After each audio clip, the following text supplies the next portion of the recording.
This is a work of fiction. Any resemblance to real events or persons is purely coincidental. This story is purely fictional and does not promote or encourage any form of violence. Part 1.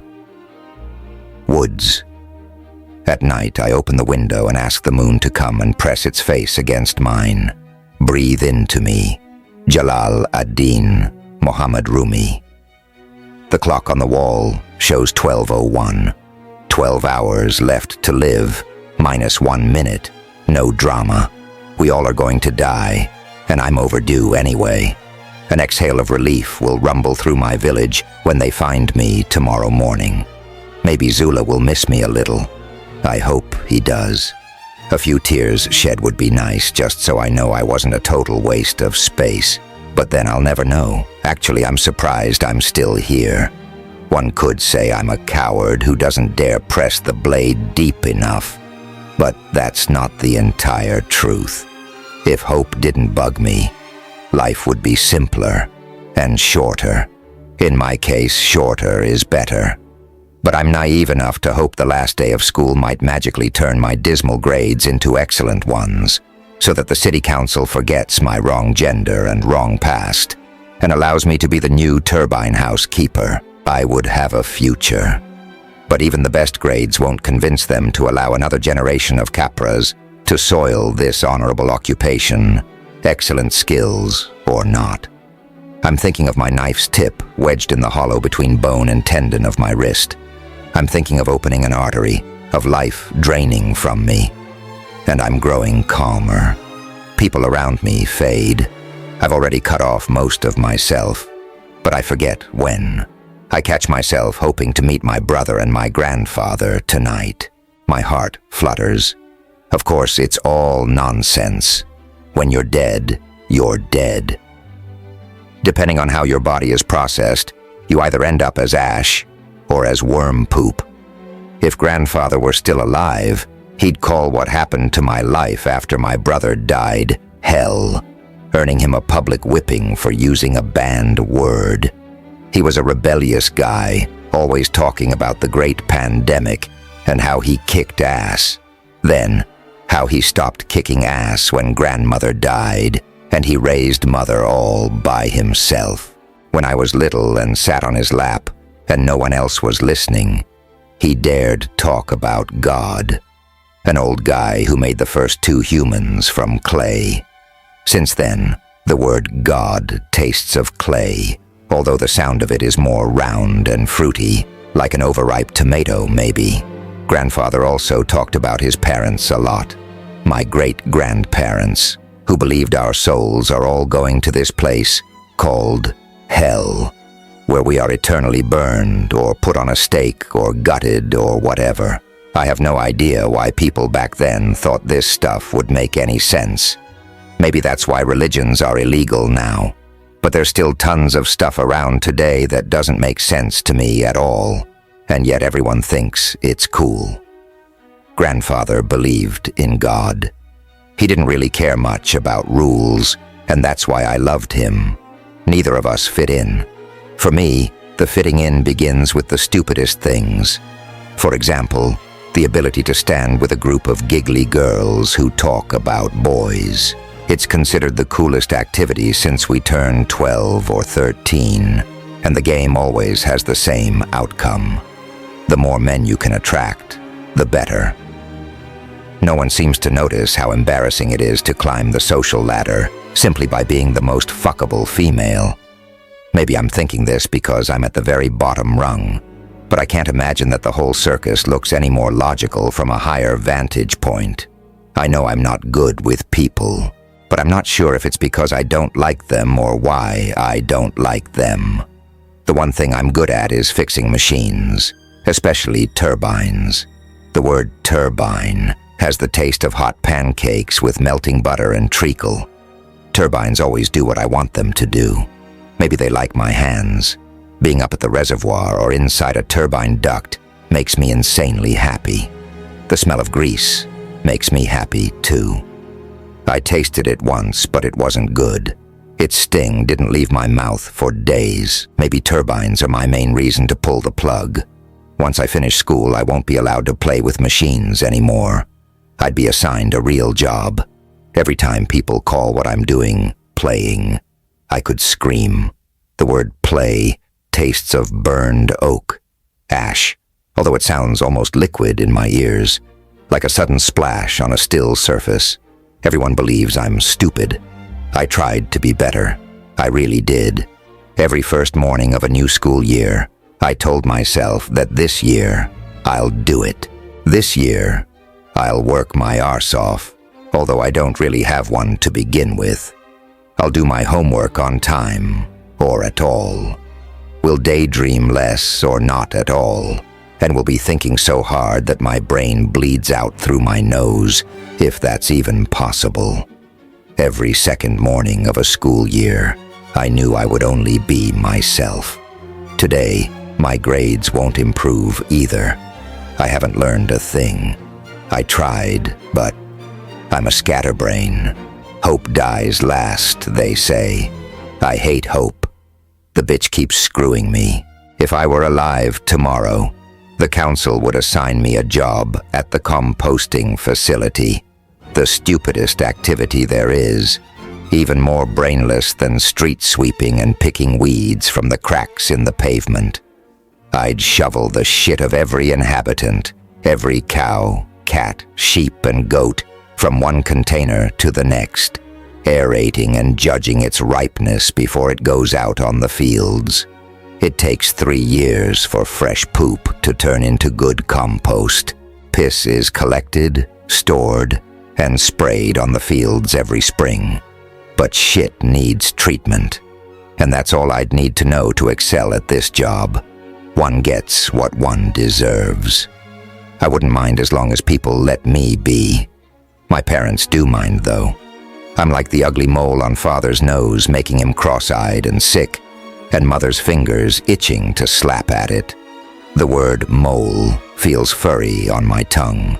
I squeeze my eyes shut and imagine my hand holding out my quivering school certificate to mother and father, a few moments before dinner is on the table. And I wonder how they'll respond this time. The word certificate runs bitterly down my throat. My ass cheeks burn with knowledge. Will my parents feel sorry when they find me in the morning? The thing is, I do care, although there's no reason for it. Right now I'm at a place I'd rather not be. I'm standing in a line of naked girls in the blistering hot town hall. My bare feet happily leak heat into the stone floor. Beads of sweat form along my spine. I'm itching. All windows and doors are closed. Someone must be worried we could oxidize if fresh air were allowed to blow in. The room is divided by a long curtain, so we girls don't get to see the naked boys, and the boys don't get to see us naked girls. As if we've never seen a prick. Saw it that 2 women, a physician and a nurse, prod, ask questions, and take notes. I have no clue why old Zula doesn't do this. He's good at all kinds of things, from delivering babies to curing whooping cough. He can even do cesareans on Lampit's milk goats. Strangely, no one feels the need to enlighten us as to why our physician has been replaced by 2 strangers from the city. No one even asks. Not the other girls, anyway. I did, but all I got as a response were 2 sets of raised eyebrows. I hate to be naked.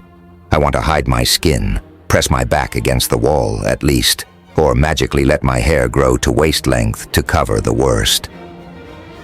The doctor walks up to me and palpates my abdomen, her eyes raking over the scars on my arms, chest, and legs.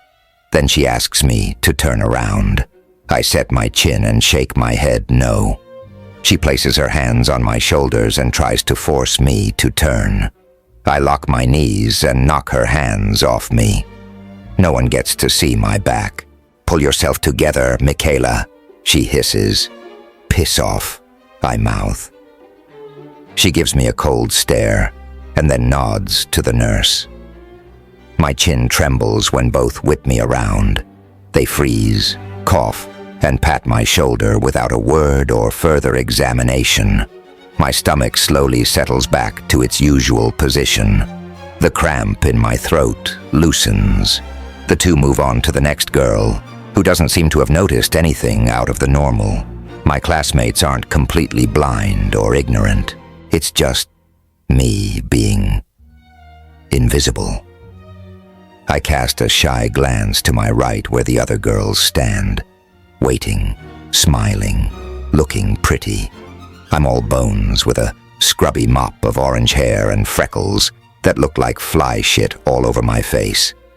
Anyway, here's the deal. I see boobs. 7 beautiful pairs, large ones, perky ones, apple-sized ones. I don't need to look down at my own chest to know there's nothing. Both the doctor and the nurse pointed out for me, perhaps believing I've not noticed. When they ask everyone how regular our menses is, all I can say is, every 15 years, maybe. The doctor doesn't seem to approve of my humor. She eyes me over her brown-rimmed glasses, as though she wants to strangle me with the stethoscope. But nothing happens. She turns to one of the other girls who holds her chin high, chest pushed out, stomach sucked in. Apparently, queuing up is the thing here. It shows some kind of order or hierarchy that, so far, hasn't revealed its deeper meaning to me. I've lined up so often in my life I'm unable to count it. Line up for food rations, for examinations, for roll call, for community work. That I'm the last in line is normal, expected, just like snow in winter. I have no idea who decided this. We get dressed and, still in line, march to school to take the last 2 exams. It's only 100 meters or so, but I'm already soaked with sweat. My scalp itches from fear when we reach the classroom. 4 teachers stand guard, 1 in every corner of the room, making sure we don't cheat. Again, we form a line, file in, sit down, and a number of sheets are placed face down in front of us. A shrill whistle, and everyone turns the first page. I can't help looking up, wondering what's going on in people's heads. Constance's head is right in front of me, her black braids parting her hair, a white line zigzagging along the middle of her skull, red ribbons resting on her shoulders. She's so pretty. Most boys are in love with her. Mauritius's head is to my left, also black-haired. His curly bangs are hanging low over his forehead, almost touching his desk, as he rubs his eyes and digs in his brain, desperate to find answers to the test questions. In all these years, I've rarely heard him speak. The sound of his name tastes of pear, slightly acidic, but sugary sweet with a soft grit on my tongue. A few months ago, I almost asked him to marry me, because Maurice seemed like a good compromise. I'm sure he'd be fine with never having sex. Everyone happily gets married when they are 15. Most girls start popping out kids when they are 16. If there's no unmarried man available for a girl, then she'll be a second wife. No womb is left unfertilized. Survival of the species crap. I'd be a second wife to one of father's old buddies, a guy with a hard face and hard hands. Out of the rain and into the gutters. It doesn't concern me anymore. I wipe the sweat off my forehead and look up at the blackboard. History Finals is written there, in case it slipped our memory. The sun shines through the high windows, beams sharp and white, glittering with dust motes. Beauty no one notices. Going to school is like switching off everything that makes me a person as soon as I enter the building. I've never been able to handle it. Everyone else seems to enjoy being part of the herd and repeating what the teachers say word by word. Ba, ba. And I, even with my brain on full throttle and ready to race around the trickiest corners, rarely understand what precisely the teachers want from me. But my brain on full throttle is still only a Mika brain. I wish I could get out of my head, but on it goes, my funny little brain, never focusing on one task only, always playing with lots of things simultaneously, drifting in and out of past, present, and potential future.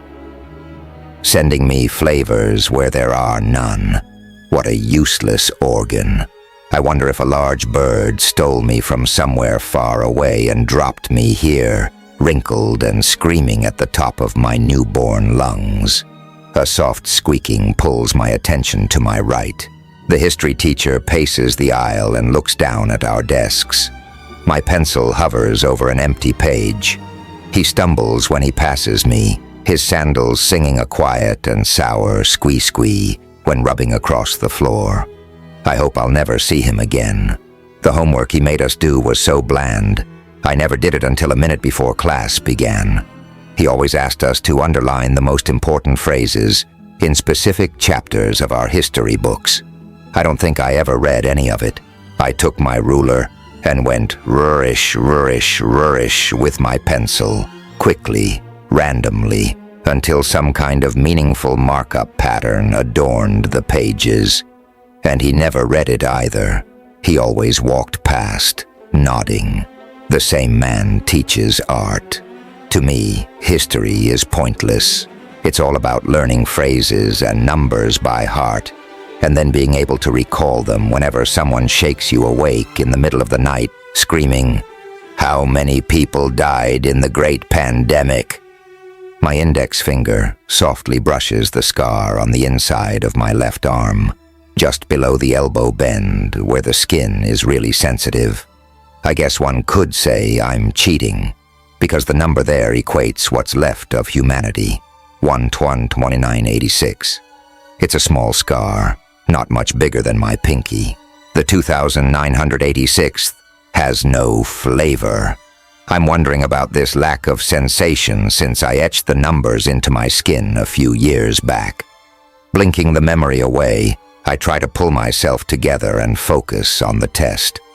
Humanity is now a little short of 3.5 million, so if this is 1/2986th of what was before, an original population size of 10 billion is more or less correct. I write down the number, noticing that it took me too long to answer only one of the many questions. Once, a few days after we buried my brother, I asked the teacher what had been done with 80 million tons of contaminated flesh, assuming that every corpse weighed 80 kilograms on average. And since a bit more than 60 years later, we see no traces of any of them. Where are they buried? Why are there no graves? My teacher had sent me to the dean, who sent me to the doctor, who sent me to my parents. Now I know that so many corpses can only be burned, left to rot, or dumped in the oceans. Do the mighty seas stink of our ancestors? The air doesn't, at least not up here in the mountains. I wonder if, once we return to the vast lowlands in 10 or 15 years, and the soil is fertile from all the dead, we can eat our harvest without the taste of corpses on our tongues. When the bell rings a few minutes later, a shockingly naked page stares up at me. My throat is so dry, I can barely swallow. We are in the same stuffy room, the same teachers circling our desks. Math finals. I'm almost overjoyed to see that a large portion of the exam is dedicated to functions. It's hard to admit, but my parents effectively taught me how to calculate them 2 years ago, precisely 1 year before our teacher did. Whenever I see the slanted F, I think of the one night my father said, "What did you learn at school?" He's always saying this. It's his only way of saying hello. But that night took a different turn, and now my left arm is decorated with 13 parallel lines, pale red and a bit thick at the center. I made no plan to snap tendons or open blood vessels. Back then, I was convinced there must be more to life than this. My pencil drops from my slick hand, pulling me from past to present. The paper in front of me sways and tilts. The room is hot. My abdomen cramps. I'll be lucky to scrape by with a C. But I'm not. I arrive at home and quietly place my certificate on the kitchen table. Vomit burns in my mouth. Mother looks at the blood seeping through my pants and hands me a wad of sheep's wool. "Now you are a woman," she says. I wonder where boys have to bleed from to be considered men. Once I return from the bathroom, I see my parents looking down at the certificate as if it soils the house. They say nothing. My mother is breathing heavily. Father produces a grunt. This is the shittiest certificate of the year, yet they don't say a peep. Full wrath would have been a normal reaction. Before they boil over, I sneak away to celebrate the end of hell and the beginning of my first and only menses. Maybe celebrating doesn't quite describe what I'm doing, but 2 life-changing events and 1 life-ending event in a single day have to be acknowledged somehow. And as turbines and solitude are my favorite companions, one might even call this a party. Rays of sunlight caress the reservoir. Lazy ripples throw dark golden sparks in all directions. I open my mouth wide and stick my tongue out to catch all scents, aromas, colors, and flavors.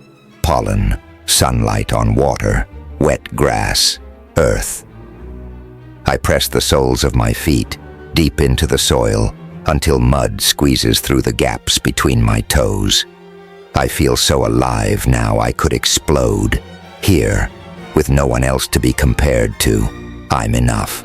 Half of the sun is hovering above the mountains, one big fat orange slice, its bottom sawed off by a line of firs and rock. I think of an overripe peach and juice dripping down my elbows when I take a bite. It's almost harvest time. Loud rattling behind me tickles my eardrums. Chain links are pulled in. The reverse vents open while the forward vents close. A process set in motion by the waning solar energy. Air hisses through small leaks in the piping, forming a pocket of bubbling noise. I love sitting up here on this massive energy-generating system, watching the lights flicker on down in the village. When the first wave of water from the reservoir hits the turbine blades, it sounds like an avalanche of rocks banging against metal. A moment later, it's only a soft rushing noise that mingles with the low hum of the generator. The earth beneath me vibrates, subtly and easy to miss, but it's there. I can feel it in my feet and in the small of my back, and then the vibration lessens. Something's wrong. I prick my ears. The noise of water pressing against blades grows limp. The swoosh is less than a trickle. Puzzled, I stand and gaze along the wall into the reservoir. Kind of stupid, because I can't see down to where the water enters the ducts anyway. The quickly approaching night dictates my moves. I hurry to the control cabinet and open it. A small red warning light is blinking, indicating a resistance somewhere between the upper and the lower reservoir. The security gate that blocks all water from surging downhill is now automatically lowered, and the safety brakes are engaged. As soon as the gate and the brakes are in place, I flip the main switch to keep all moving parts locked. Only a few minutes, and people in the village will sit in the dark. I press the button for the emergency underwater lights, yank off my shirt and pants, and damn, the wool pad. The bloody thing has to stay here. I take it off together with my panties and run to the dam, stark naked. Sucking in as much air as will fit in my lungs, I jump. Cold compresses my chest. I clench my teeth and strain my eyes. My surroundings grow darker with each additional meter of water I leave above me. I make a semi-yawn at the back of my throat, letting my ears pop. It's now pitch dark, except for the 4 pale green dots in the deep. I keep kicking until I see the stainless steel bars to the turbine's mouth, illuminated by a pair of dim lights on either side. The entrance is clear. I turn and push hard with my arms and legs. Down here, I'm heavy. A few meters farther up, when buoyancy grabs me and lifts me higher, my lungs are ready to pop, and my vision begins to flicker. And finally, my head breaks the surface. The air and the blackbird's song taste sweet in my mouth. I push out on a bank, shake the water off me, and walk back to my clothes. while shimmying my wet legs into my underwear and pants. I think of chucking the gross wool pad far away, but that would only worsen the mess. I put on my shirt and climb the stairs to the top of the low-pressure turbine housing, unlock the hatch and peek into the power duct. The sun stands too low. All I see is black, with the occasional metallic reflection. When I gaze down towards the valley, darkness already conceals the high-pressure turbine at the very end of the narrower piping. The steel artery is a massive 6 feet in diameter up here and 4 feet wide, where it spits water into the lower reservoir, but only white and red stakes are visible, marking the water's path down the hill. The pipe itself is buried at 2 meters depth, so it won't freeze up in winter. During the summer months, excess energy produced by the black solar paint covering all roofs in the village drives the pumps that gradually fill the upper reservoir to the brim. Every night, a tiny fraction of that water flows back down, pushing through the turbines and making them turn so the generators can supply energy for people to switch on lights, for the baker to run his mill, for the wire heaters in the greenhouse's raised beds to keep the crop growing in winter, and for the butcher's storage to keep the meat below freezing in summer, among many other things. Come winter, when all excess solar energy from the summer months is stored as hydro energy up on the hill, and no more water is pumped up because the reservoir is full and the sun stands too low. The village relies almost solely on wood and what's in the reservoir. Then piping and turbines will run at full capacity, and the vibrations up here will be epic. Long and hard winters hit every 3 to 4 years, and they are a problem. When the sun is still hiding behind a thick blanket of clouds in April, or even May, and snow keeps falling, covering the roofs and the solar paint. When the reservoir, root cellars, and grain barrels have been emptied, people freeze, starve, and get ill. Then the ones too old and too young die. Any drop of water less in that reservoir and a hard winter will become even harder. The turbine has to be fixed before sunrise.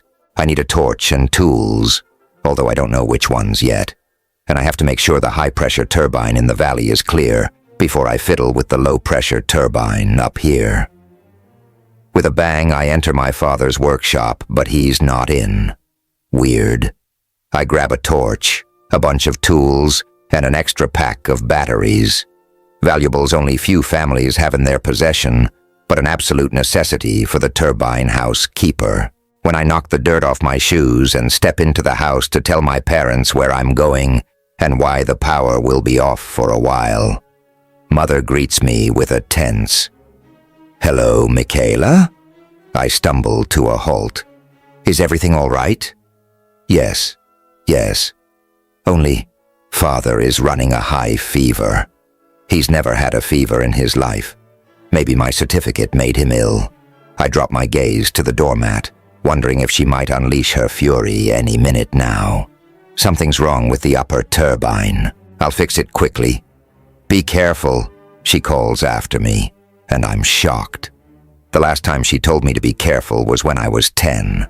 They're still fretting about my poor grades, but what makes them so unnaturally quiet? Will they boil over once I return? Or are they already packing my stuff so they can quietly leave it at the doorstep? No, they would never do that. Whatever is up with my parents, I'll deal with it later. First, I have to fix the power supply. I take the few steps to the high-pressure turbine, unlock the hatch to the coupling chamber, then the one to the power duct, and shine my torch into each cavity. While pushing the blades in one direction and then the other, I watch the movements of rotor and shaft and listen to the oil-slick whisper of the bearings. The turbine is clean. The generator and the control cabinet look fine, too. I lock the hatch and make my way up the hill again. The sky shines in a hot purple, slashed with pink. Dark blue creeps in from the east, and the scents of earth and grass are changing to the heavier early night aroma. Come midnight, This will change again to a crisper scent, and again early in the morning when fog begins to rise. I unlock both hatches and shine my torch into the belly of the low-pressure turbine. A huge, yellowish-gray mess is wrapped around the rotor shaft, eating into one of the bearings. Squinting, I bend lower. I'll need at least an hour to pick that out. The tiny hairs on my neck prickle. What's wrapped around the blade shaft is hemp, not plant matter from the reservoir. Someone must have put it here. But how the heck could anyone have stuffed it into a running turbine? I sit on my haunches and think. I had my back turned to the turbine when it stood still for the 2 minutes the gears need to fully switch from forward to reverse. Only my father is quick enough to unlock the hatch, jam that much hemp into the turbine, make sure it blocks the whole thing, and lock it again before I notice. But he would never threaten the functionality of his beloved machines. Besides, it might be interpreted as humor, and having a good laugh is surely not his style. I have no clue who could have done this. Okay, douche canoe, you can show yourself now, I shout at the tree line. Nothing moves. The yik of a woodpecker sounds from afar. When I was little, maybe 3 or 4 years old, I ran my tongue over resins from all kinds of trees, but the word woodpecker always tastes of pine resin only. I inhale sharply to whisk away the pine flavor from my nostrils and focus on the problem. The small hairs on both my arms stand straight up. The sight of the control cabinet reminds me that anyone can flick the switch when I'm inside the duct. What a fine mess that would be. It would take days to scrape my intestines out of the bearings. I march to the cabinet, remove 2 relays, and slip them into my pocket. Try to fix that in an hour, asshat, I shout, sticking both my middle fingers high up in the air. Then I squeeze myself into the gap between metal blades, support arms, and duct structure. My knife is sharp enough to quickly slice through the wet hemp. I stick 2 handfuls in my back pockets, soaking my pants. Maybe I can find out to whom it belongs. The stuff looks smooth and well-retted, not like the cheap ceiling hemp. I throw armfuls of it out through the hatch. The fibers that sneaked into the bearing have to be picked one by one. The air is growing hot and stuffy in here, and sweat itches on my eyebrows. My heart bangs against my ribs when I hear footsteps above me. Hey, Mika, you down there? Ralph, the idiot, son of the dean, and sitting right behind me in school. I correct myself. Used to sit right behind me, a perfect position to pull my braids until I cut them off. Since then, I look like a boy, and I'm treated like one. He was the first to give me a black eye. I returned it 2 seconds later. I'm busy. What's the matter? He sounds genuinely clueless, but I don't trust him. Hey, I asked you what's the matter, and I said I'm busy. I'm upgrading my fine picking from forceps fiddling to needle poking now. The torch flickers. I whack it against my thigh until it provides a steady light. One last thorough examination of the bearing and the shaft. A good dollop of grease on all moving parts, and I can pack up my tools and climb up through the hatch. But not before checking where Ralph is and whether he's wielding a stick to slap me over the head. He looks oddly harmless, though. Not that I would trust that, either. I lock the hatch, replace the relays, and flick the main switch. Blam. Whirr. Perfect. Wiping my greasy hands on my shirt, I turn to Ralph. So why did you do that? What? Do what? Wrap hemp around the turbine shaft. The... what?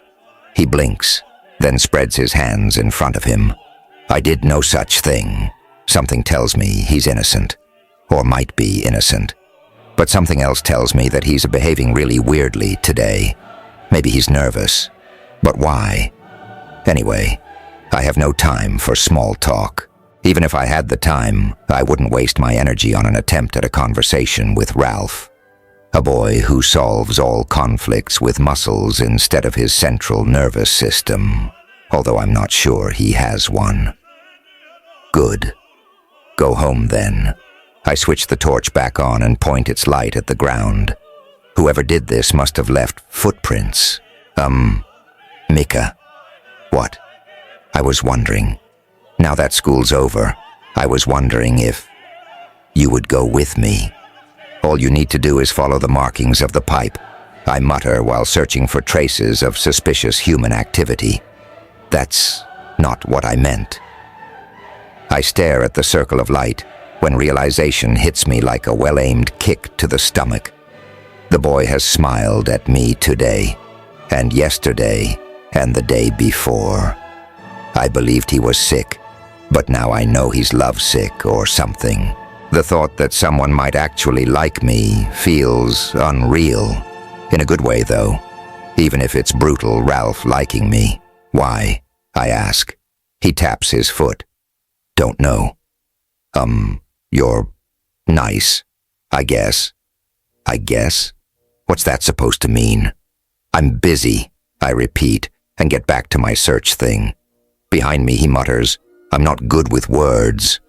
No, you are good with your fists. The soil is a bit muddier close to the reservoir, and I clearly see my own footprints from earlier today. I'm sorry, cries Ralph. Can I kiss you? I'm thunderstruck. Is that how adults get together? Scream, can I kiss you, at each other? I hope not. I've never been kissed by anyone. I wonder how it might feel. The taste. Okay, Ralph. One kiss, no tongue. Then you go home. Okay, says Ralph, wilting a little. I walk up to him so he's not stepping into my footprint search area. He has his hands in his pockets. I have the fingers of my right hand tightly wrapped around the botch handle, the other around my bundle of tools. He bends forward and places a kiss on my cheek. Fuzz tickles my skin, and I think of fly legs. Ralph quickly extracts his hands from his pockets, grabs my waist, and pulls me into him. His big wet mouth sucks on mine. He tastes of blah. I don't even want to think about it. I struggle to break free, but his grip is too strong. I calculate my chances of success when applying various approaches of self-defense, then decide for the most straightforward one. My knee hits his balls. He lets go at once. Fuck Mika, he squeaks, as soon as he has his voice back. It just started to feel nice. Fuck yourself. Scraping Ralph's spittle off my mouth and tongue, I stomp away and let him stand in the dark. I don't give a shit whether he finds his way back home or not. That boy hasn't brushed his teeth in years, if ever. What a foul-tasting rag of a tongue. I come to a halt. The sooner he's gone, the better. Fuck Mika, he squeaks, as soon as he has his voice back. It just started to feel nice. Fuck yourself. Scraping Ralph's spittle off my mouth and tongue, I stomp away and let him stand in the dark.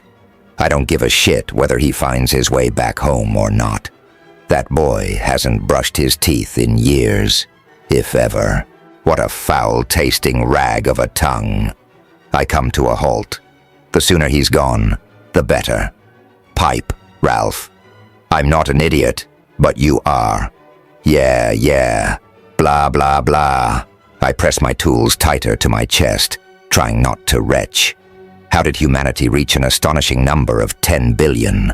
Ralph's stomping and muttering grows fainter while he walks in one direction, and I the other. I've almost reached the turbine when I spot a partial footprint in the lamplight. Half a heel, merely, and no other prints in a radius of 2 meters. Someone has been careful. Someone clears his throat. Someone male, adult. I jump in shock. Mika, a stranger says, sounding as if he's announcing the time. I press my mouth shut. The fingers of my left hand slowly probe for the large wrench inside my tool bundle. It's there, right where the tip of my thumb is. I squeeze it harder. He takes 2 steps towards the edge of the turbine housing and jumps down, not 20 centimeters from where I stand. I can feel the air pulsating. His fast and fluid move scares me shitless. My heart chokes and my arms decide before I can form the trace of a thought.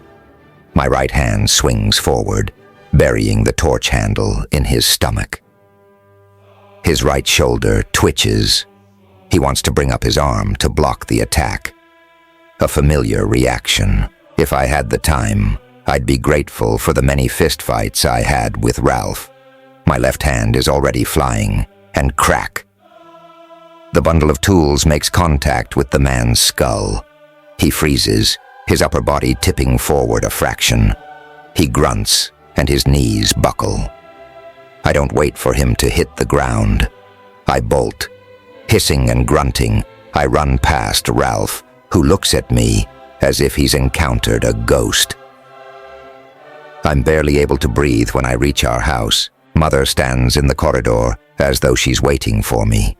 She looks at my sweat-covered face, then over my shoulder, and into the dark outside. "Where is he?" "What? Who? Ralph?" "No, Michaela. The new sequencer. The word gets stuck in my throat. On his last visit in spring, the old sequencer told us that he'd be retiring, and another would take over sometime during summer. She grabs me by my shoulders and shakes me until my jaws rattle. "What happened, Michaela? What happened?" I can see where this is going. Someone sabotaged the upper turbine. I found the man and hit him on the head because I thought he was about to attack me. He's unconscious. I press my fist against my stomach. Or worse, if he's the new sequencer, I'm fucked. "We are not." She slaps me across my cheek. "Speaking such language in our house?" And a slap for the other cheek. Her eyes are dark green and watery, her face pale. She hates me. I want to disappear. Like a magician, maybe, and leave a white bunny in my stead. She could have a less irritating and more lovable daughter. Salt water presses against my eyes.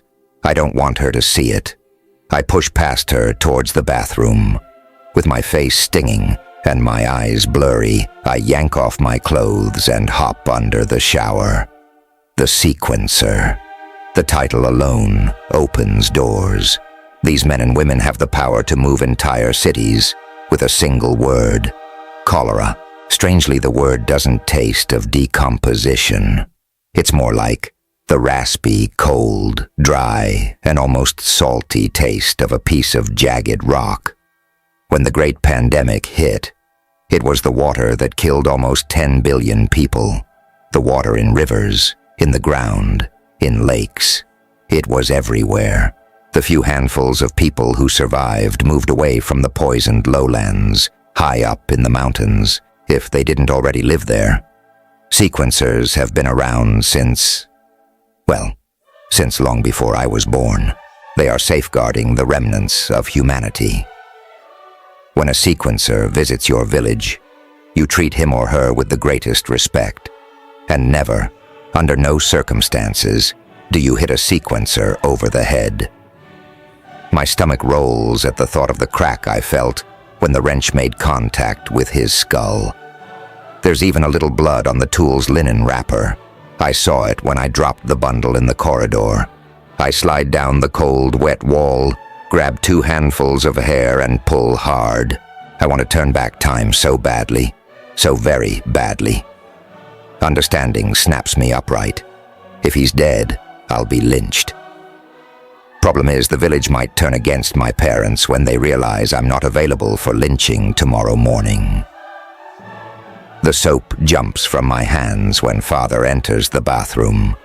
There are no locks and no privacy in this house. "Shame on you." A bellow that penetrates the window and travels along the streets into every neighbor's home. You. He pokes an angry index finger at me. Silently, I turn around. showing him my bare back, daring him to finish what he began. He doesn't speak another word. The door slams shut. I know what he wanted to shout at me. I wish you were dead and your brother alive, as if I didn't know that already. I scrub my skin until it burns. Then I scrub some more, making sure it'll feel raw for hours. I rinse the bloody wad of wool and squeeze out the water. Where does Mother keep a supply of dry ones? She never talks about women's issues. Maybe I'll just pinch my legs together for now.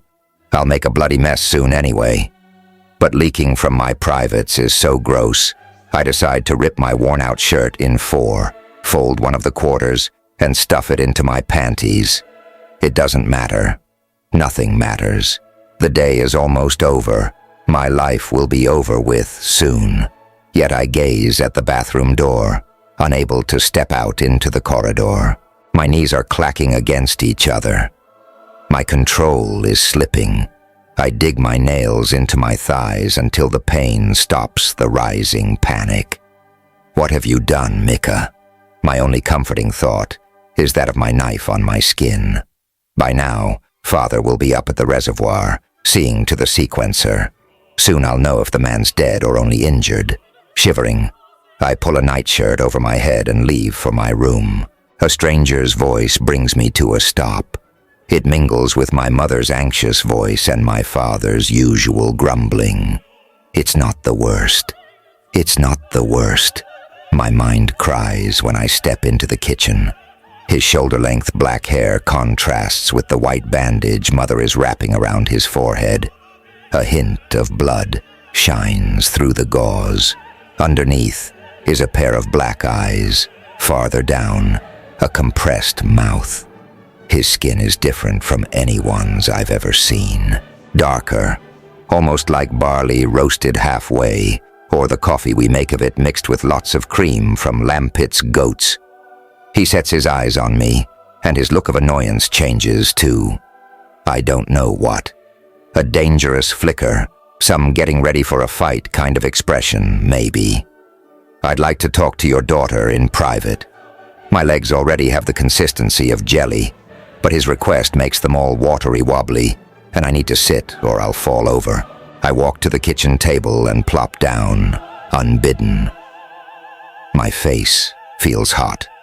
My hands are quivering fists, each crowned by a row of white knuckles. Mother asks if she can do anything else for him, but he shakes his head. His eyebrows are drawn together. He's blinking often, slightly turning his face away from the kitchen lamp. He must be in pain, and his eyes overly sensitive to light. I take Mother's yellow summer shawl from the chair and drape it over the lamp. My parents leave the room and the air acquires a flavor of quiet terror, taut and astringent. When the door falls into its frame, my heart hollers for help. Excellent reflexes. You did well. At first, my brain doesn't register this information. I repeat the words in my mind, roll them over, sort them back to front and front to back. It must be a joke, although the man's stern expression doesn't change. Does your head hurt? I whisper, because nothing else would voluntarily form in my brain. He ignores my question. This was a test. My mind clicks and begins to race. The blocked turbine, the carefully placed footprint. My mother asking for the sequencer when I arrived. My father having a mysterious fever. They've known about this. A test, once complete, almost always has a result and a conclusion. Although I can guess what it is, I feel like I ought to ask for the sake of politeness. What's the outcome? You decide that. I hear you want to go into composting, a useful occupation. I stare at him, wondering why he drags it out, why he doesn't give me the verdict at once. Something like, you are a disgrace to our species. Dig yourself a hole and rot. Maybe he likes to play with his prey before he eats it. Unmoved by my silence, he continues, would you consider an apprenticeship as a sequencer? Is it possible to get a puke reflex from too massive a bewilderment? Because that's precisely how I feel right now. My hand claps over my mouth. Who knows what could slip out? A muffled squeal sounds from behind the kitchen door. I'm mortified, but he doesn't even look in that direction. You are of age. It's your decision, not your parents'. Impossible. Impossible. I have a lot of questions. I croak, while my useless brain echoes nothing but impossible. Good. I do too. This man is a liar. I know it. No one in his right mind would offer me an apprenticeship in anything. Did you send the physician and the nurse? I asked them to come, yes. Why? Dr. Volkov is a friend, and I trust her judgment. What judgment? That you are healthy enough to go on extended hikes. I nod, mostly to stretch my tense neck muscles and to give myself time to think. So he wants me to go with him to some place far away. My parents trust him, or do they? He lowers his voice to a whisper. And you cut yourself, and have a sense of humor, even when humiliated in front of others. I feel warm blood leaking on my makeshift shirt pad. You asked her to humiliate me, I managed to say. Yes, his honesty is unexpected. I open my mouth and snap it shut. I wished to know how you'd react. You remained calm. You seem to be used to humiliation. I feel trapped, manipulated, and ready to run away. I want to slap his face, or better, hit him over his head again, this time with more force. But all I do is hold on to my hands, place them in my lap, and stare at the wall. There will be more tests, he continues, not like the ones at school, more like the one I did today, but no more humiliations. When my gaze slips up to his bandage, he says, "There might be more of that, though." What did she say? I ask, not sure if I should be surprised that no one questioned the doctor's identity. Zula might have said something, but still, he allowed her to do the final physical exams. Why? Dr. Volkov? Yes. I want to know every word she said about me. My molars are grinding against each other, and I give the man the coldest stare I have in my repertoire. Having my secret exposed to a stranger is tough enough, but two strangers in the same day, one of which I might meet again, is too much for me to stomach. What I said already. Why is it important? He seems irritated. It is important to me. What precisely did she say? She said, Mika is a quiet girl. She's very healthy.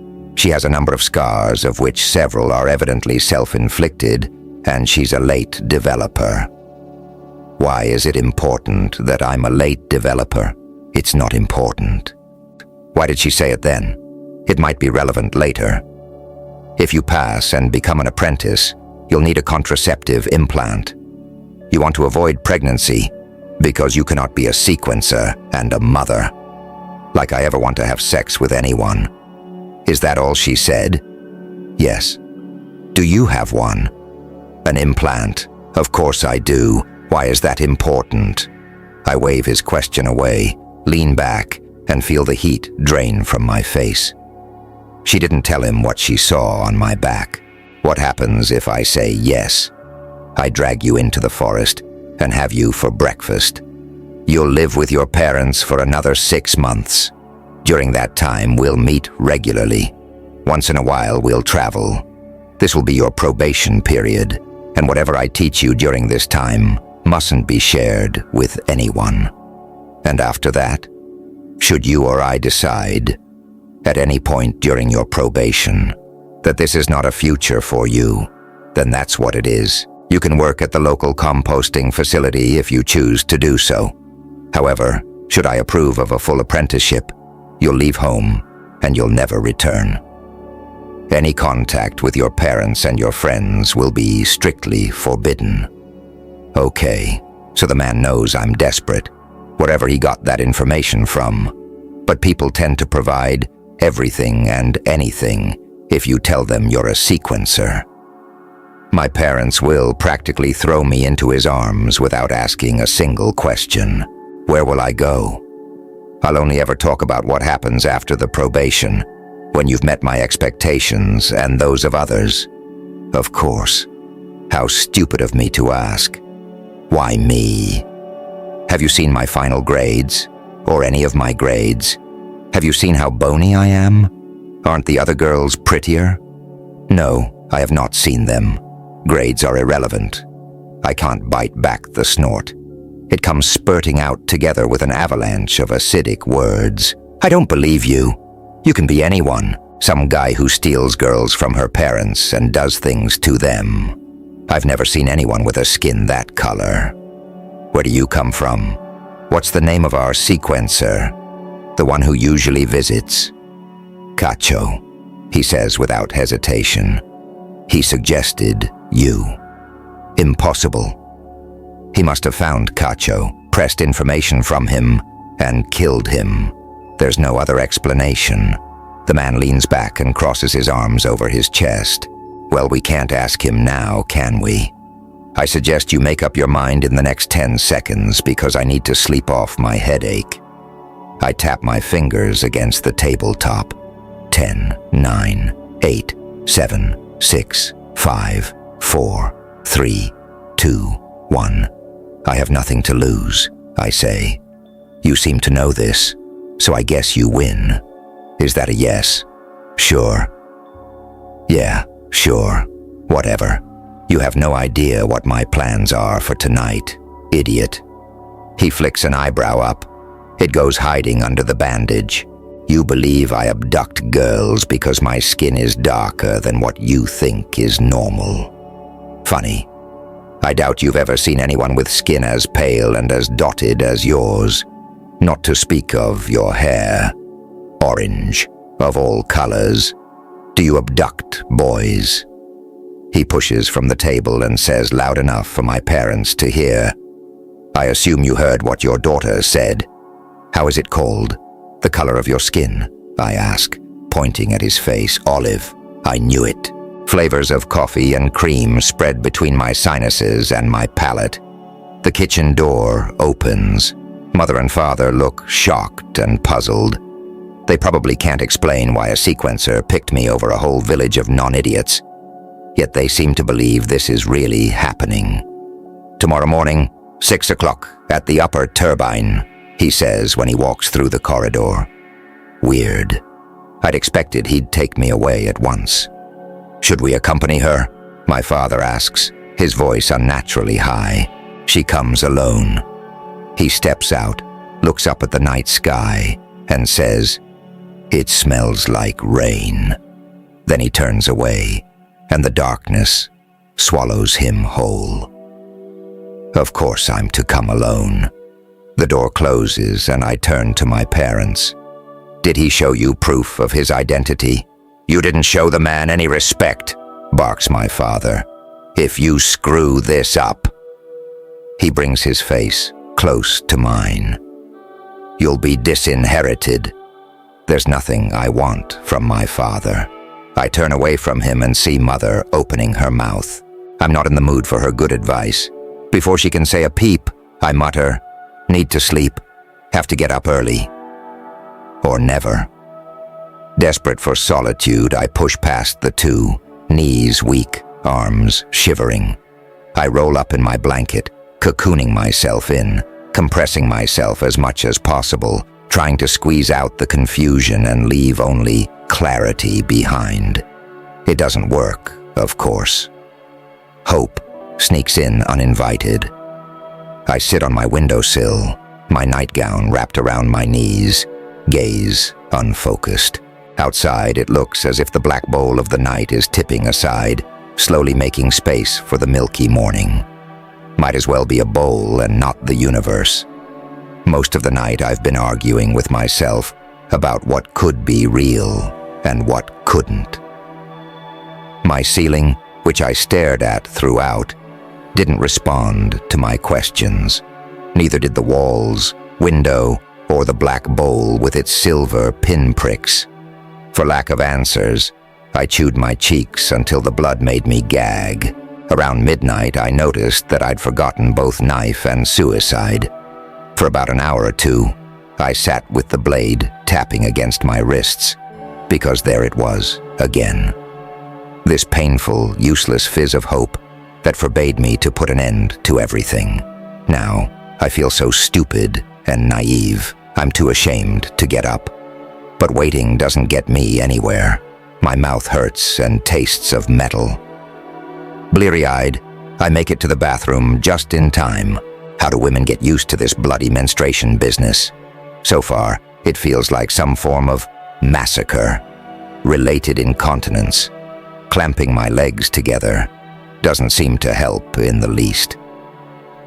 In the kitchen, I drink a cup of water, slip my small knife into my back pocket, and the remaining 2/4 of my shirt into the pockets of my rain jacket. I wonder if I should take a woolen pullover with me, but decide against it. It's summer. The little rain that falls is warm enough. Besides, I might be thrown into a hastily dug hole before I can grow too cold. Ha! The play of words. I chew them and swallow the wash of contradicting aromas, rustling behind me and a Michaela, spoken softly. My mother, who looks like she didn't sleep either, reaches out to me. A rare gesture. I take a step back. "We are proud of you," she whispers and engulfs me in her arms. I don't know what to say. My throat clenches. Everyone enjoys hugging, but I don't. All I feel is being trapped in a cage of rigid arms, with Mother's need for a moment of harmony suffocating me like a wet blanket. I've been held previously, 3 or 4 times maybe, and I always wanted to bolt. A simple handshake would be enough if it wouldn't feel so ridiculous. Why can't people just look into each other's eyes? Doesn't that speak loud enough? "I need wool," I stutter. "I keep it in the bedroom. I'll get it for you." She lets go of me, and I get the feeling she's relieved to have a task other than saying goodbye to me. But I don't have a particularly good sense for Mother's feelings if they're not related to anger or disappointment. She has a way of breathing hard that tells me I've screwed up before she lashes out. She has a way of walking that tells me to stay out of her way. It looks and sounds as if her knees are locked and her heels are made of expensive china. She returns with the wads and holds them out to me, and then gets busy cleaning the kitchen, although she just polished it last night. "See you later," I lie, and slip out the door. Father stands in his workshop, his expression close enough to friendly, and waves through the open window. My chest does a funny contraction thing when so many of my childhood memories seem like a bad fantasy. My mind envisions 2 scenarios. 1, the apprenticeship is real, and some of the respect paid to the sequencer miraculously rubs off on me. Everyone will say, "We always liked her." I might even hear my parents say it after they forget how my brother died. 2, everyone is in on the man's plan. Everyone is eager to get rid of me. But neither of these 2 theories makes much sense. I shake my head and lift my arm, waving back at my father, before I pass through the garden gate and make my way uphill. My brain feels oddly empty and full at the same time. Stuff races through my head, banging against my skull bones. Nothing is in order. Nothing is clear. My feet are heavy, knowing full well that once I'm up there, reality will show one of its ugly faces. The man is waiting atop the turbine housing. His stance is casual. Dark clouds are gathering behind his back. "We cannot stay long," I call. "A storm is brewing." He probably didn't hear me, because he doesn't even turn his head to see who's stomping up the hill. "Hi," I say once I reach him. The bandage around his head is gone. A massive welt shows above his right eyebrow. Beneath, his irises are of such a duck brown, they are very close to black. I consider apologizing for the assault, but decide against it. I'm not sorry. I came because of the storm, he says. How's the wrench, Mika?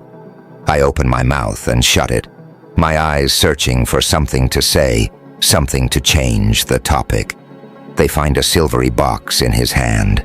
I read the label on the top right corner. MIT Firescope, Genome ID. It's the same the old sequencer had. He sees my gaze resting on the thing and says, "The weather is growing worse. We need to reach the other side of the reservoir in 15 minutes. I get the feeling that he thinks faster than he talks, and off he strides, covering more ground with his long legs than I with my shorter ones. I have to run a little to keep up. We reach the other side quickly, and he sets his machine on the ground. A capillary is extracted from a hatch on the back, extended to the reservoir's edge. Buttons are pushed, and water is sucked through the opaque tube into the machine. It identifies microorganisms. He begins.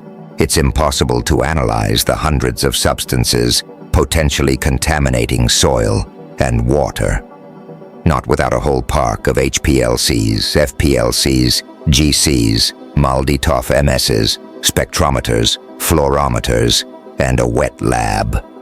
I don't have the faintest what he's talking about. Hence, we are using a single, but not much less complicated, device. He continues. It allows us to identify all microbes in a sample. Microbes can adapt to their environment within minutes, and they show us what their environment is made of. Some of them are indicators of harmful substances. Some are harmful themselves. Do you know where your drinking water comes from? I nod. Of course I know. Everyone does. It comes from a well that takes groundwater from a few meters below. But why do you test the reservoir? I ask. Because rainwater flows through the topsoil into deeper soil layers. When it reaches geological formations that make it flow horizontally, then it's called groundwater, and the geological formations are called aquifers. Your reservoir constantly exchanges water with surrounding aquifers. Rainwater and meltwater also flow along the surface into the reservoir. Rivers, streams, and the like. The hills surrounding the reservoir, feeding water into it, are called the catchment area. If the soil or any water body in the catchment area has a problem, the reservoir water will acquire the same problem. And soon this problem will show in the aquifer below, and hence in the water you pump from the valley's wells to drink, wash, and cook. My head spins. Did you test the well water already? But all I really want to ask is, you are a real sequencer, aren't you? Yes, last night. Is it okay? Patience, Mika. My analysis is not complete. The machine is dead quiet, and I begin to wonder if it's broken. We can leave, he says, and rolls the tube back into the hatch. The machine produces small grating sounds. What you hear is the self-cleansing mechanism. It wouldn't help if I identified microbes growing in the capillary or the machine. Therefore, capillary and machine need to be DNA-free. My mind is overloaded. It feels good, exhilarating. I notice that he didn't lecture me once and didn't call me slow or stupid. Yet, what you don't want in your drinking water is anything that can harm you. There are several pathogens, microbes that make humans, animals, or plants ill. Vibrio cholerae, for example, is a human pathogen. Every child knows what Vibrio cholerae is. The first words we learn are mama, papa, cholera, in that order. Pandemic is a bit too complicated for toddlers, so that word comes later. How could this thing kill most of us? I interrupt. We need to find shelter. He points up at the sky. It hangs heavy and low and dark above our heads. Wind pushes against my back, as though to urge us forward. "I believe you know the area better than I." "Is that a test?" I ask. "Of course. Everything is." His hair stands on end. The air is charged. So this is it then.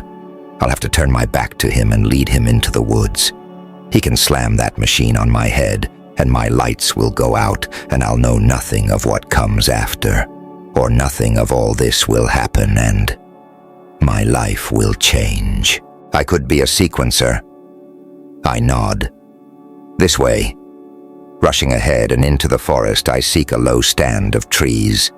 My neck doesn't even tingle. I'm quite ready for change, whatever it might be. When we climb through a dry wash, the first drops hit my shoulders. We reach a small elevation covered with spruce trees. Farther from us are pines, spruces, and the occasional oak.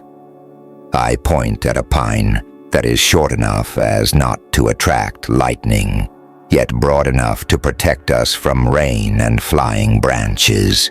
We crouch underneath it, our backs against the trunk, our butts poked by spruce needles, or at least mine is. I have problems focusing on anything. Hope is growing stronger, inhabiting my stomach like a sharp-toothed beast, making it ache, pucker, and lurch. "What do you know about the great pandemic?" he asks, and blam. I feel like I'm back at school. The great pandemic was caused by Vibrio cholerae and ended 68 years ago, leaving only 1/29/86th of humanity alive. And that sentence comes easily because I've written it only yesterday in my history finals.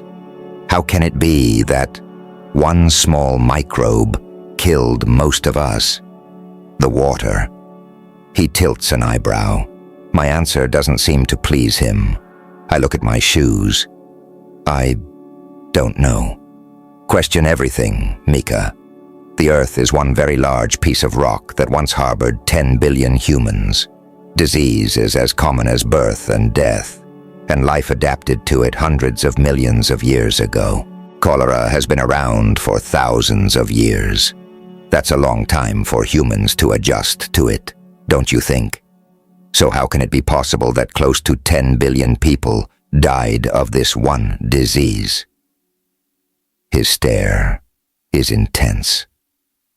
I feel myself growing smaller with every silent second that ticks by, while hope is screaming, "This is it, Mika, the real thing. Don't screw up." I see myself failing this very first test, not even an hour into my so-called probation period. It pisses me off big time. I don't have enough information, I say. All I've ever heard and read about the great pandemic was that so-and-so many people died because cholera suddenly and inexplicably swept over us, and that it will never happen again. All we've ever learned at school are a few names of cities that were hit first, when they were hit, which way the pandemic spread, and how many died in which year and place. Never an answer as to why. Whenever I asked why, people told me because I said so. He smiles. How come he smiled? And what does that tell you? He asks. How would I know? Maybe they don't know either. He tips his chin. Historic reports of the great pandemic are impossible to count, and it's impossible to read them all. Interpretations vary, accounts vary. Whatever knowledge we can extract and whatever conclusions we draw from the breadth of information is openly shared among all sequencers. However, what the council of each settlement chooses to believe and hence communicate to its citizens is often an oversimplification of what we really know. The first crack splits the dark, hitting some poor tree deep in the woods. "You picked a good spot," he says calmly, probably noticing the tremble that ran through my back. But it's not fear that shakes me. It's excitement. Why are you called a sequencer? We let people believe that it's because we sequence genomes of microbes and map their occurrences and capabilities wherever we go. Our profession originates from a group of scientists, engineers, and historians who investigated the sequence of events that led to the demise of most of humanity. But if we were only investigating what caused what, we'd still be only a bunch of scientists, engineer and historians. We call ourselves sequencers because we create sequences of events. I swallow. What events? We move settlements from one place to another, for example. And that leads to what? A mixing of beneficial genetic traits, thinning of unfavorable genetic traits. Are you saying that you guys are lying when you wipe clean a whole village? It's never really cholera, but some breeding program. A dangerously simplistic view. He squints up at the black clouds. Cholera is a serious threat, as are the small and isolated human subpopulations. I want proof of your identity. I don't even know your name. I haven't introduced myself yet. He shouts over encroaching squall. I wait, but he remains silent. The world around us blares with thunder, storm, and rain, as if the weather wants to uproot all trees and move the whole forest to some other place. The dry wash begins to fill. Little at first, not more than a trickling of needles, soil, and water. Then all of a sudden, a wave gushes down the hill, lapping at the small elevation we sit on, splashing us with muck. I can't help but think of disease and poison being washed down, spreading into my village, into the lowlands, and into the oceans. I'll never again view water in the simplistic, oh look, it comes out of the ground, way. It's more like a networking organism, maybe. I'm runner, he says between two thunderclaps. He bends closer and speaks with an urgency that drives goosebumps up my arms. Whatever I ask of you during your probation time, two things are more important than anything else and justify breaking every assignment or order I may give you. 1, your survival. 2, your own values. That's it. Never risk your life, never betray yourself. Is that understood? Yes, I answer, although I'm not sure what he means by the value thing. But your name isn't proof of your identity. Do you know how sequencers are identified? No. So how would you know if my identification is valid? Should I show it to you? He leans back against the tree. Your first assignment is to survive, Mika. 1 week in the woods. You do not ask anyone for help. You do not contact your parents. If a search party combs the hills, you hide. My parents don't know I'll be here for a week? He shakes his head. They'll think I'm dead. They'll be horrified. Why does this suddenly bother me? Yes, you can abort your probation at any time. How helpful. Thank you very much. When he wipes rain off his face, a thought hits me. You asked Ralph to kiss me. I asked him to distract you. He chose to ask you for a kiss. It was disgusting. That's your responsibility. You said, okay, 1 kiss, no tongue. Then you go home. Your choice, Mika. You are of age. I want to kick his balls. Instead, I lower my head and bite down hard on my cheeks. He taps on the hood of my rain jacket. Do you have any other questions? Yes, 1 million. But I want him gone. Where and when do we meet the next time? Here, in precisely 1 week. He's disappeared before I look up. Next to me on the soaked forest floor lies a book wrapped in clear plastic. A note is stuck on top of it. Find answers while I'm gone. I push the note aside and read the title, The Great Pandemic. I am back in school. With my hood pulled low over my face and the rain jacket wrapped tightly around my shivering frame, I press the volume to my stomach and wait for the storm to pass. The binding of Runner's book appears weatherproof, but I don't want to risk soaking it. While my body is growing colder by the minute, My mind is racing. Chances are, this isn't a bad joke after all, and my life is about to take a drastic turn. Drastic is an understatement. Once news spreads, people will wonder what I've done to deserve such an honor. I'll be the talk of the village, not because of something I've screwed up, but because of something great. Has that ever happened before? I rack my brain and can come up with only one occasion. I managed to fix the high-pressure turbine at minus 25 degrees Celsius outside temperature and 10-centimeter ice buildup on the blades. It took a lot of well-measured wax and a few new parts on the defroster unit, plus 10 bloody fingertips, while my father was busy de-icing the low-pressure turbine up on the hill. I was 12 then, and Mother told me I might make a good turbine housekeeper if I could improve my grades. I doubt she believed her own words. After all, I'm a girl. Sometimes I think Father only wanted to torture me with all this, allowing me to fix his precious machines, knowing I enjoyed it, knowing I hoped for more when there was no reason for hope at all. Ah, hope. Can one have hope without doubting? I guess not. Because if there are no doubts, one would have to say I know, instead of I hope. The stupidity of ungrounded expectations. That's what optimism is. I'd rather stick to facts. Being noticed by a sequencer, let alone being considered for an apprenticeship, is absurd. It simply doesn't happen, and certainly not to the village idiot. Sequencer apprenticeships are so rare that hoping to receive one is like jumping out of a window, expecting to fly. Sequencer apprentice. A prickling runs across my palate. I love this term.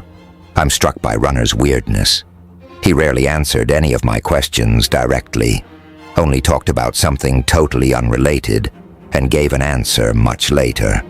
He picks a potential apprentice at his very first visit. He'd said the old one suggested me, but why the blind trust? Why not look first and decide later? It would spare him a lot of trouble. Why would he do this? I'm still not 100% convinced of his identity, but he must have shown proof of it to the dean, to our physician, and maybe to someone from the council, too. Not to Ralph, though. That boy is such a dork. If anyone waves the authority flag at him, and in Ralph's case, adulthood is authority enough, he lolls his tongue and wags his tail. He'd been so nervous because he was afraid to disappoint. He didn't want to kiss me at all, and only used this as an emergency strategy for Runner's request to distract me. I feel a strange mix of relief and offense. I'm glad Ralph isn't in love, or whatever one can call it, but I also feel betrayed. Weird. My biggest problem with Runner is that he neither looks nor behaves like a sequencer. But there's only one comparison. Cacho, the old sequencer, a quiet man who hummed and smiled a lot. With a pang, I noticed that I missed the old guy. I even liked his name. It makes no sense that he'd suggest me for an apprenticeship.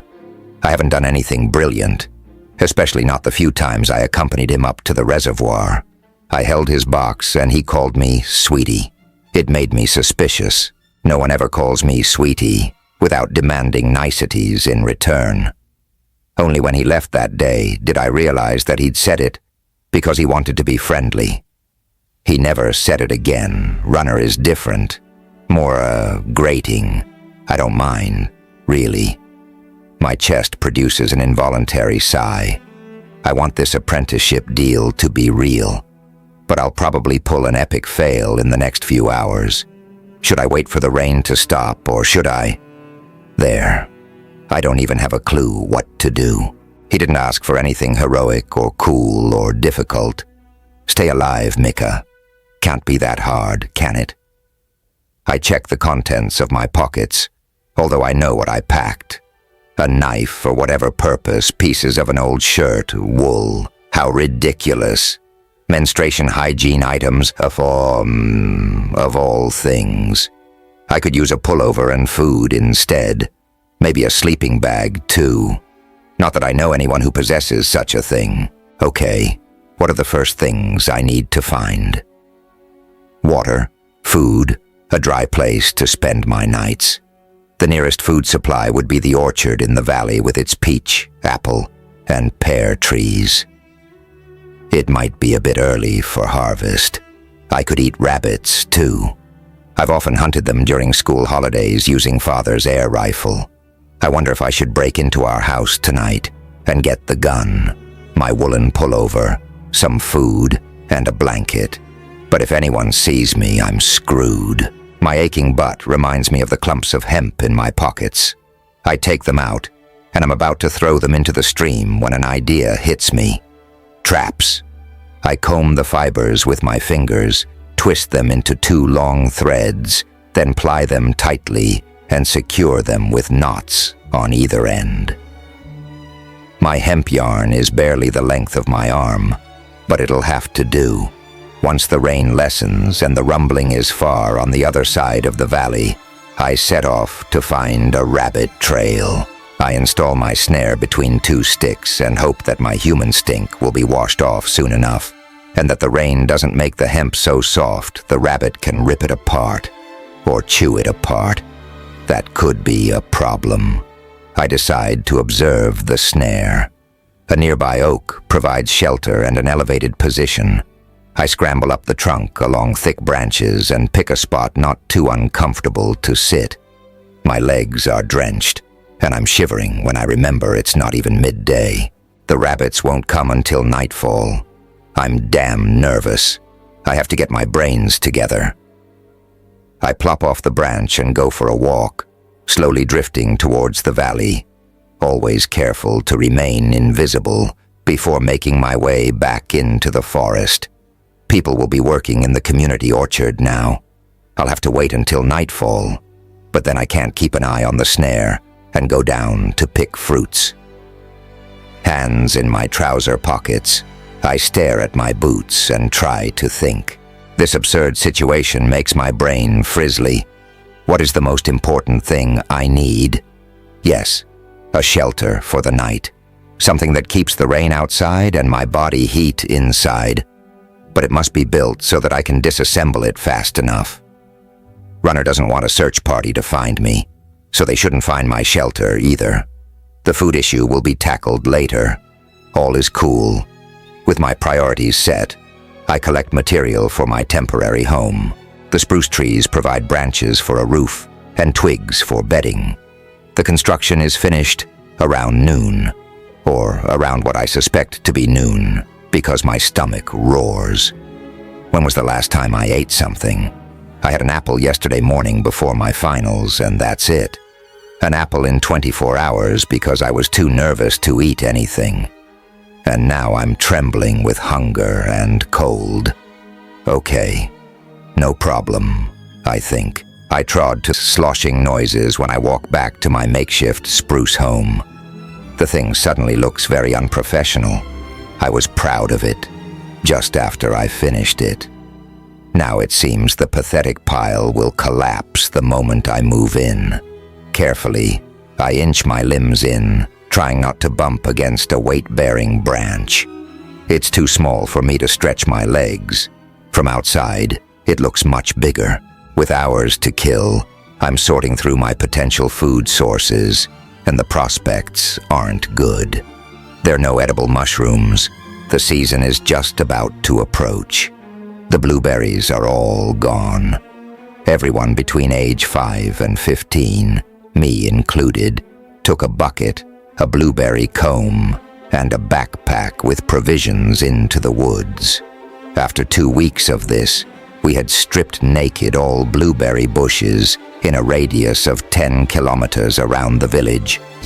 Now the root cellars are filled with jam, sauce, and dried berries. Unreachable for me. The blackberries are just getting ripe, and I might be able to find a few handfuls of sweet fruits. No need to even think about nuts. They're due in 2 months. If push comes to shove, I'll eat dandelions. But yuck. My best bets are the rabbit trap and the community orchard. I decide that food really isn't a problem and open Runner's book, certain it will bring boredom galore. The first chapter shows a picture with piles of corpses. The Great Pandemic was caused by two bacteria, Mycobacterium tuberculosis and Vibrio cholerae, and spread across our planet in several waves, starting in the 1960s.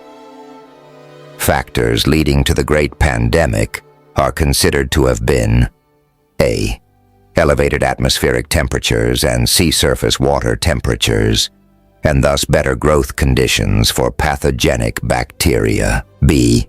Raised seawater levels and heavy rainfalls, causing an elevation of groundwater levels, which resulted in sea flooding of at least 63% of all sewer lines worldwide, and substantial fluxes of fecal matter into aquifers, rivers, and lakes, contaminating all major drinking water resources. D. Frequent long-distance traveling of Western and Central Europeans, North Americans, Australians, and Asians by air, sea, and land, facilitating the spreading of virulence factors and antibiotic resistance genes, and later, significantly accelerating the spreading of disease. E.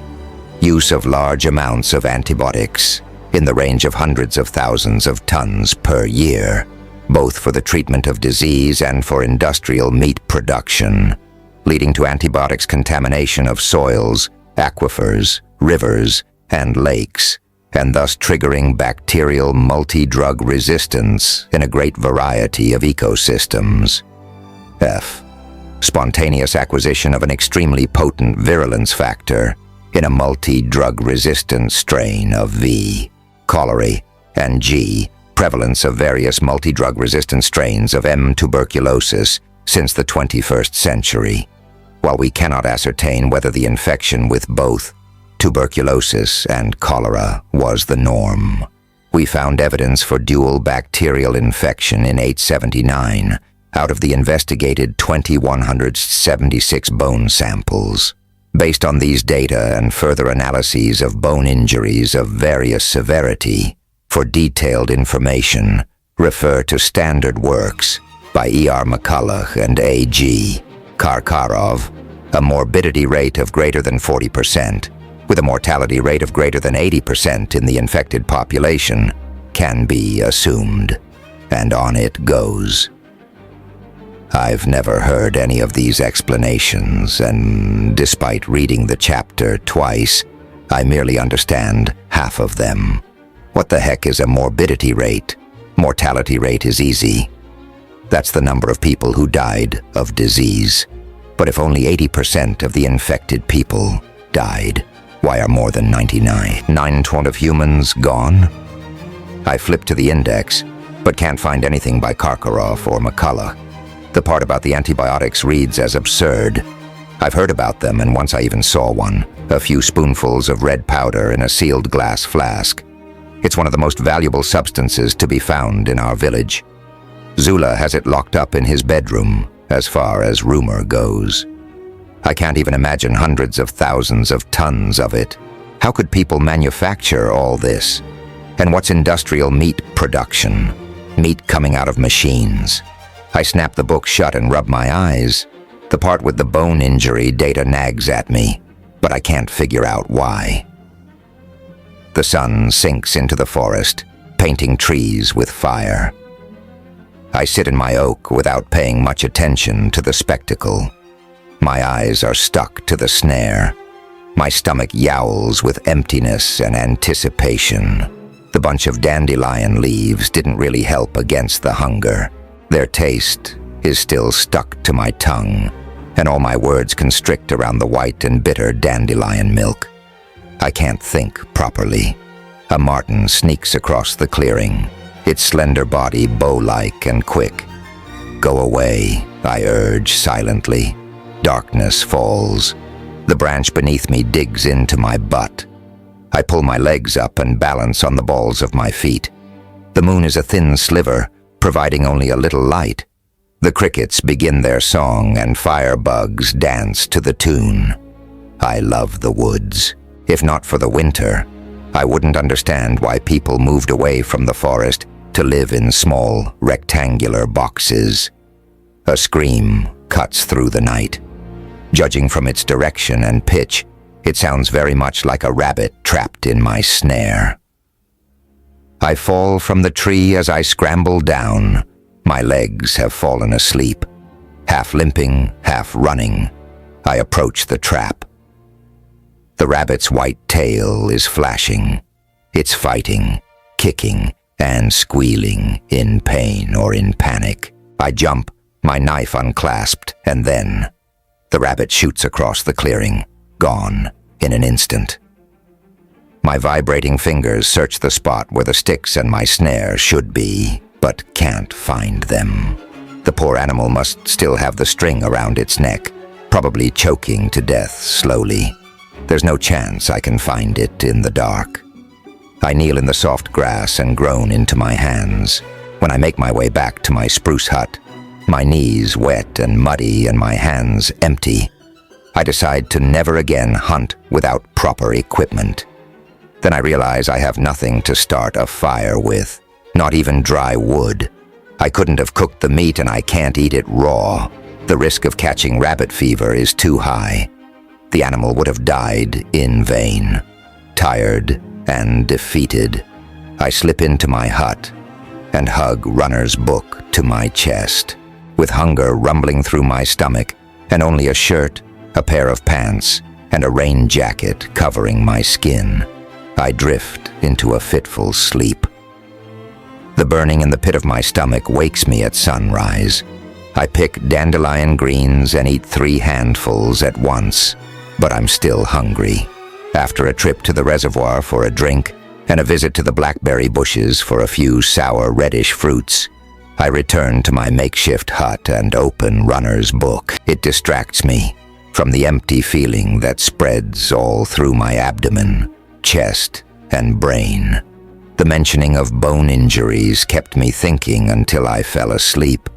Then came the dreams of piles of bones, all dented, thick blood leaking from them.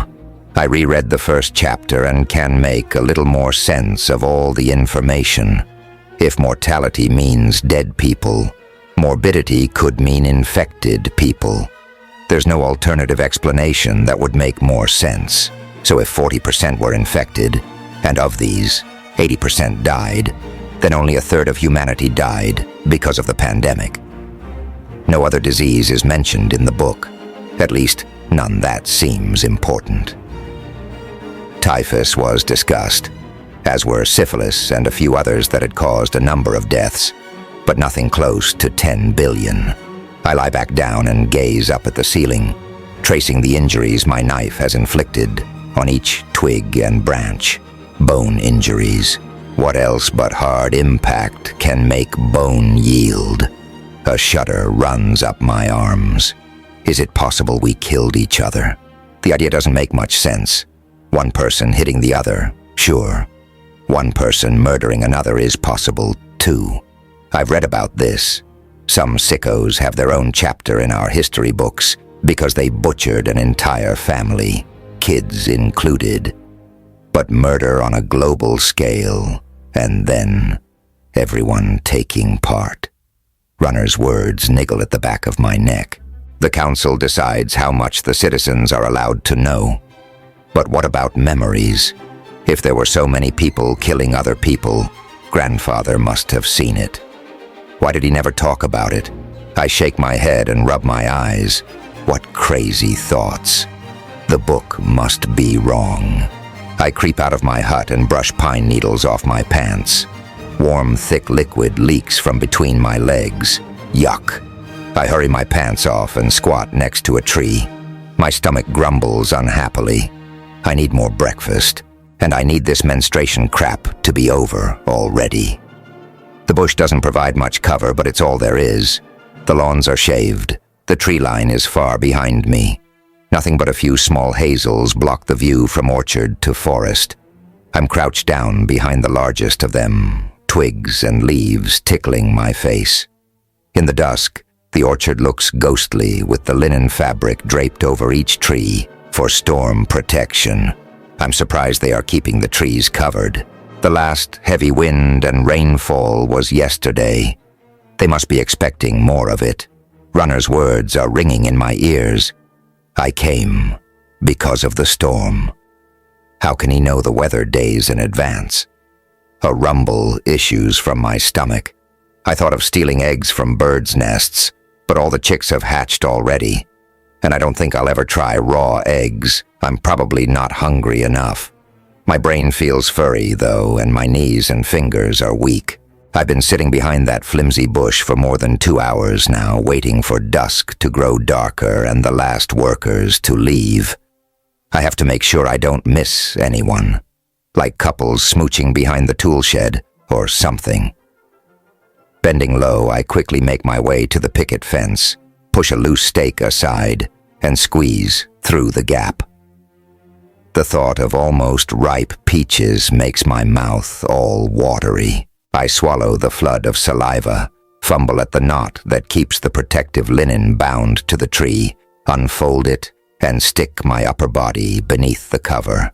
The first peach goes directly into my mouth, as does the second, third, and fourth. They are a bit tough and sour. I need to be careful so as not to mess up my digestion. I tie the cover closed and visit another tree, and then another, picking only a few fruits each time so my nightly visit won't raise suspicion in the morning. With a grin on my face and my rain jacket bulging with fruits, I make my way up the hill. Ugh, half-ripe peaches and unripe pears. Even thinking of them makes my stomach churn. The thought of dandelion is even worse. How did this happen? I've been careful with the fruits. After stuffing a handful of them into my mouth, I ate only another 5 or 6, slowly, one at a time. Did the dandelion do something funny to my innards?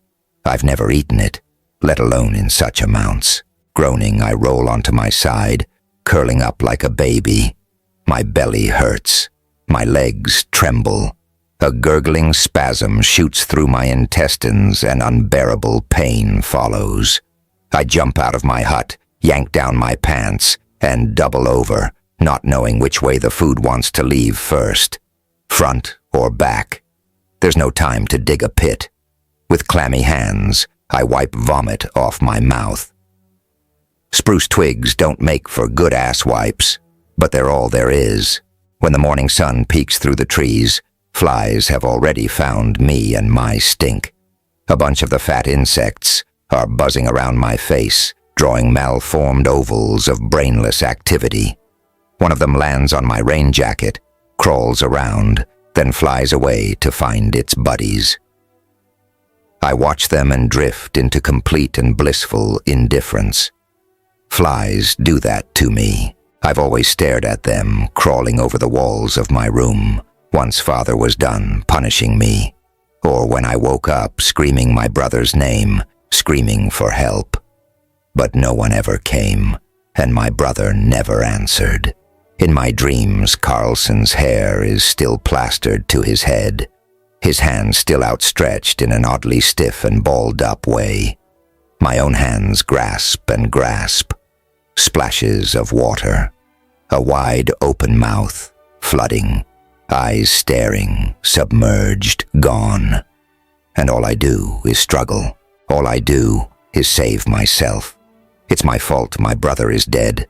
It might sound somewhat melodramatic to say that I have killed him, but it's true. I did. I'd bugged him for days to take me up to the reservoir and teach me how to swim. And boy, did I learn to swim that day. I barely made it to the water's edge, fled from there to our home, hoping someone could haul him out of the depths and back into pulsating, breathing, warm life. When my parents stood at the shore, staring out at the cold water, they looked like 2 old tree trunks with their roots chopped off. They gazed at the still surface and grew smaller with each second ticking by, while the others, Zula, Lampit, Clemens, Alexandra, moved about frantically, sopping wet, exhausted, and then giving up. Shrugs, sobs, hugs, for grown-ups only. I should have seen it in the eyes of my parents, but I didn't. With my 5 years, I was too stupid. I sobbed myself to sleep and woke to father kicking the door down, stinking of alcohol, fire, and smoke, stinking of despair and metal. Metal, I was wondering, when he hollered a drunkard's song of accusation. Why did you go up to the reservoir? You knew you weren't allowed. Why did you go in the water? You knew he had epilepsy. My son, my son. With every why and every you, his fist fell on my face. He sobbed while he did it, and I knew I made him do it. I passed out when he sat on my head, his knife drilling into my back. When I came to, Zula sat next to me, dark and swollen half-moons under his eyes. My back was bandaged, evidence hidden, mouths sealed. From that day on, all went downhill. Sometimes I wonder why I feel so old. I blink into the morning light that falls onto the forest floor in sharp, stabbing angles. If I remain here, unmoving for another half hour, the sun will caress my face. I watch it coming closer, touching the tips of grass blades, ants that carry pupae and dead caterpillars, then my outstretched hand, my arm, and finally, my eyes, cheeks, and lips. I hum. The patch of sunlight leaves my face and travels farther. I wonder why I'm here. Maybe I should go home, take up composting, get married to whomever, have 5 or 6 babies. Maybe 2 or 3 will stay alive and grow up, while I turn gray and bent, like everyone else. Are the others really happy? Or are they just pretending to be? I've never stopped to ask. How does the compassion thing work, anyway? Am I to show compassion to get some in return? Maybe that's what I did wrong all these years. I was mostly focused on saving my own skin. Don't get punched in the face at school. Don't get your arse whipped at home. I don't give a shit about other people's feelings, so why should anyone care about me? Anyway, time to move. I disassemble my spruce house and spread the twigs and branches on the soiled ground before I leave. The place reeks. I reek. Hunger isn't my main problem at the moment. The reservoir lies quiet and peaceful in the morning glow. I scan the surroundings and, seeing no one, I shed my clothes and jump into the cold water. My calves cramp at once. I gulp air, sink beneath the surface, take both my feet into my hands and stretch the rock-hard muscles, massage them, stretch them again. Swimming is hard, almost impossible, but eventually I make it back to my clothes. Panting and coughing up water, I flop on the grass. Cackling, I hold my stomach. Tears well up and roll down my cheeks. In my throat is a clump and I choke on it. I'm ready to commit suicide, but panic when I'm about to drown. What bullshit. What's wrong with me? No guts? I rub my snotty face, stand, and start washing my shirt and pants. No jumping into cold water while starving. I'll keep that in mind. The rain jacket is easy to clean. Just a few dunks and it smells like new. I wring the water from my clothes and wash my body, glad that at least the menstruation thing seems to be coming to an end. With nothing to rub myself dry, I catch as much of the warming sunlight as possible while keeping my ears and eyes pricked for anyone walking up the hill. In my mind, I turn over my options. My clothes need to dry, but if I leave them here, they could attract unwanted attention, or worse, even, someone might take them. I need to find food, but carrying my clothes under my arm won't help them get dry. Running around naked in the woods isn't too cool either. I'm more visible, I'm colder, and I'm certainly not planning to show my bare skin to anyone. I decide for a compromise and put my wet shirt on. It can dry in the sun without me having to leave it behind. Besides, my body heat will speed up the drying process. I might catch a cold, but I don't care much. My pants and the rain jacket can be hung somewhere else, maybe in a clearing. But first I need to eat. My body feels like an empty husk of bones and skin. I ate 12 blackberries today. Just looking at dandelions makes me woozy. No way I can eat them again. Hunger felt sharp and painful around midday. It's a dull throbbing now. The cold night is a bigger problem. My pants aren't dry yet. I'm covered with my rain jacket, and atop of that lies a bunch of awkwardly piled up spruce twigs. The hailstorm keeps blowing through, digging icy fingers into my skin. What a screwed up summer. I nod to myself. I'll solve the food problem tomorrow. I only wish I were a bit fatter. Skin and bones don't help you stay warm. Fat does. I've never been a good eater. During the winter 3 years ago, the eating little habit helped my family survive, though. All we had left were wrinkly potatoes that believed spring should have arrived long ago. The potatoes were correct. It was May. The small brown tubers sprouted pale arms in a last attempt to reach sun and warmth where there was none. The beans had grown mold, and we had to toss them out in the snow, hoping to attract birds or even rats we could kill and fry. But nothing came. All preserves had been eaten 2 weeks prior, as had the hams, beets, nuts, and dried berries. People began hacking open the frozen ground in their search for edible roots, but the starving wild boar had eaten them already and moved on. Hunting parties were sent out and didn't return, so that's what we were left with. 3 potatoes per person per day.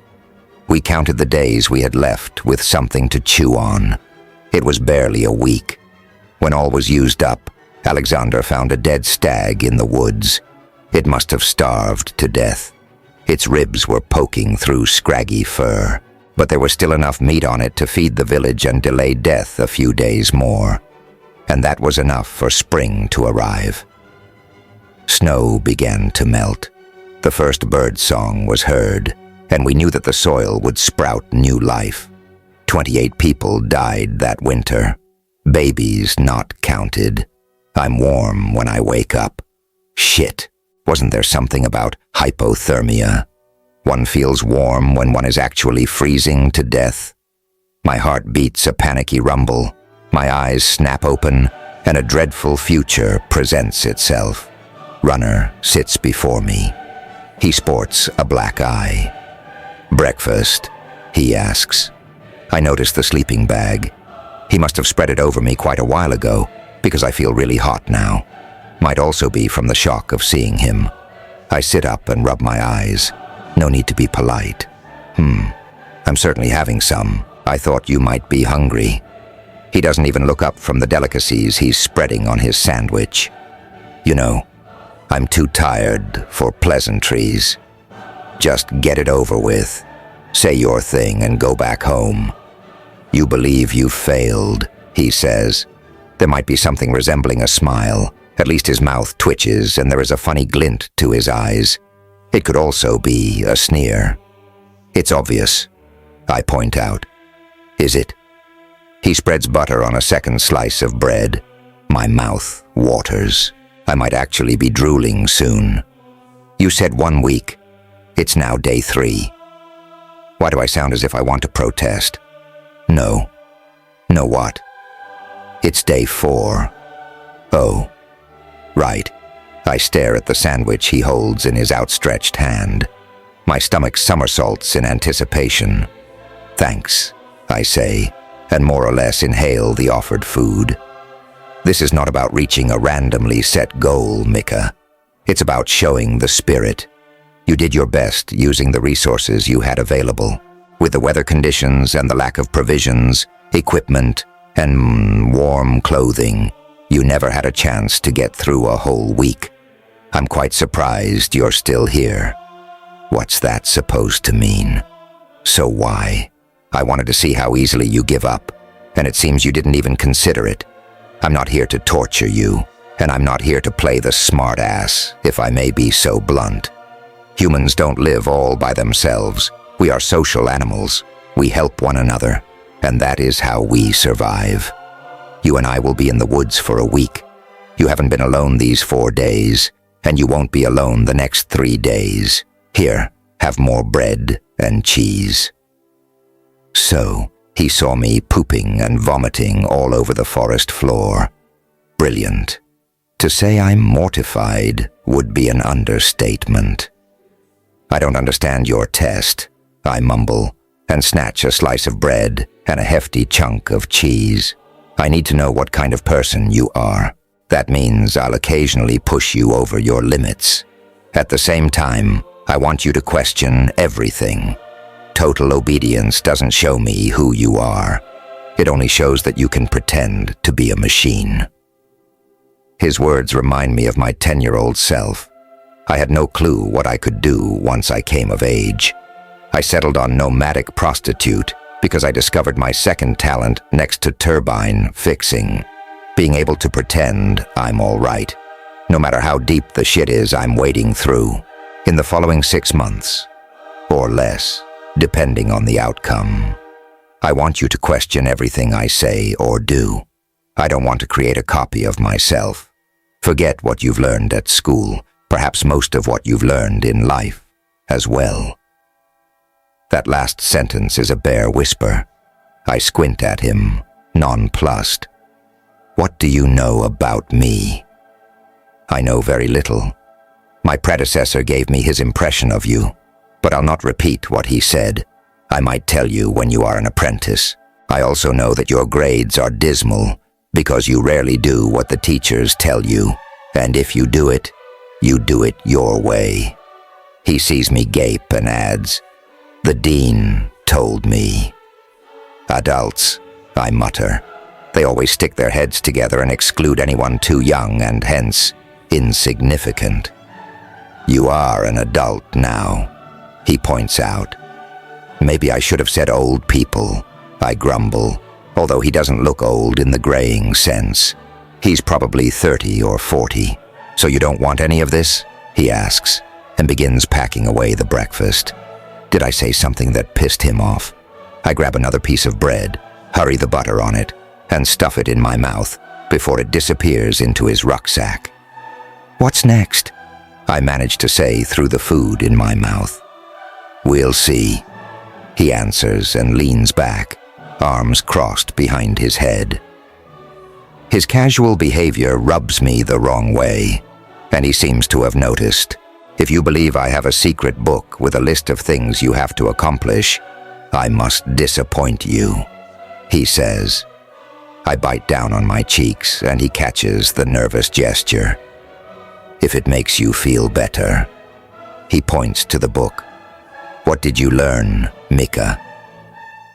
My neck tingles because his words remind me of my father's. "What did you learn, Mika?" And the humiliations that always follows. But Runner doesn't look aggressive. He looks relaxed. "I don't know," I whisper, ashamed. "Why?" Because all this," I wave at the book, "gives me more questions than answers." "What questions?" Still relaxed, still no sneer. "What I've been told at school and what everyone else knows about the great pandemic is very different to what's in your book. And I wonder why that is. There are only 2 possible explanations. Either the book is wrong, or everybody else is. The book is a summary of what we sequencers know about the causes of the pandemics. Some of it might be wrong, but I doubt it," he says. "That would mean everyone else is misinformed, or deliberately misinforming others. But I have no guarantee that what is written in your book has anything to do with reality." "Make a guess," he says, and looks up at the foliage, chewing on a blade of grass. I don't want to guess. It feels like gambling with 10 billion corpses. After a long moment of silence, he says, "Imagine there is a threat so big, no one can do anything about it. What lie would I have to tell you to stop you from panicking? One that says, 'Shut up, I do the thinking.'" He laughs at that. "More or less. I would tell you a lie that you'll find easy to believe. One you'd want to believe, which is, first, I would let you believe what you have believed for years, that the great pandemic was caused by an unhappy coincidence, bad karma, or a deity with a strange sense of humor, to give you something to look forward to, something that keeps you calm. I would tell you the lowlands will be safe in a few years, that you can soon go where the grass is green and the winters aren't so harsh, where we can live together and not in settlements so small and so far apart from one another that it's barely possible for people to survive with the little they have. And everyone would believe these lies easily, because 68 years ago, humanity was wiped out almost completely, and this collective trauma is hard to digest. Most people want to forget about it. No one wants to be terrified. No one wants to know it can happen again. No one wants to know that, next time, no one will be left alive. I try to swallow. My throat hurts, and I'm left with a croaky voice. Why were bone samples examined for injuries? What do you think? Rarely does anyone ask me what I think, and Runner does it so often my head is spinning. I think of grandfather and what he told me about the great pandemic. Then I comprehend how little information he'd shared. Not once did he mention how grandmother died. I've always believed it was cholera that killed her. I believed a lot and didn't dare ask, because I knew it hurt him whenever we touched the topic of death. He spoke of God and grandmother being in heaven. I look at Runner. The grass blade scoots from the left corner of his mouth to the right. A bird calls in a tree above me. And there it is, the one word that makes more sense than all others dropping from my mouth. Violence. Yes. How many people died of disease? 3 billion, maybe less. I stick that information in a corner of my brain that knows little emotion. 7 billion people killed one another. I whisper. The ones who survived are murderers. I'm nodding at myself. My father's behavior seems to make sense now. Runner's face darkens. It's more complicated than that. I bend a little closer, ears and eyes wide with attention. I'll tell you once you're an apprentice, he says. My shoulders sag, and I inspect the dirt under my fingernails. What are sequencers really doing? Trying to keep humanity alive, but it gets harder every year. Why does it get harder? I ask. You'll know once you are an apprentice. The time. The 10 or 15 years for the lowlands to be safe again, is that the time we have left? Yes. Runner is lying at the base of a beech tree, half rolled up in his sleeping bag. I sit close by, reading and picking the soft innards out of the loaf of bread he's brought. But I'm barely able to contain my hunger for knowledge. I can't believe that I actually want to read more books. He told me to be patient, but I've never been more impatient than today. Before he dozed off, he asked me how I can sleep on the forest floor all by myself while that lynx is in the area. I've never heard of a lynx here, but Runner is certain he's seen footprints. He had little sleep in the past 4 days while keeping an eye on me. I felt ashamed when he told me this, but what choice did I have? I don't own a fancy tent like the one he has, one that can be hung between trees, far enough from anything that wants to take a bite off me. He calls the thing a hammock, and it has room for 2. He also says we'll share it whenever we're traveling together. Since then, goosebumps scuttle up and down my back. I'm thinking of the old geezer who died a few months ago, but not because people lynched him. He simply fell down dead, probably drank too much. Everybody knew what he did to little boys, or maybe they suspected it and it was too horrible to ask questions or point fingers. Instead, it was better to say nothing. In 3rd grade, Marish often had problems sitting on his bum. No one talked about it. I didn't either. I had no clue what I could say. Are you okay? Would be stupid.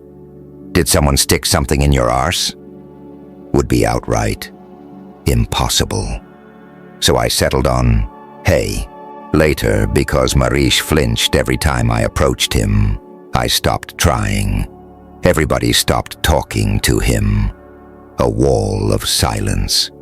There are a lot of people on this side of the wall. On the other side, you are alone. I watch Runner snore softly. I know nothing about this stranger, and I'm supposed to travel with him, sleep in a small tent with him, share food with him, and even my thoughts. I need a weapon, something more useful than this pathetic pocket knife of mine, and I need to be better prepared for our next trip, should there ever be one. I've never thought about a sequencer's life. Cacho appeared and disappeared, leaving behind a whiff of magic.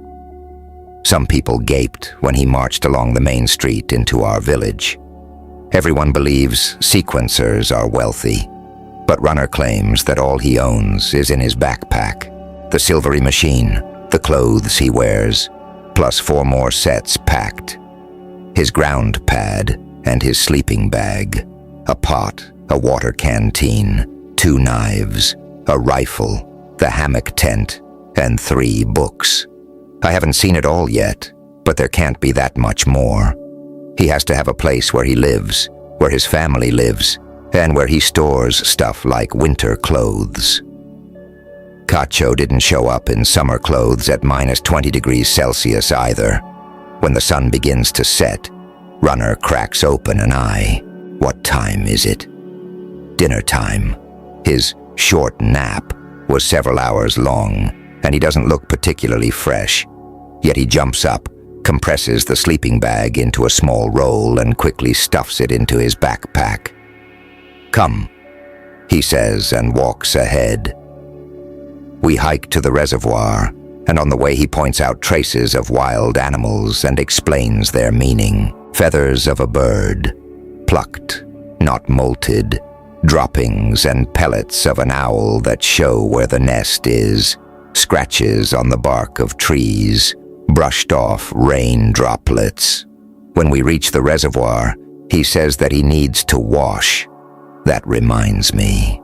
My damp clothes must smell like Alphonse Lampete's goat cheese. I pull off one shoe and hold my socked foot close to my nose. Yuck. Sitting on the turbine housing, I hug my knees. My back is turned to Runner, and my front faces the sunset. About 20 minutes later, he walks up to me, his hair still dripping. "Your turn. Wash your clothes. They reek. I have a dry set you can use." I wonder how he does his command thing without ever raising his voice. He rummages in his backpack, extracts a pair of brown cotton pants and a white shirt, all too big for me. No underwear, though. Now I'm glad my body hasn't changed yet, and there's nothing that makes me look very female. Well, nothing prominent at least.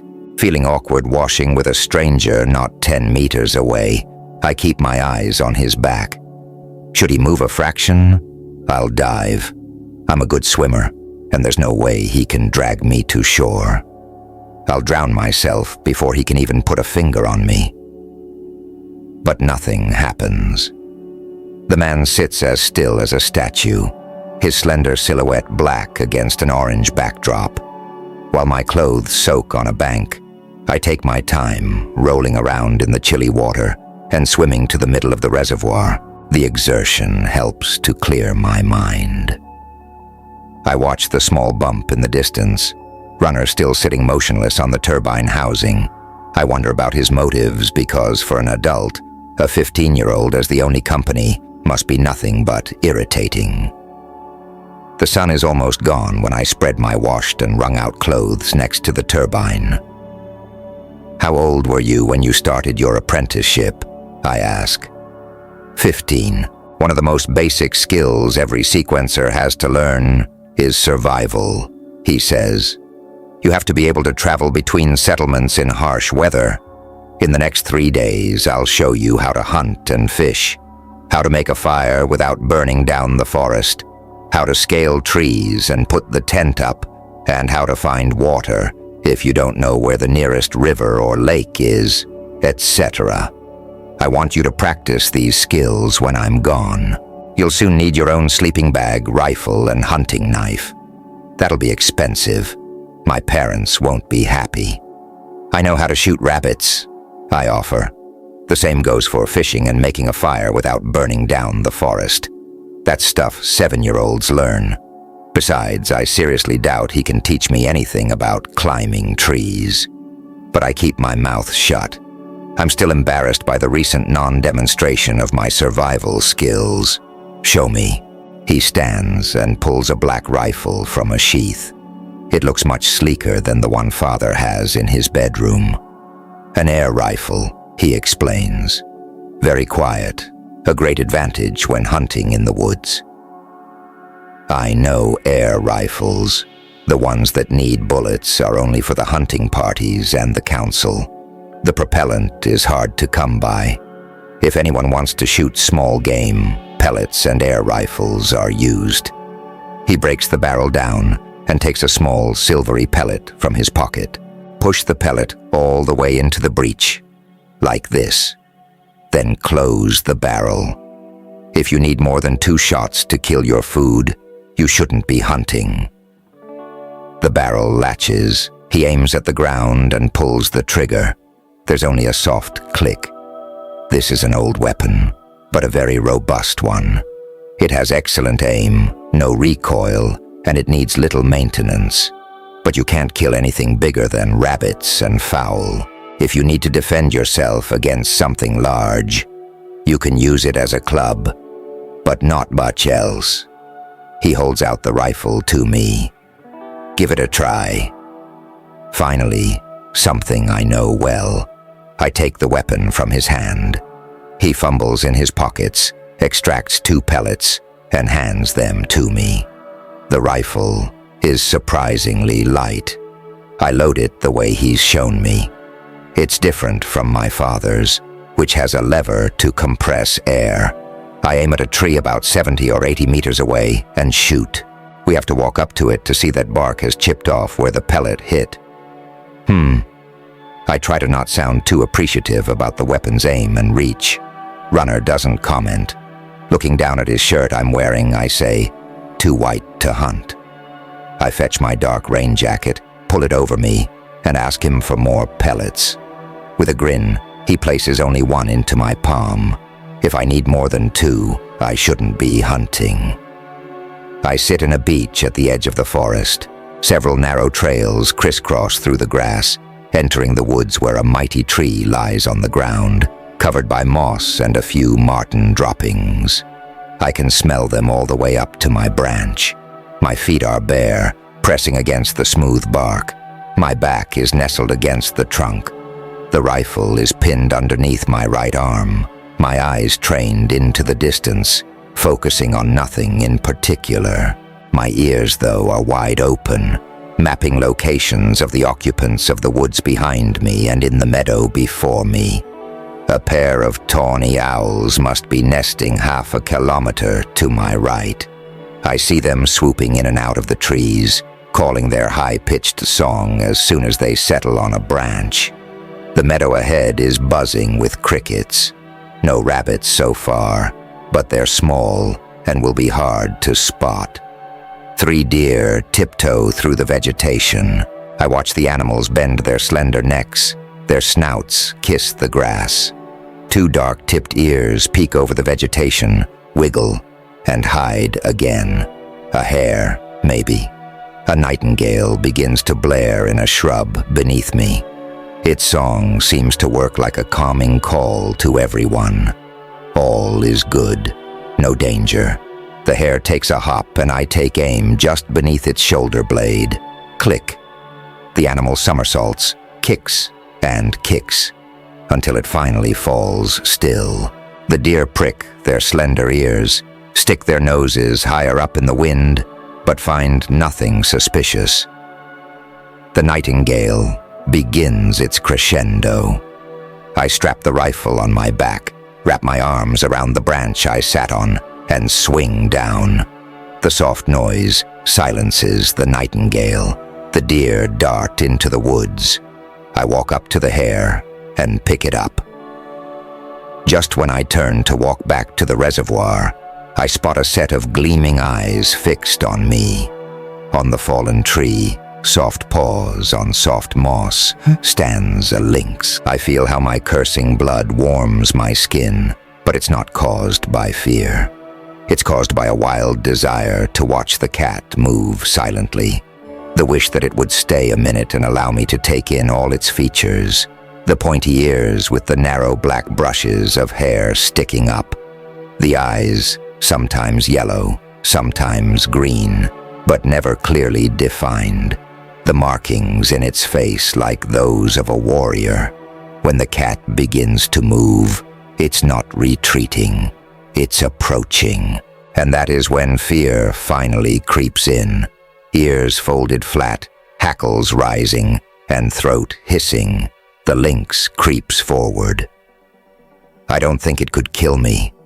It's not large enough. But it can certainly injure me. Those incisors look rather long and pointy when I imagine them cutting through my neck. The cat jumps off the tree trunk and I take a step back. It stares at me, and then at the hare. And finally, I understand.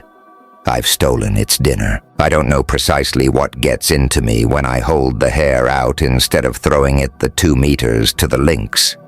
Curiosity, maybe. I have a bit too much of that, I guess. Light gray paws are set in motion, and I can see a slight limp in its right hind leg. When the cat steps out into the pale moonlight, it shows ragged fur, and underneath, ribs grinding against skin. I wonder if I should go down on my knees to appear less threatening, but decide against it, as this will also make me look more edible. Instead, I stretch out my arm as far as it can go, the hair suspended on its ears, feet touching the ground. Without taking its eyes off me, the lynx lunges, closes its jaws around my kill, and disappears between the trees. I touch my hand to my chest and feel an oddly calm heartbeat. Later, when I return from my hunt with a rabbit that has only one hole in its pelt, Runner asks where the second pellet is. "You'll know once I'm an apprentice," I reply, and gut our quarry. When I step through the door, it feels like being swept up and brashly thrown back into reality. The same corridor, overly clean and impersonal, the same scrubbing sounds from the kitchen, the same grumbling from the living room. In the woods, Runner has unceremoniously touched his fingers to his hat and marched off. I don't even know if or when he'll return. As soon as my mother notices I'm back, reality seems to vanish once more. My parents, who rarely express any other feelings but regret, now behave like 2 hens who've just laid abnormally large eggs. I let myself be wrapped up by their happiness while my doubts keep niggling in the back of my mind. Even after a week in the woods, I still cannot believe what has happened and what might be happening to the rest of my life, or how short this rest might be. But I don't run around chicken-like, making noise and repeating the same information over and over again. Mika, the loser, has done well. Mika, the loser, starts her probation time as a sequencer's apprentice without screwing up. Mika, the loser, returns home dirty, stinky, and unable to utter a peep once the day comes to an end, and my parents retreat to their bedroom. My mind uses the silence to produce its own noise. The uncertainty is unbearable. The change from hope and adventure, from feeling alive and respected, to being back home, tears me apart. My chest is aching. Hope, the hungry beast, is prowling inside. I'm prowling too. From door to window, window to door, door to window, and back and forth. It doesn't help. I unclasp my knife and my hands grow calm. The pain inside my chest lessons with every line I carve into it. Part 2. Winter. Before the times of change, still is it so, by a divine instinct, men's minds mistrust ensuing dangers. As by proof, we see the waters swell before a boisterous storm. William Shakespeare, Richard III. I stare into my soup. Bits of grayish potatoes and woody string beans drift among flecks of what must be herbs. Winter soup recipes are simple. Throw leftovers into water. Add salt and whatever grows beneath the snow cover, looking like it might add taste. Boil until all ingredients appear very dead. Serve. As a kid, I played Save the Veggies. My spoon was the rescue boat that scooped drowning vegetables from the soup and poured them on top of one another. The ones at the bottom would have to sacrifice themselves for the survival of the ones at the top. Funny how much my soup reflected life. The game always ended with Mother yelling. Not anymore, though. I could play it until Christmas next year, and no one would complain. These days, when Father talks about me, he refers to me as his daughter. I used to be that girl. My mother hugs me almost daily and asks how I'm doing. I can't stand it. The hugs give me a headache, and I don't want to talk about how I feel. The presents that arrived today are shockingly luxurious. An air rifle, a backpack, a ground pad, and a sleeping bag, ordered by my parents 8 weeks ago. The whole village pitched in. Everyone seems proud to have me. The things are strewn across my room now. I've touched everything, smelled and tasted everything, and even wept into the sleeping bag. Tomorrow morning I'll go for a hike and test my new equipment. I have to get out of this chicken run. I know I should be grateful, humble, and nice. But I'm not. I'm still me. I didn't change from despicable to lovable. Not that I know of, anyway. Whatever changed is superficial. It's all in what others suddenly see in me. It's all because a stranger showed interest in me 4 months ago, and still does, despite me being me. That's why I hate the sudden attention, because it's not for me. It's for a man who's deeply respected, even feared maybe, throughout the entire village. I eat my bread and stop shoveling beans on my Save the Veggies pile. I'm too old for this stuff. As if to prove my adulthood, my chest sprouted walnut-sized boobs. All other girls my age are rather well-developed, to put it mildly. At 15, one isn't playing around anymore. One is to work a job, get married, have children, and be normal. A mischievous grin spreads across my face. There are no job, kid, and husband duties waiting for me. Only adventures. I pull the scarf higher up on my nose. The snow is deep, but the felted goat hair gaiters protect my legs from wetness and cold. I'm wrapped in wool and hair. My muscles ache and produce heat, and the backpack is heavy. I have no specific plans other than to not return this week. I know I'll sleep little because the tarp I carry won't be enough to keep the wind and snow out at night. But it's wonderful to be outside and far away. I talk to myself just to taste the words. I shout them to feel their aroma spread to the back of my head. I stick snow into my mouth and rub it over my face to savor scents and flavors. If anyone were to see or hear me, they'd think I was insane. Who knows? Maybe I am slowly getting there. I've learned so much in the past 4 months I have problems wrapping my head around it all. The complexity of events, the ignorance of my species. For decades before the Great Pandemic, scientists knew what factors triggered cholera outbreaks.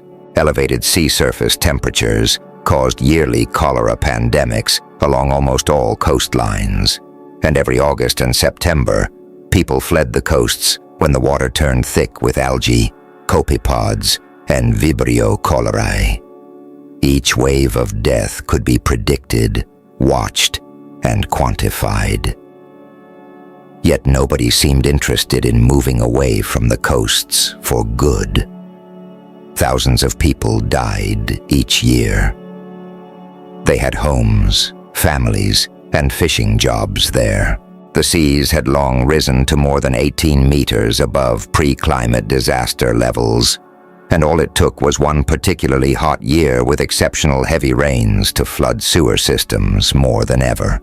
Then disease ran rampant, not only along the coasts, but through crowded inland cities as well. 2 bouts of cholera, one coming from the sea and one coming from the cities, poured over all continents, except Australia and Antarctica, which were either too arid or too cold. It didn't take long for people to realize that tuberculosis had spread silently for years, weakening the immune system of more than 80% of humanity before the more aggressive cholera struck. The resulting death rate was staggering. No cure was available because bacteria had long ago learned to neutralize antibiotics. So many dead people, and who was to blame? The others. In this 1 year of great suffering, we began murdering each other and didn't stop until close to 10 billion of us were gone. I don't get the logic in this. Runner keeps telling me that there is little logic, that we are not a very logical species. He told me about the brothers and sisters of the apocalypse, short, BSA.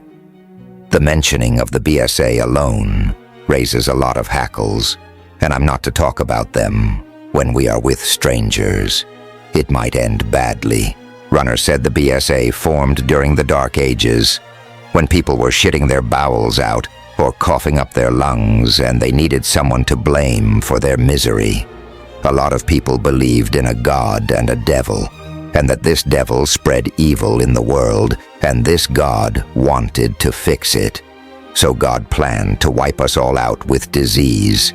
But somehow he didn't get it quite right because only 3 billion died, and 7 billion were still alive. And so the BSA rushed to help. Millions of people believed this crap, and many still do. Because when you help the cause of a god, your afterlife will be better than the shit life you're living. People who looked wrong died first, and people who believed wrong died next. Apparently, a lot of men and women believed there was only evil on this planet. I keep wondering if they learned to hate because their lives had been so hard. Maybe they often starved because the world was so crowded. I don't know. Runner doesn't want to tell me the details. Not yet, he said, but soon.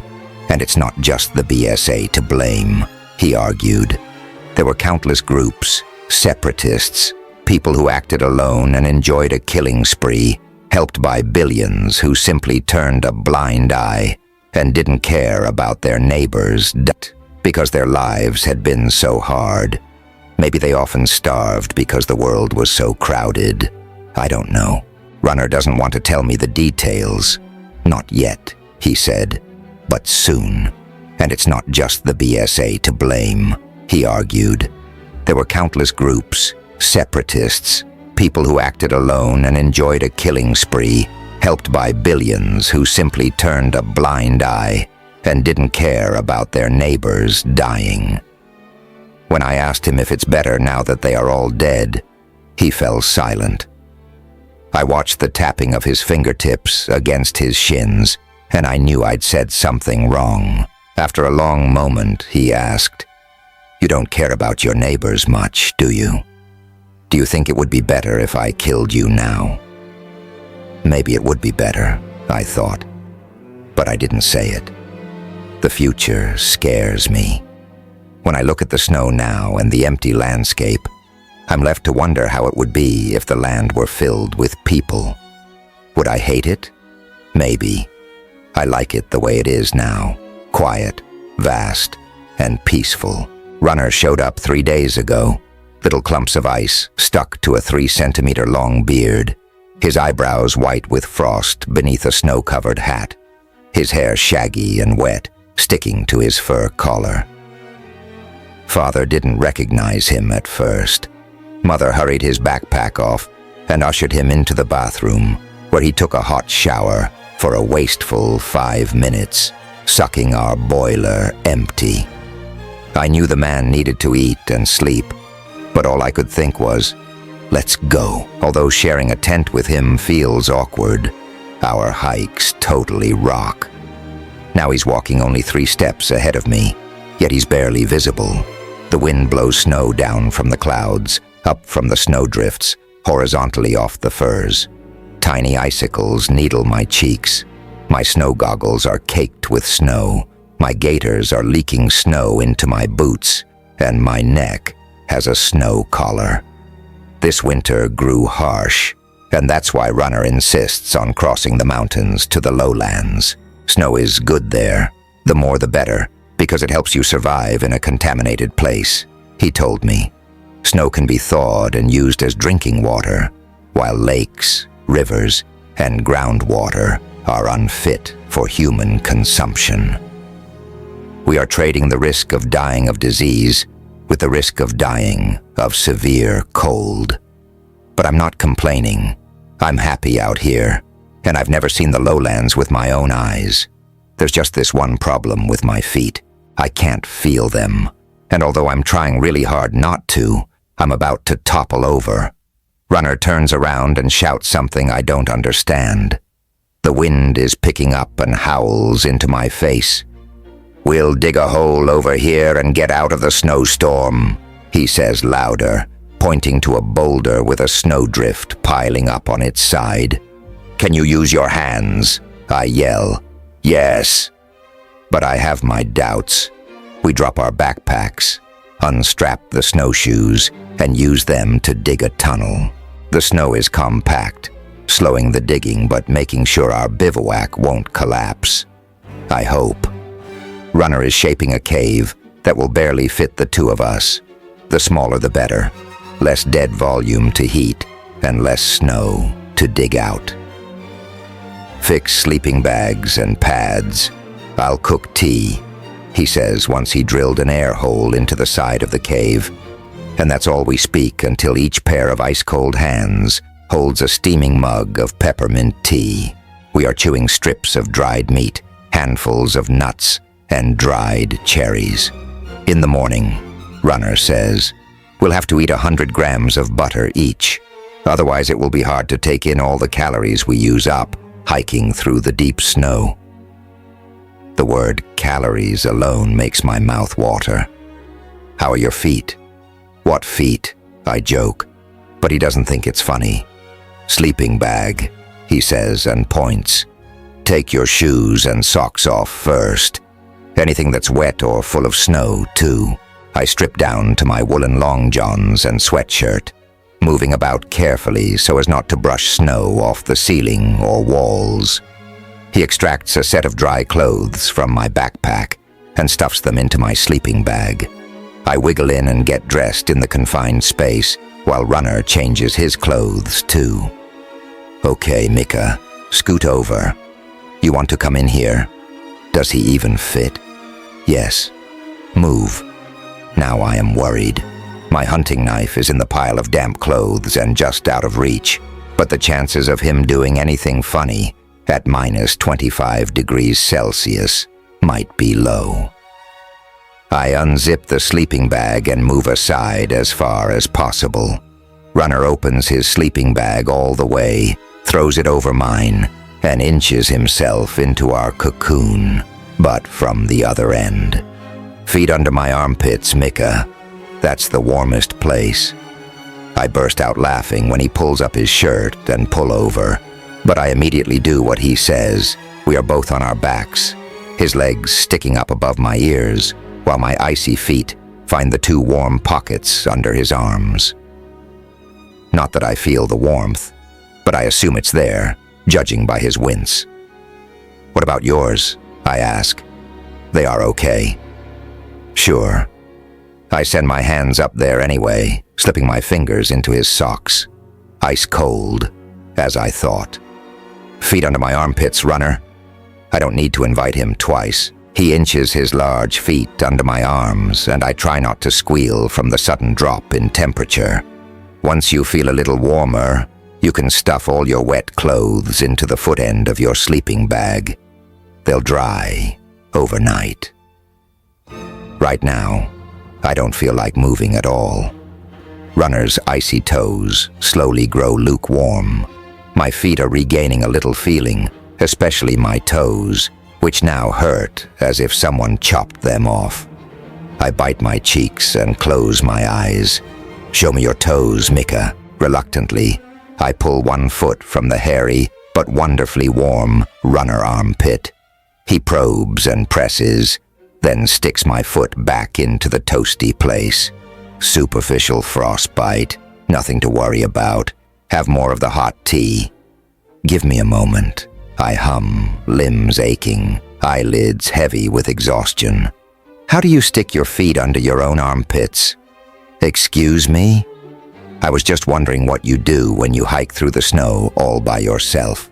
I would have walked another 5 hours to the next settlement, stuck my feet into warm water, sipped hot tea with something stronger in it, and sat as close to the fireplace as possible. Is it annoying to have a 15-year-old as company? Sometimes. I sneak my hand into the snow, grab a piece and throw it into Runner's face. Old people are quite annoying, but what can one do about it? Mika, you really don't give a shit about authority. A sharp grumble. I'm sorry, I say quietly. A handful of snow hits me. Question everything, he says without taking his eyes off the bumpy snow bivouac ceiling. The next village is only 5 hours from here. I'm tired, but wiggle myself towards the teapot and pour a cup. Tea. He hands me his mug, and I hand it back, filled and steaming. 5 hours for me. With you, depending on how much snow falls tonight, it could be another day, or even 2. I had no clue I was such a weakling. I try to put some acid in my voice, but all I sound is tired. Mika, I've been doing this for years. It would be a shame if I hadn't improved my hiking skills in all this time. He's right, but it still rubs me the wrong way.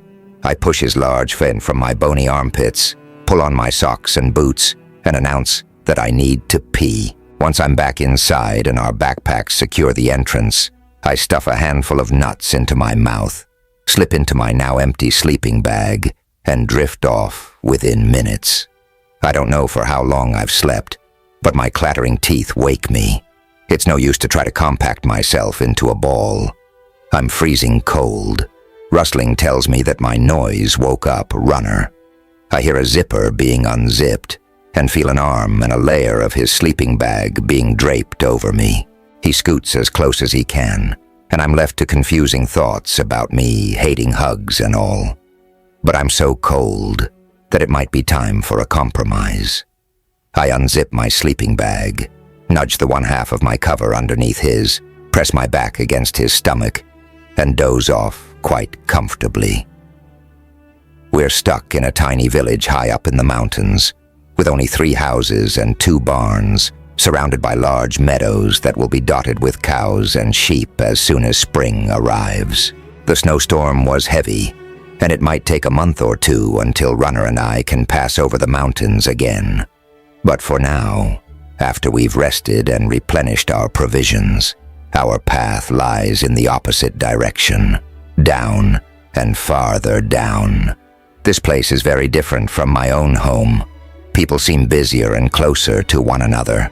They laugh and chat more, and it's odd to see them embrace Runner and even kiss him on the mouth. I'd believed him to be more of the distant kind, but here, everyone kisses anyone on the mouth to say hello. They hug a lot, too. I did the hugging thing, but turned my head away when the kissing was about to happen. They didn't seem to mind because I'm a stranger. Now I'm sitting pinched between 2 sets of shoulders. An entire cow, plus a vegetable field, is spread on the table, or so it seems. I've never seen such enormous amounts of food, wine, beer, and people in such a small room. I flick a finger across the kinked tabletop, imagining that the scents and noises can be moved like a cloth. Outside, snow flutters against the window panes, settles, and scoots down with a slug trail, forming white mounds on the sills.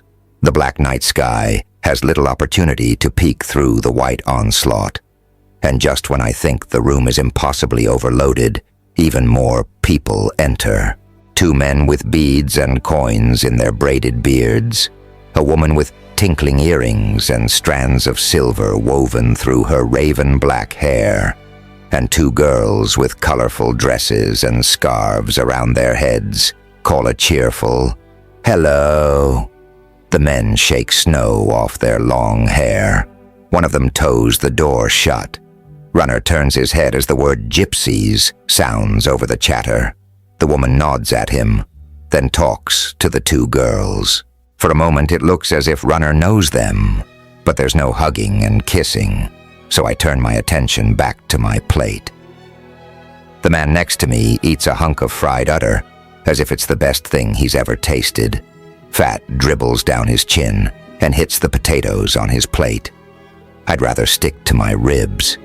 The beer makes me lightheaded, and I find myself laughing at jokes I don't even understand. Rubbing my tongue against my palate, I try to describe the flavor of the room and the people. The hum of conversation tastes of candied apples, and the surroundings are spicy. But I can't tell what spices. Nothing green, that's for sure. Rugs decorate walls and floor. A large fire heats the room, and it's not even used to cook the meat. Where I grew up, this would be considered wasteful. A slight unease trickles down my neck, caused by the loud chatter, the laughing, the large amount of food, the jokes, and colorful clothing. I've never seen anything like it, and I'm almost expecting someone to enter, point at me, and drag me out by my ears to whip me for quietly taking part in this luxury. I shrug and grab another piece of fried ribs. When I look up from my plate, I see Runner approaching the gypsies. The woman is introducing the 2 girls who must be her daughters. One looks like she's my age. The other is probably 3 years younger and is now taking Runner's hands into hers. They stick their heads together and chat. There's still space in my stomach for a few string beans, I think. They glisten with butter and slide down easily. Maybe a 3rd serving will fit in too. When I reach out to the string bean pot again, my hand freezes midway. The girl sits on Runner's lap. Both talk and laugh and hug. I've never seen him so engrossed by anyone. She's whispering in his ear, pressing her face to his neck. His cheeks are shiny, his eyes glistening, and he seems nervous and excited at once. I make an effort to blink really hard, but there she is, still only a small girl. Her arms are skinny, her chest flat, and her face that of a child. She's barely 12. My skin crawls. All that hugging and mouth-pecking suddenly makes me sick. I try not to stare, but I keep my eyes on Runner for the rest of the night. All the while my brain is ringing with what my mother repeated throughout my childhood. Men always only want one thing, Mika. When everyone is fed and tired, and the room gradually empties, the gypsies bid their farewell. The girl gives Runner a kiss on his mouth, and he holds her to him, mussing her hair, kissing her in return. The beef ribs and string beans want to get back out of my stomach.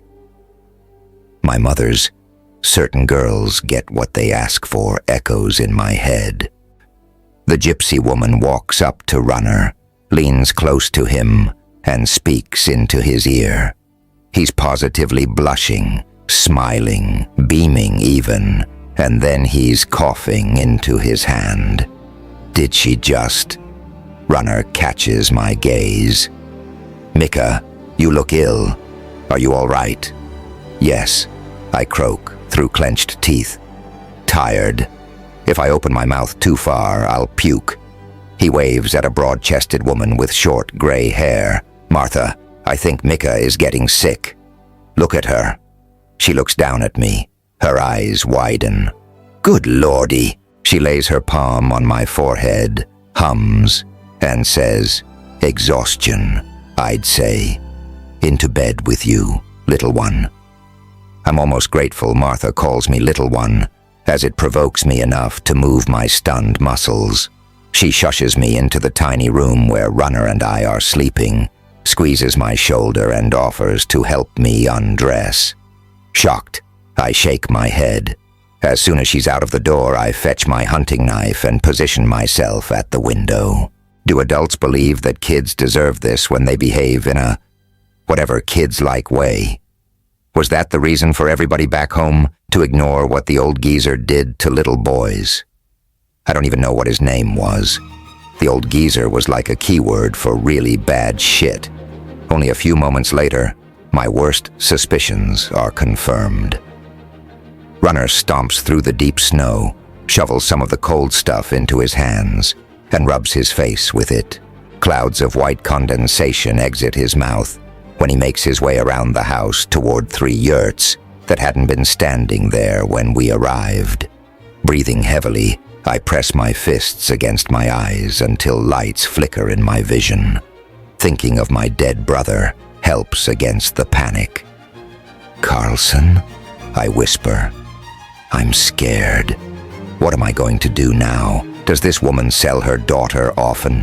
The whole procedure appeared so normal to everyone. If I help the girl tonight, she'll still have to endure this pig of a mother for another 3 years until she's of age. She might get punished if I try to help her. Maybe I'll get punished. I'll lose the apprenticeship. But who wants to spend another second in Runner's company, knowing what he's doing? How could I have been so blind? His helpfulness when I was cold. Here, Mika, sleep in my sleeping bag. Here, Mika, let me hold you. Here, Mika, let me warm your feet. How can I be so naive? Shit, I don't want to feel helpless and much too small. But the girl, much smaller. I don't even want to think of it. But the image of him lying atop of her makes me retch, holds my feet in place and at the same time drives me forward. The latter urge wins. I blink the shock aside and coax my brain into working mode. I never moved a muscle to help Marish, but tonight I'll chop off balls, I swear. A job at the composting facility would be very welcome after this crap. What do I need? I turn away from the window and scan the room. My coat is draped over a chair. My boots are drying in the corridor. My skin itches so badly I want to pull it off. My hands are so sweaty, it's hard to maintain my grip on the knife. I wipe my palms on my pants, pull on my coat, slip into my boots, and follow Runner's deep footprints to one of the yurts. When I hear a deep moan, which I identify as male, and hence his, bile fills my mouth. I spit in the snow, and before my little courage fails me, I kick at the entrance and shout, "Get off her! Get the fuck off of her!" Snot and tears are already pouring down my face, but I don't care. My feet are firmly planted in the deep snow. With my heart aching and my fists balled, I'm ready for anything. "Mika!" Runner's voice. "Asshole." I said, "Get the fuck off of her, mus." Soft footfalls approach.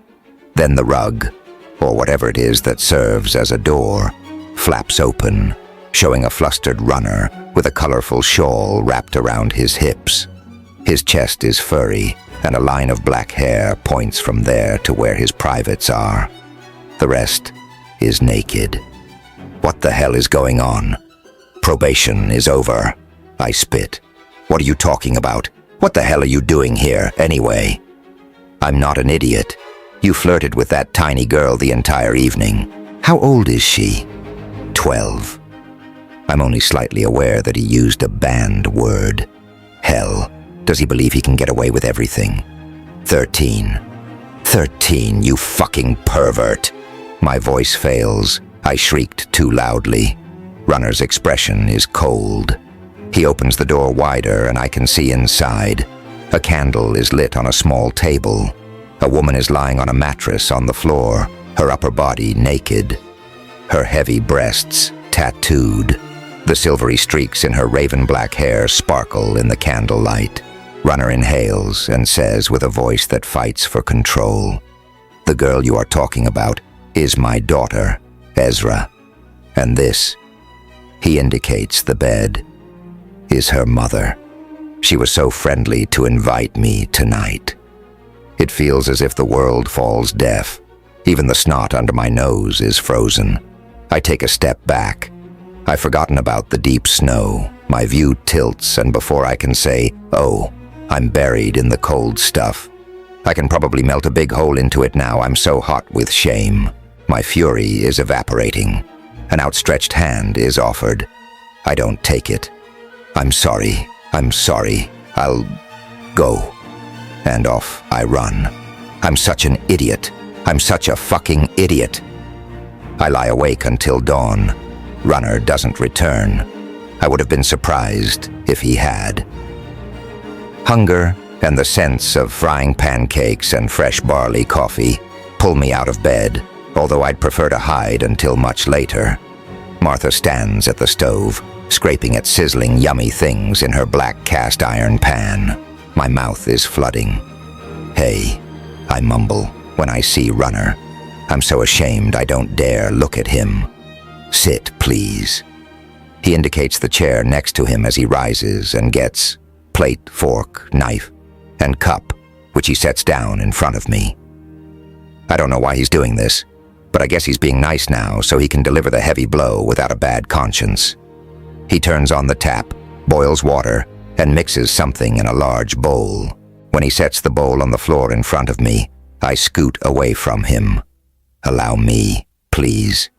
His face looks, I don't know, sad maybe. Feeling awkward and ridiculous, I move my chair back to where it stood, but not 1 millimeter closer. He holds out his hands, an offering, but I'm too puzzled to react. He moves closer, pulls my socks down, takes my feet, and splashes them with water. I'm very ticklish there, but not today. I guess one needs a trace of humor left for that. "Why are you washing my feet?" I croak. "It's a custom," he explains without looking up. "I learned at a place where people don't use words to ask for forgiveness. They believe that words have little weight." He takes the soap and lathers the soles of my feet. "I was angry at you last night," he continues. "To be honest, I almost burned a fuse because I couldn't fathom how anyone could think I would abuse a child, my own daughter." He freezes for a moment and stares at his hands. I should have known better considering. He clears his throat. "Kaisa set me straight, helped me understand your reaction. I'm an idiot, because it was evident." Seeing my nonplussed stare, he adds, "Kaisa is the woman I slept with." My feet twitch in his hands. Too much information for my taste. I thought that was obvious. He cocks his head. "I'm apologizing for my ignorance." "I have no idea what you are talking about," I croak. My feet feel like they are wilting off my ankles. "You've been abused, probably even raped." "No, it wasn't. I wasn't." I exhale a growl of embarrassment. "I'm a virgin. No one raped me. I want my feet back." Puzzled, he looks up at me. Then he rinses the soap off my feet, dries them with a towel, and puts my socks back on a second before I bolt from the kitchen. I haven't been myself since Runner washed my feet. I'm not even sure if I've ever been myself and have only now come to notice. How can a friendly and humble gesture hurt more than violence? I've seen Kaisa and apologized. It wasn't easy, because I can't remember the last time I said, "I'm sorry," to anyone but my dead brother. I've met Ezra, and her resemblance to Runner, her boldness and honesty, hurt even more. It took me a while to realize what it is that I find so disturbing about her.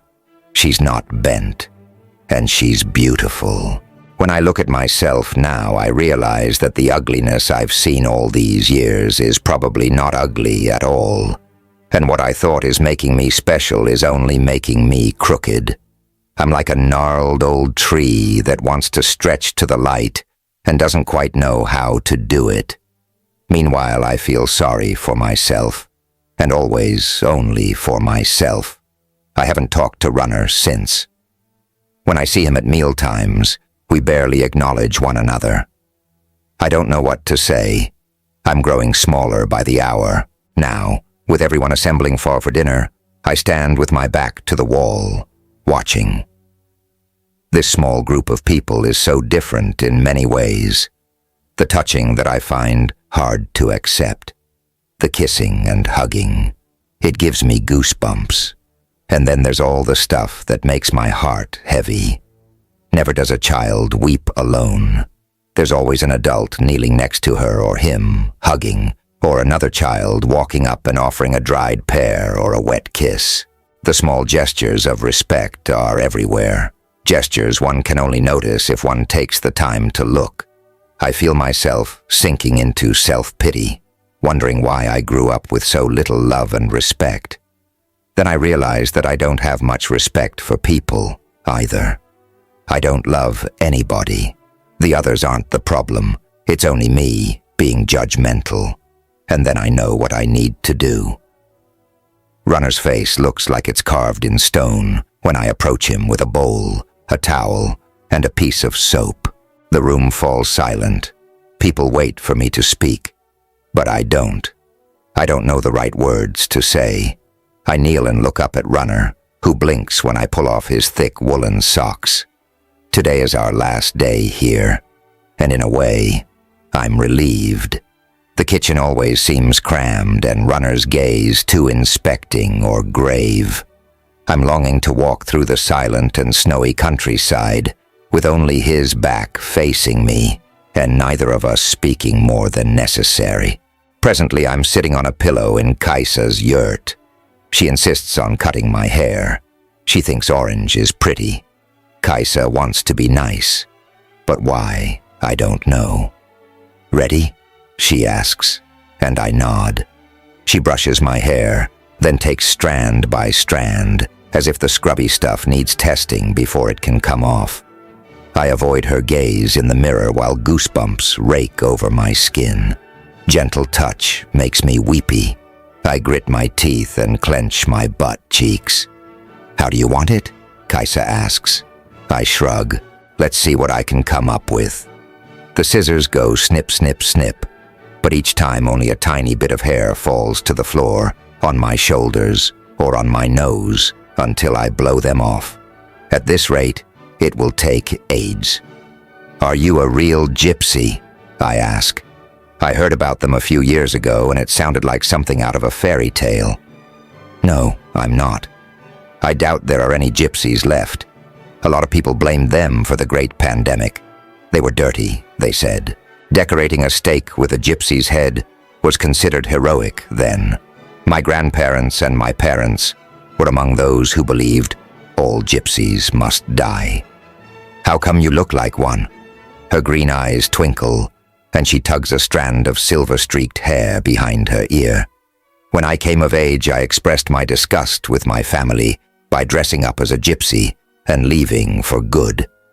What began as a childish rebellion and a love for colorful clothes and wild adventures turned into a passion. I saw a whole culture disappearing forever. So I learned as much as I could about the Romani, which isn't much, sadly. She trails off and gets back to cutting my hair. Are both your daughters from Runner? She laughs. No. The oldest, Katerina, is from my husband. I begin to wonder which of the two men might be her husband when she says, "He left many years ago. The loneliness was unbearable." One day I met Runner and his mentor. They were guests in my yurt for a few days. It was easy to seduce such a young man. She gives me a sharp gaze through the mirror. He was on probation then. Your age. That is fucked up. Why? Because I'm 20 years older? She bends closer. The corners of her mouth are twitching. Or because his daughter has 3 fathers. Both men are her new husbands. Back at home, some men had 2 wives, but never the other way around. Men are too territorial to share a woman. But the 2 guys looked happy enough last time I saw them. They even helped each other braid their beards like they were best friends. But still. Don't they freak out when you have sex with Runner? She laughs again, a deep and throaty sound. No, they are a couple. I love them. They love my daughters. We never fight over silly relationship things, and I can invite whomever I want into my bed. Men can be a couple. I'm stunned. My weird brain tries to fit 2 pricks together, and fails. Then I think of the old geezer and shudder. But then, these 2 seemed happy, and were perfectly capable of sitting down without flinching. What are they doing? Hugging and kissing. Does no one ever force them into the survival of the species business? But maybe they're already done, producing offspring. Behind me, Kaisa chuckles, and I'm torn from my virtual anatomical studies. You've never seen a gay couple, she states. I burst out laughing. What a weird choice of words. Of course I've seen happy couples before. Are you done with the haircut? Just the front left, she says, grins, and moves around. I can see part of the tattoo on her chest. A dragon and a snake, silver and red and yellow, like flame and moonshine twirling through her cleavage. If Runner was 15 then and has a 13-year-old daughter, he must be 28 or 29 now. I could be his daughter. Did he offer me a probation because he's missing Ezra so badly? Kaisa brushes clipped-off hair from my shoulders and neck, announcing that I have a decent haircut now. I don't really see the difference, but I thank her anyway. I find Runner in the kitchen, packing provisions for us both. Hey, I say.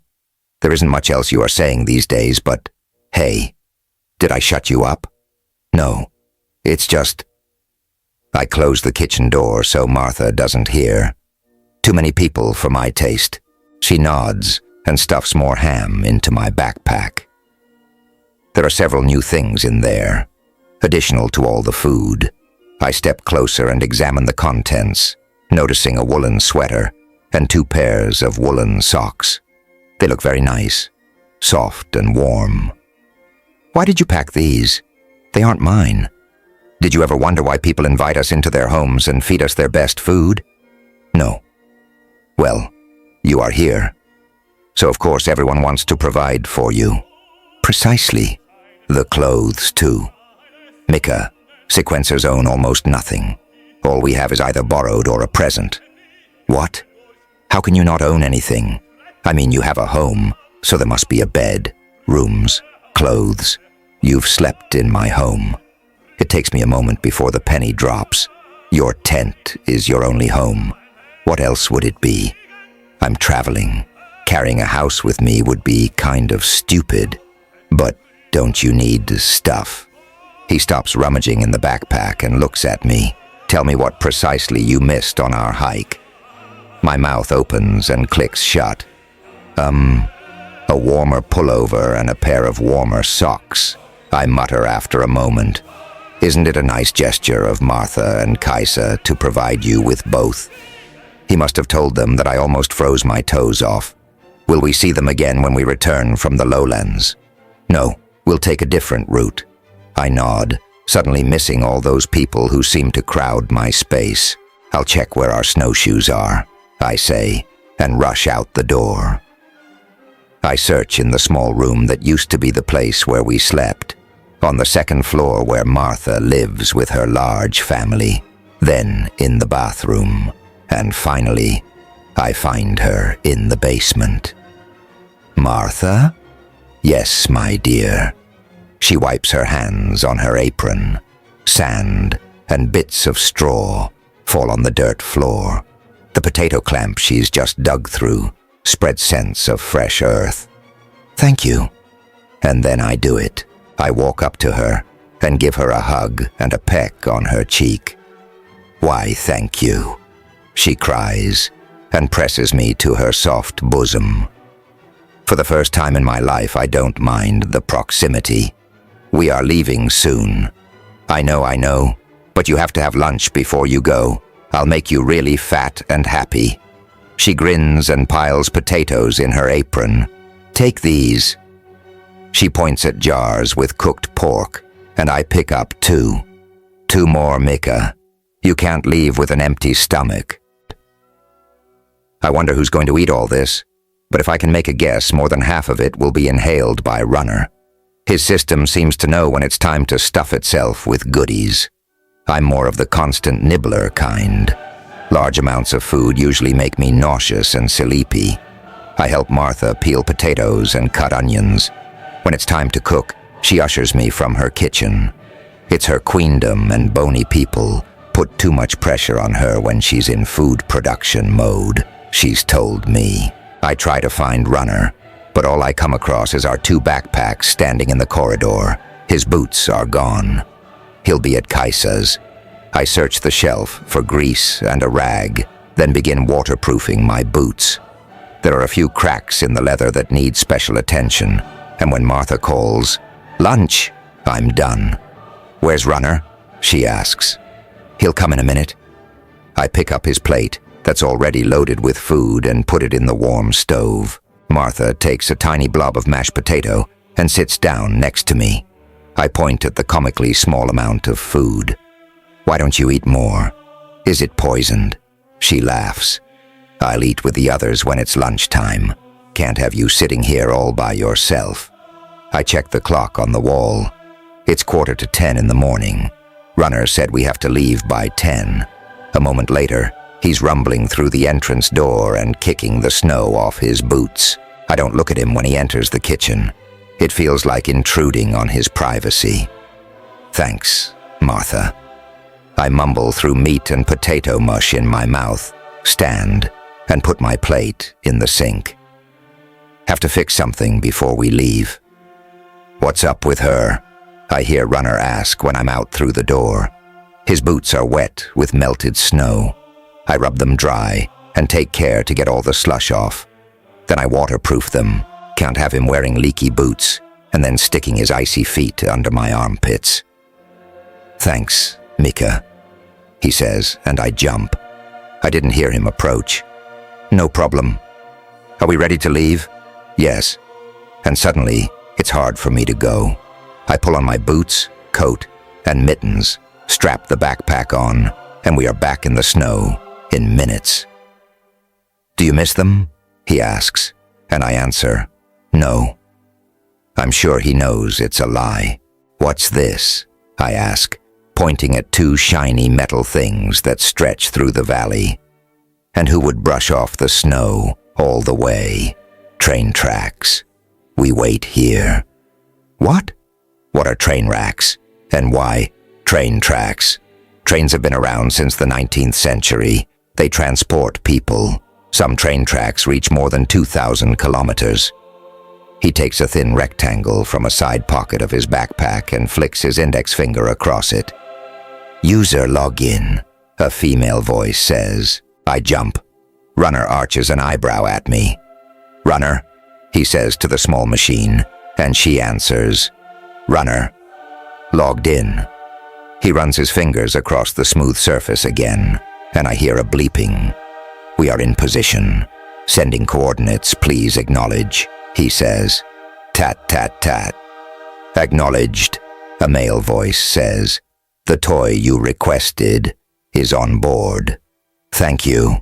Runner swipes 3 fingers across the thing when I step closer. The screen goes blank. I'm not sure, but I think there was the face of a bearded man on it. What is this? A sat pad.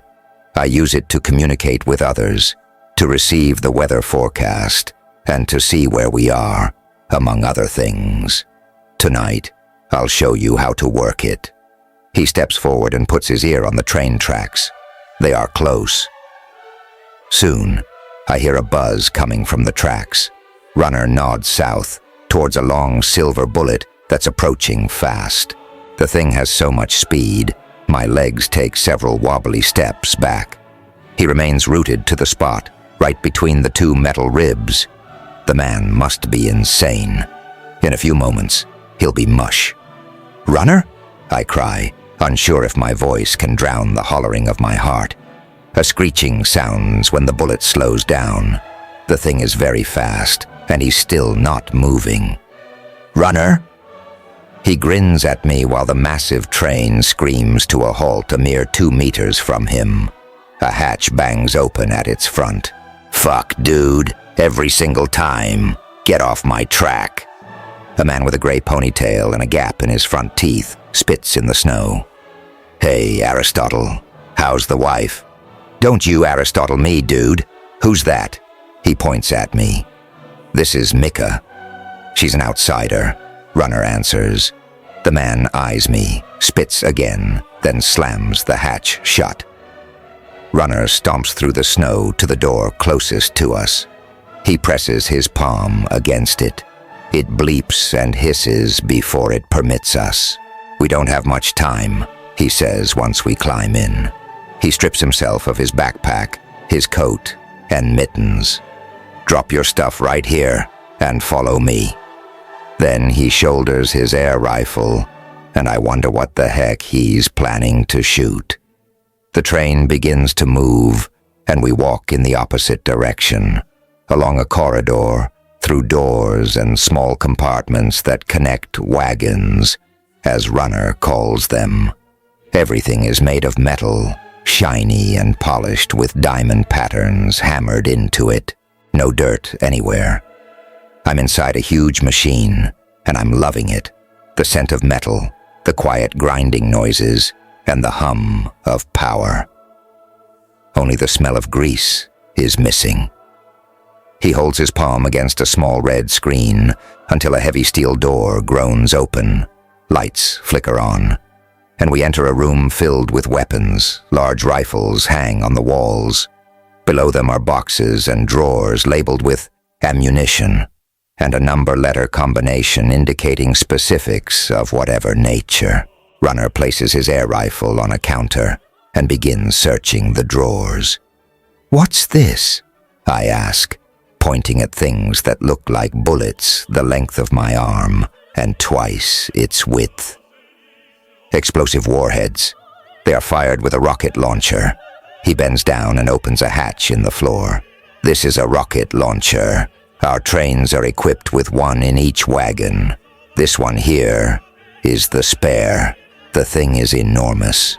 I step closer, stretching out my hand, but he snaps the case shut before my fingers can touch it. "The BSA," I say. It's not meant as a question. Runner nods.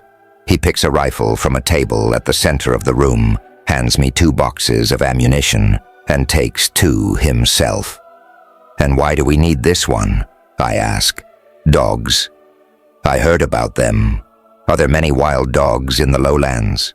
"Yes. I hate it when he's in his one-word sentence mood, and they like to eat humans." I try. "Sometimes." The room echoes my impatience with a loud smack when my palm hits the top of the counter. Runner raises an eyebrow. "They have little incentive," he explains. "Enough deer, wild boar, foxes, rabbits, and the like are available to hunt in the lowlands, except when the winter is hard. When they are starved, they get desperate and have less fear of humans. The dogs are replicating fast and might soon go higher up into the mountains. We believe their population to be close to 50,000 now. This winter is a hard one," I remind him. "Shouldn't we have 2 rifles?" He hands me the one he just picked. "Hold it up and aim for a minute. If you can do it without trembling, it's yours." I take the weapon from his hand, press its butt against my shoulder, and lift the barrel. It's heavier than I thought. My right arm quivers, after a few seconds. Runner extracts the gun from my grip and leaves the room. Topic closed. If push comes to shove, I'll have to use my air rifle as a club, or defend myself with my hunting knife. A shiver crawls up my neck when I think of dogs so close that they can rip my head off. We keep walking through the corridor, entering and exiting a series of wagons, and I notice that the train is more a storage area than a means of transportation.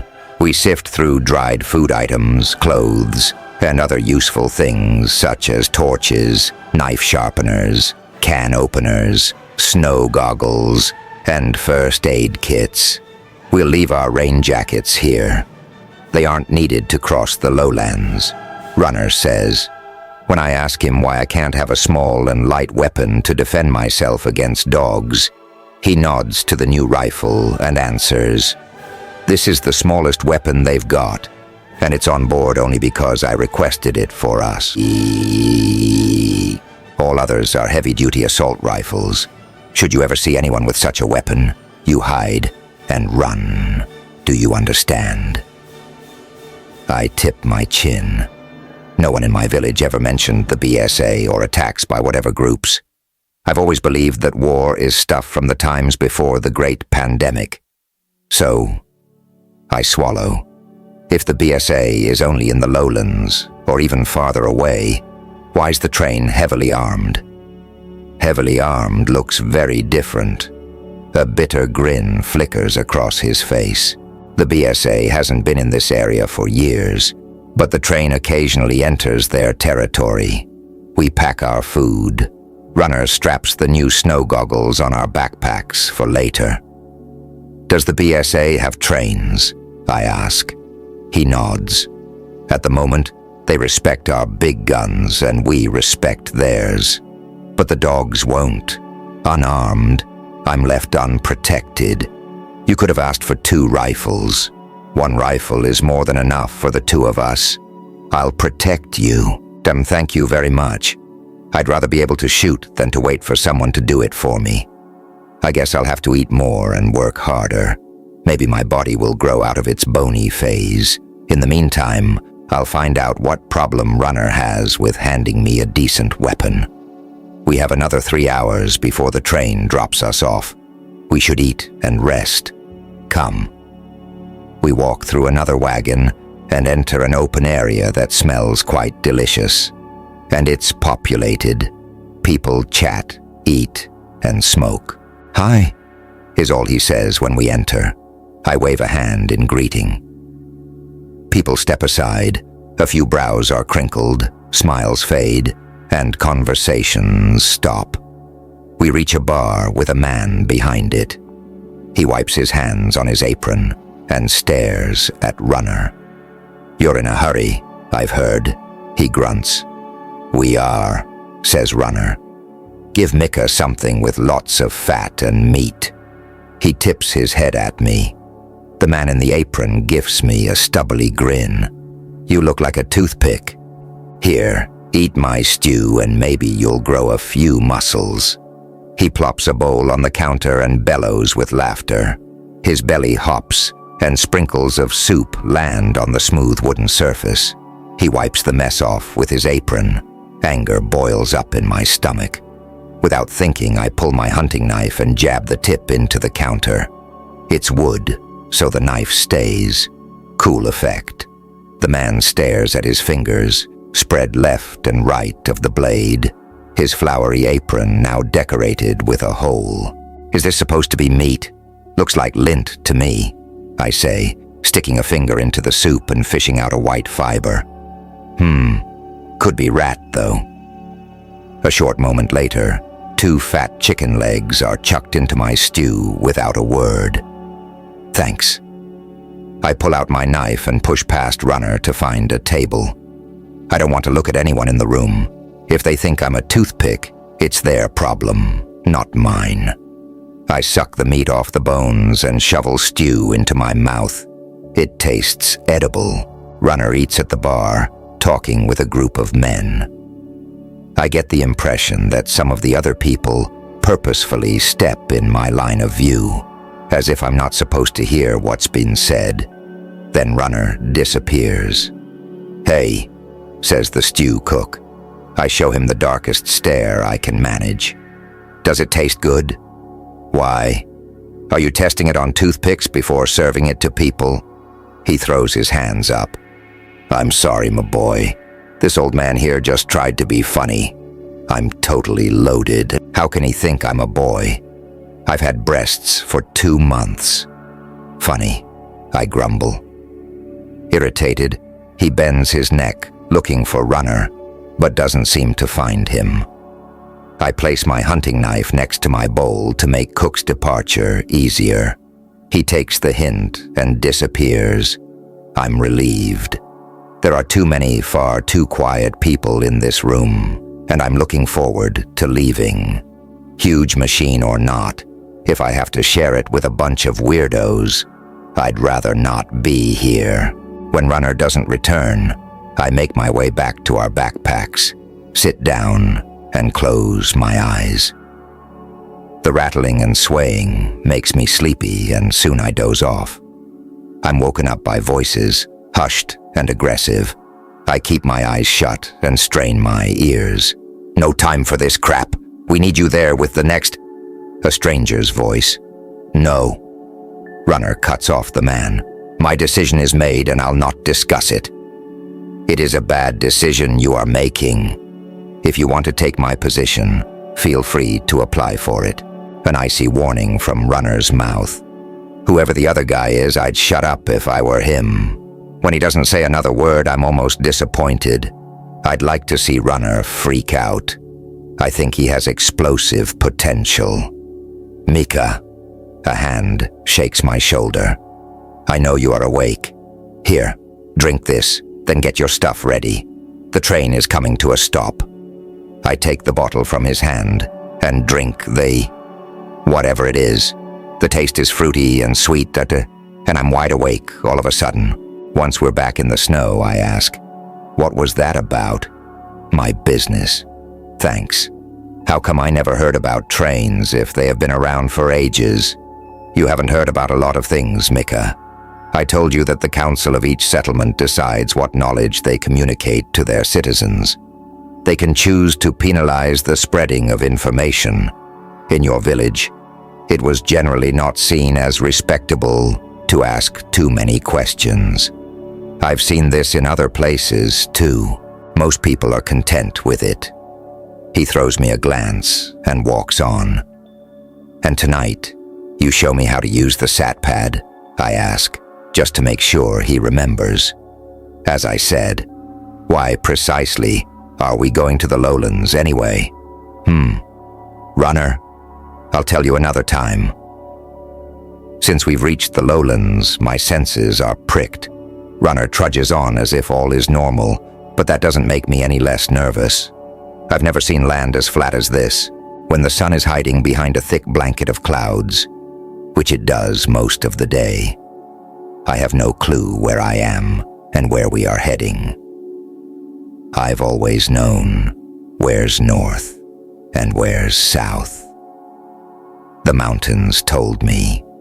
Here, the featureless surface melts into a featureless sky. I can't even tell where the horizon is in all this white, but the worst is that there's no place to hide. Suddenly, Runner's stride stiffens and I lift my eyes. Dark shapes trail through the white, a line of dots that are growing larger. We stop simultaneously. He curses and breaks into run, his breath sharp clouds of fear. I follow with a feeling of rising panic. "We'll separate," he huffs. "Dogs?" "Yes." I don't know where to turn. We're on a perfectly flat and white platter. The next tree line is several kilometers away, stuck to the horizon. We are trapped by vastness and a bunch of hungry beasts. I feel my heart hopping in my chest. It wants to flee, and so do I. I almost bump into Runner when he stops. He flings his rucksack from his back, takes ammunition from a front pocket, yanks his snow goggles off, and the next thing he does makes me want to retch. He pushes buttons on his sat pad, logs in, and speaks into the machine. I give operating rights to... Then he holds it in my face. Fuck you. Operating rights to fuck you, please, acknowledge. The machine squeaks. Acknowledged, he says, and turns to me. You know how to operate both. He holds out the sat pad and the fire scope. I grip the straps of my backpack harder. No time for discussions, Mika, he warns. We have a rifle. We can shoot the dogs. You probably haven't counted them. I focus at the approaching animals and count. More than 60. They are fast. No time to think. He throws both machines into the snow, yanks the rifle around, and points the barrel at my stomach. I will not hesitate to shoot you. An abdominal wound bleeds and makes you writhe in pain, enough to let the dogs go crazy about you. It's either you or me, serving as bait. Choose. I grind my teeth. I'll need my air rifle if you don't want me to starve to death. Without blinking, he takes the weapon from his backpack and hands it to me. I sling it over my shoulder, pick up the sat pad, the fire scope, a box of pellets, and march off without a word. I keep my head slightly cocked to listen to him shuffling his rucksack around, the clinking of the bullets in the box. Ready to reload his rifle quickly. What a fuck-uppery. There's no elevation, not even a shrub I could pretend to climb. I run a wide arch until I come to a halt perpendicular to an imaginary line between Runner and the pack. I throw my ruck into the snow, put the machines and the box with the pellets on top of it, take off my snow goggles, then stretch my tense shoulders. Runner aims his weapon in my direction. No, Mika. I can shoot your right eye out, I yell at him. When I take aim, he drops his arm and swings around. We both point at the approaching dogs. Within seconds, they enter his shooting range and Runner goes wild. He shoots twice, reloads, shoots twice, reloads.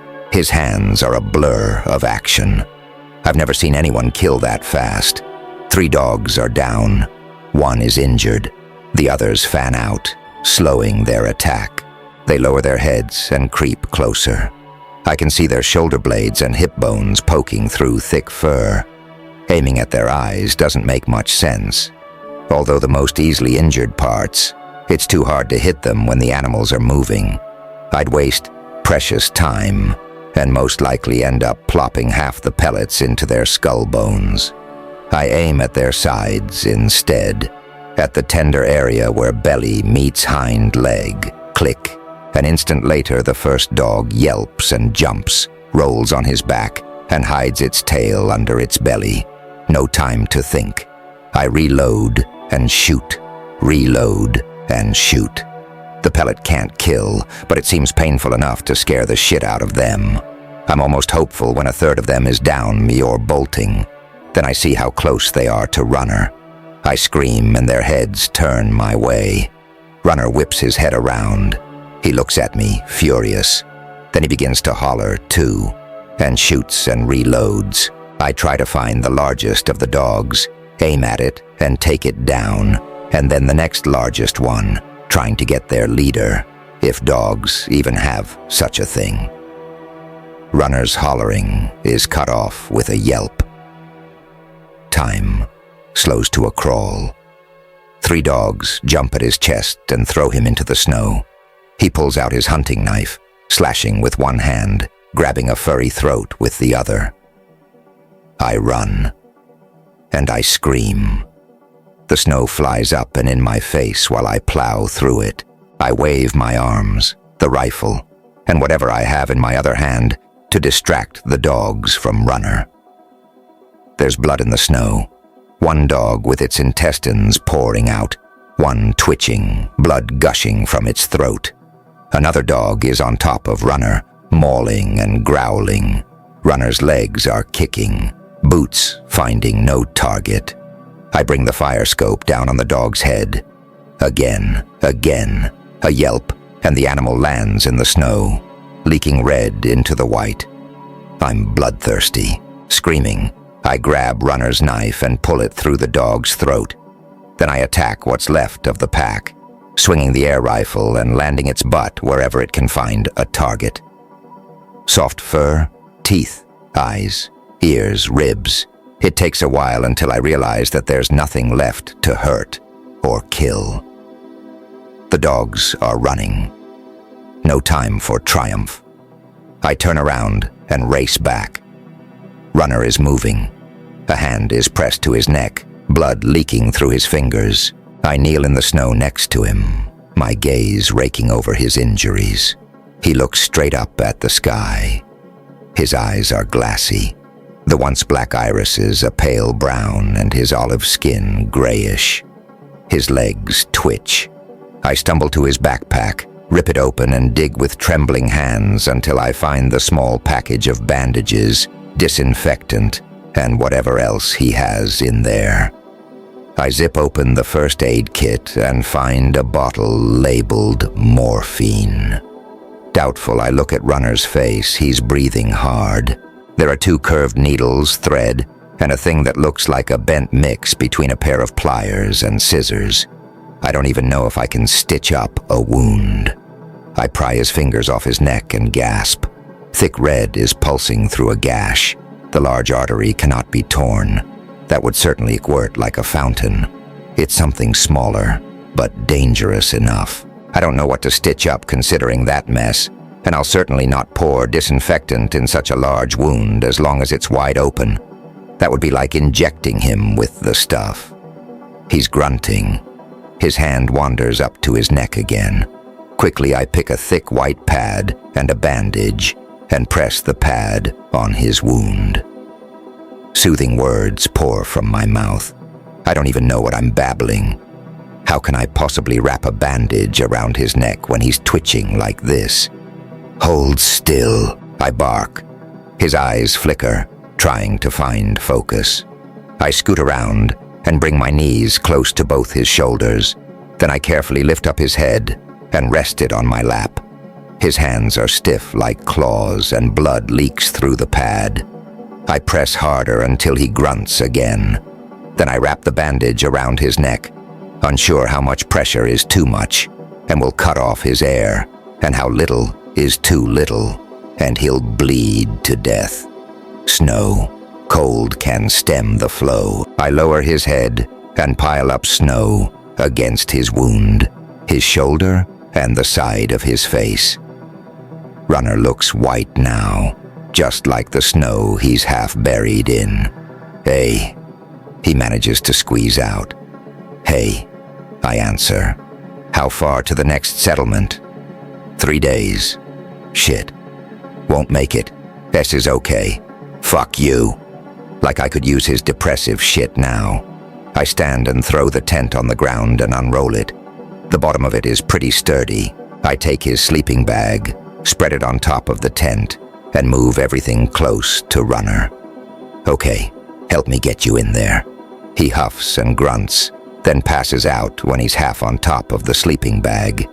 I nudge his upper body farther to the middle, then his legs and his butt. I take off his snow-caked gaiters, knock the snow off his boots, stuff him in the sleeping bag, and zip the thing closed. Then I wrap the tent around him, strapping it tight until he looks like a fat noodle, with only his head sticking out. My gaze falls on his backpack. The thing is a problem. I cannot carry both packs. He'll have to help.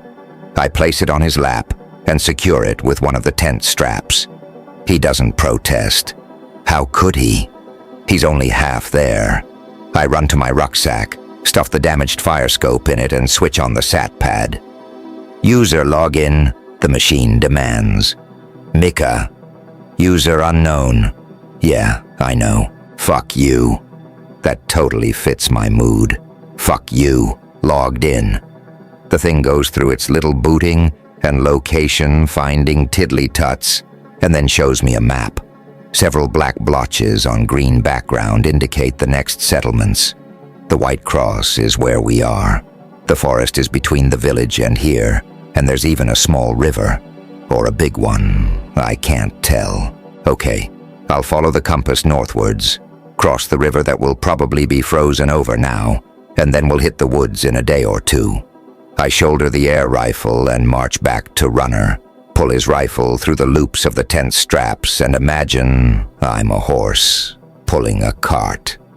And off we go. He's heavy, but once we are moving, the tent's smooth bottom makes dragging him easier. Now I'm glad the ground is flat. I'll have to get a few kilometers between us and the dog carcasses before the sun sets. After only a few hundred meters, I'm sweating. Every half hour, I check the bandage around Runner's throat. It's soaked. There's only one other roll of gauze in the first aid kit. All he does is look up at me through half-closed eyes, not saying a peep. The sun is now as high as it gets these days. A milky round thing hovering behind my back, stretching my shadow. When I turn around, I can still see the dead dogs, small dark blotches in the snow. Not far enough for us to be safe, but I need a break. Every single bone in my body is aching, and Runner has to drink. He's lost too much blood. Gently, I lower his head to the ground, take the backpack off his lap, and place it next to him. My backpack follows. I eat a handful of snow to quench the burning in my throat. Then I take a closer look at Runner. His face is pale and unmoving, his mouth slightly ajar. If it weren't for the faint huffs of condensation, one would think he'd stopped breathing long ago. I fetch the second roll of bandages, the disinfectant, and small strips of tape. "Runner," I say, and he starts. "Do you know how much of the morphine I can use on you?" "Syringe, half full." "Okay." I pick up the syringe, poke it in the bottle, and pull the plunger up halfway. "Air bubble," he grunts. "Air bubble." I look at him, then at the syringe. "Okay, air bubble. Got it." I push it out, and a small drop of clear liquid runs down the needle. "Inject here." He holds out his trembling hand. His voice sounds a tad clearer, but his face doesn't look one bit better. "There." He points to a vein that stands out at the side of his wrist. "Like this." His finger shows me where to insert and at which angle, and I just do it. The needle goes in, the plunger goes down, and Runner relaxes at once. "Be quick," is the last thing he says before his eyes flutter shut. Yeah, like I know what I'm doing. The bandage is stiff with blood. It sticks to itself and to his skin, and I'm worried I'll tear the wound open even more. I press snow to the layers of gauze, let the meltwater soften the caked blood, and then carefully peel off the bandage. There's a long gash from the side of his jawbone down to the collar of his torn jacket. I undo the straps of the tent around him and open his sleeping bag and the jacket. There's blood on his chest. His sweater is torn, and I can see his shirt and the cuts across his chest. I turn away from the sight and press my face into the snow. I've never stitched up anyone. I suck at sewing up holes in my own clothes, and I'll surely suck even more at doing a suture on a wound. But there is no one else. I place the first aid kit next to me and get to work. The largest injury needs to be closed first, so I push Runner on his side and pull the sleeping bag close around his chest. Blood oozes from the gash. The only good thing is that the big artery isn't cut. Or maybe it's not good. Maybe a quick death would be better than this slow one from a botched surgery. I spray a little of the disinfectant, make sure there are no crinkles. Maybe. The first stitch is the worst. The sound of the skin breaking and the thread pulling through. It's as if the snow muffles all other noises and amplifies the snarf of thread through flesh. Runner doesn't complain, but his mouth is a thin line, and his jaw muscles bulge. I ignore it and keep working. It's an ugly suture. I disinfect the area and bandage the wound with the last fresh pad and the one unused roll of gauze. Then I push him flat on his back and cut his sweater and shirt open along the middle. The dog has left teeth marks down to Runner's collarbone and scratch marks down to where his rib cage ends. The wound on the collarbone needs stitches. The rest can be taped. The hair is a problem, though. No tape will stick to that fur. At least the collarbone isn't hairy, so this is where I start. After stitching up this wound and cleaning the chest wounds, I fetch one of my clean shirts and cut it in two, fold the one half and lay it over the injuries. Luckily, his body isn't hairy all over, just the top of his rib cage and not the sides. So this is where I tape my fresh shirt to his skin. I cut away the entire front of his bloody shirt because it's too wet to keep him warm. Then I sew up the front of his sweater and zip the sleeping bag closed. His breath comes in shallow bursts now that he's surfacing. I'll make us tea. Too close to the dogs, he whispers. I know. We both need hot tea and food. Then we'll leave. I'll not discuss it. I prep the burner, connect it to the gas tank, and turn snow into boiling water. Sad-looking Peppermint goes into it, and by then, Runner is sleeping. While sipping the hot tea, I rack my brain as to whether I should wake him up or let him rest. He's lost too much blood and needs liquids. I empty my cup, wash it with snow, and then put a little snow in the tea so he can drink it without burning his tongue. I pour the rest of the tea in our thermos. Runner? Runner, come on, you need to drink something. No reaction. I form a small snowball and hold it to his lips. Meltwater drips in his mouth, but he isn't swallowing. I touch his head, but find no injuries there, not even a bump. Runner! I shout, and before thinking twice, I slap a handful of snow in his face. Or... One hand goes up, and he flicks at the cold stuff. I wipe his face clean. His eyes are half open. Here, drink this. Holding up his head, I press the cup to his mouth.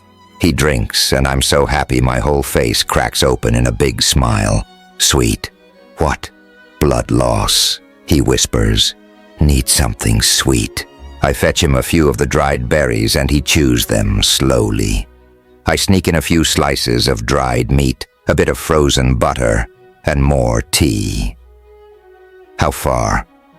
His hoarse voice is faltering. Far enough. I lie. He tries to push himself up and his face looks all green. I'll shoot you if you don't lie back down, I say quickly. I think I can hear a quiet snort, but it could also be the sound of Runner passing out again. I strap him into the tent, put his backpack on his thighs, pack the burner, thermos, cup, and food, and begin pulling him north. He's been shaking since I pitched the tent. I'm really worried now. Truth be told, I'm close to panic. The one is setting faster than my frozen fingers can set up the ground pads and my sleeping bag. I feel like lying down for a very long time, but Runner and I both need to eat and drink.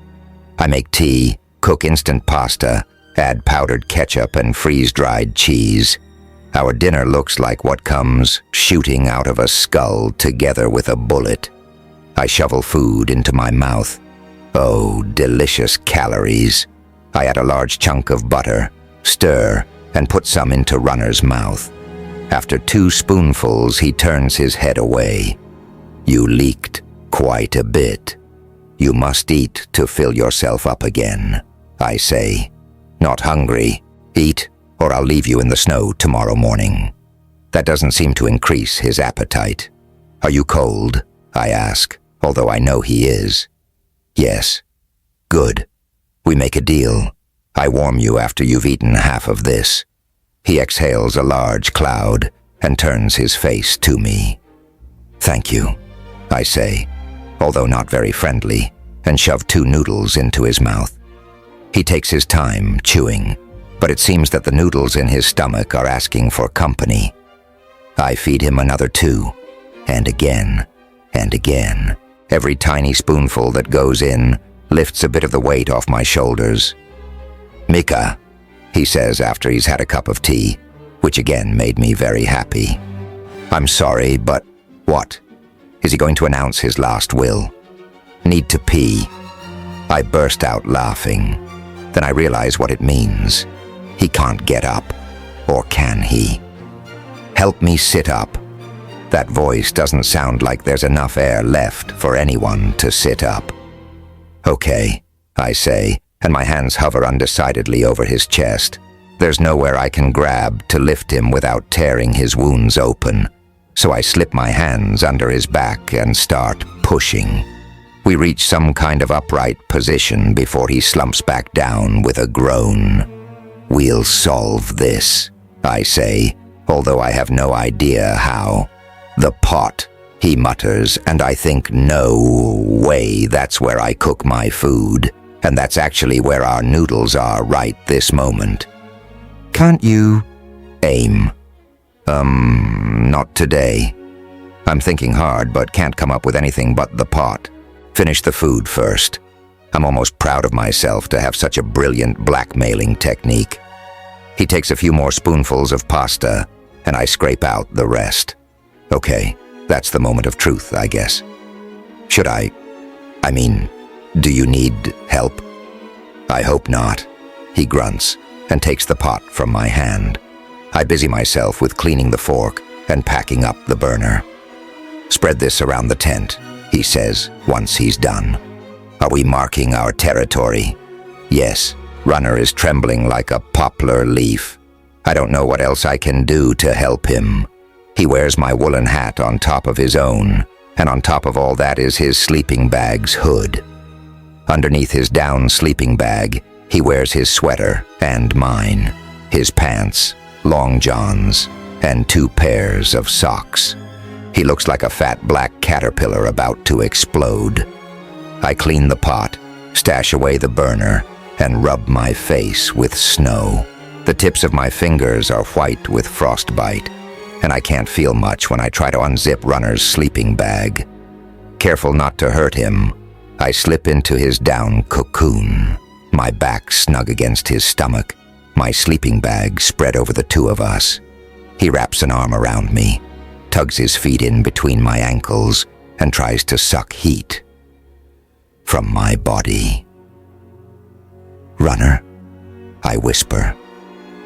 "Yes." "How do you feel?" "See, cold." I take his hand and slip it under my sweater. It feels like a limp fish against my stomach. Thanks," he says, and presses his wiry frame closer to mine. When hot breath blows through my hair, I know he's running a dangerously high fever. Desperate, I blink salt water from my eyes. The village must be close. I'll make it, maybe another day or 2. I know I should sleep to have enough energy to drag him across the snow tomorrow, but I don't dare. I'm afraid to wake up next to a corpse, and there's nothing I can do to pump life back into him. The tent gives me a headache. For the lack of trees, I can't pitch it out of reach of the dogs. Not that I'd be able to throw Runner 3 meters high up in the air. Exhausted, injured, and lying on the flat ground with only a thin sheet of fabric separating us from 30 hungry beasts. We are as vulnerable as it gets. I reach out and pull Runner's rifle close, flick on the torch, and check the chamber the 100th time to make sure it's loaded. Then I move the box with the ammo next to me. I click off the light and prick my ears. There's nothing but silence. Slowly, Runner's shivering ceases. I wake up to scraping noises. I must have twitched so hard from the shock that Runner wakes up, too. "Shh," he whispers. A tap, tap, tap through soft snow. Small paws, a brushing against the skin of our tent. Probably a stupid fox. I exhale and close my eyes. An earthquake wakes me up. My stomach is hot. I'm sweating. After a moment I realize it's not the tent shaking, but Runner's trembling. His feverish hand is pressed against my belly. "Runner," I say, and wriggle out of his grip.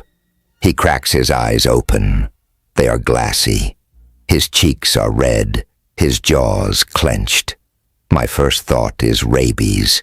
Zula talked about it once, and it sounded like a fairy tale gone bad. I unwrap the bandage around Runner's neck and reveal a swollen scarlet wound. Pus oozes from the suture. Hastily, I pull off the 2 pullovers he's wearing, undo the bandage covering his collarbone, and the shirt bandage on his chest. All injuries look awful and infected, but the bite wound on his throat is the worst. I open the tent, scoop up a handful of snow, and place it on the neck wound. His body snaps to attention. He looks up at me for a moment and slowly shakes his head no. I slap more snow on him and snarl, one day is all I'm asking." "Okay," he whispers, and I can see he doesn't mean it. "Fine. I'll drag your dead body then." "Okay." His breath rattles. "Fuck you." I'm scared shitless. I don't know how long I've been walking, but it feels like we'll never arrive, never find help. I hate being 15. Why can't I be 20 or 30 already, like Runner? I want to know how to use my muscles, have muscles to begin with, and be able to run us out of this white shithole. When I was little, I often dreamed a monster was chasing me. No matter how hard I tried, I was unnaturally slow, slug-like. Time dragged, pulled itself along like rubber. At the end, the beast always caught me, scooped me up with its beak-like mouth, drenched me in reservoir water, and gulped me down. This is how I feel now. Too slow, about to be eaten. Only this time, it's not a dream. The dogs are keeping their distance, but I'm sure they know I'm tired. They'll attack as soon as the sun begins to set. I have a few hours left, and all I can do is keep pumping these pathetic sticks for legs, and hope the woods that appear so far away are really very much closer. Which they aren't. But I don't allow myself to think about it much. It doesn't help. The sat pad shows me that the river is close. The fact that ancient high-tech stuff shoots across the sky and watches us die makes me feel even more powerless. I can't call up to the satellites and ask for help. And even if I could, all they'd do is keep recording images, sending signals of locations, of the weather, and of who's where and when. But where is the damn river? I can't see or hear it. Maybe it's frozen over and we can pass. I don't get to finish the thought. With a deafening crack, I break through the ice and all air shoots out of my lungs. My scream echoes across the empty landscape. The pack answers with excited yapping from afar. I'm up to my chest in cold water. My body hurts so badly I can't breathe. The rucksack is heavy and wet. I hurry it off my back and onto the snow next to me. It lies there pretending all is good and solid. Behind me, Runner is as still as a log, stretched out on the ice that carries him as if he weighs nothing. It's just me who's trapped in a fucking river. The water pulls at my legs. I don't dare hold on to Runner or the edge of the ice, for fear the ice will break and we'll both drown. But I have to make a choice now because standing here will kill me in no time. I grab the hood of Runner's sleeping bag with one hand, my backpack with the other, and jam my elbows into the snow-covered ice. Kicking and grunting, I eventually make it out of the water, but I'm not much warmer here. I'm an oversized icicle. My brain doesn't work well. Repetitive, monotonous, it blares at me to get moving, to cross the river or we'll never reach a settlement. The ice carries the outstretched Runner. So I try the same and lie down flat. Pushing my backpack ahead of me, I wiggle across the ice on my stomach. Then I pull Runner. Push, wiggle, pull, push, wiggle, pull. I can hear the river quietly gurgling beneath us, and although I've never prayed in my life, I send silent commands to whomever is listening. The ice, maybe, or the river. Don't break. Don't break. I keep turning my head, assessing the distance to the dogs. It seems to be getting smaller each time I look. The pack knows I've screwed up. I swallow a sob. Snow inches its way down my scarf and my collar, leaking cold down my chest. I don't know how much farther I have to crawl, but by now, I wouldn't mind breaking through the ice again. Drowning can't be much worse than this. I can't feel my legs. My hands are smarting from the snow, the tugging and pushing. I can't bend my fingers, so I've wrapped the tent straps around my wrist. I'm so slow, so slow. Runner begins babbling. Most of his feverish words are incomprehensible, but every time I hear him say, "Dogs, dogs," I want to smack him. I keep looking back, and this slows me down even more. The pack is close and just out of shooting range. Not that it would matter much. Both rifles are wet. The trickling of water under the ice is gone, and I dare push up on my knees, then to my feet. My boots are frozen over with a mix of snow mush and ice. No idea if what's inside will carry me anywhere. I try to put one foot in front of the other, and somehow it works. Strapping the backpack on is almost impossible without my fingers listening to anything my brain tells them. Bend, you stupid white sausages. But they won't. All they do is tell my brain that they are about to fall off. The river swallowed my mittens, and the dogs don't know I can't aim, let alone pull the trigger, much less use a rifle filled with frozen river water. There's only one thing I can do. Run. The tree line is still so far away it seems impossible to reach, impossible to outrun the dogs and the sunset. But I try. I'm not yet ready to sit down and let myself be eaten. And Runner. The longer I walk, the warmer I feel. Tired, but in an odd sense, comfortable. The pack crosses the river and is getting closer now. My rifle feels warm in my hands. My fingers look like claws. Funny. The Runner package feels so much lighter now. Snow falls from above. Oh, look at this. Flakes as big as apples. Or pumpkins. Some of them look like fluffy white dogs. Where's the pack? Can't see it anymore. Oh, I can see the dogs. Did they change direction? Did I change direction? The wind goes ooh in my ears. Did I lose my hat? The flat snow in front of me turns to ice, turns to a mirror. Little Mika stands there. My feet stumble to a halt. Can't step on her. "Hi, Mika," I hear myself say. It's the day I had to see Zula for... what was it? Pulling threads from a suture, I think. How old was I? 8, maybe. I see myself awkwardly examining my own back in Zula's large mirror, reading what my father has written there. Until I could decipher numbers and letters, the scars were just that. Scars and memories from the forgotten side of reality. "Zula?" Little Mika squeaks, her eyes large and glistening. Why would a father write "die" on his child's back? I know she doesn't dare say cut or carve. It sounds violent. Parents cannot be violent. Zula's tired reflection shows in the mirror. "You are not his daughter," he says quietly. "Your mother ran away when your brother was only 4. She returned a few months later. She never talked about it. You shouldn't either. It's better for everyone." His lips compress to a thin line as he looks away from her. I blink hard. I know she'll ask her parents about it soon.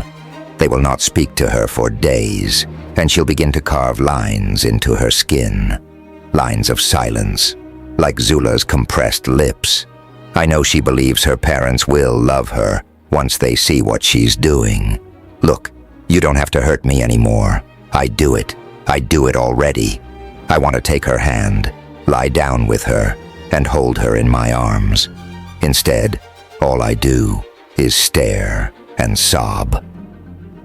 Something's moving in the corner of my vision. I look up. Why is the pack approaching from the north now? I turn around, and the world zooms past so quickly, I don't know what's up and what's down. Another pack. 2 packs. Funny. 1 pack is waiting. Don't know for what. The other pack is coming on so fast, I wonder whether they'd eat the bony girl first, or the bony corpse. I look down at my legs, hard to make out shapes. White. Everything's white. 2 large clumps of caked snow. I lift one clump, then the other. Large snowman feet. Snow woman. Snow girl. The pack is flying towards me. 2 queues of dogs, tongues lolling. If it weren't for the fangs, I'd think they were laughing at me. I plop to my knees. Something tugs at my wrist. What's this? Runner. He's still here. With my last tiny bit of energy, I bring the rifle around and aim at the first dog, but it's too close already. A muzzle in my face, my throat. I swing the weapon. Another rifle swings back. Crack. And all is black. I open my eyes. More white. More pain. My head is pounding, and lights are popping in my vision. Every single bone in my body is aching. My left foot feels like it's about to rot off. I blink. It's not snow I'm looking at. It's a ceiling. I'm covered with white blankets, and next to me is a warm, white, furry shit. I try to inch away, but my body doesn't do what I want it to do. Ears prick. A black nose leaves a wet trail on my cheek. A tongue goes slop. With a squeal, I push the dog off my bed.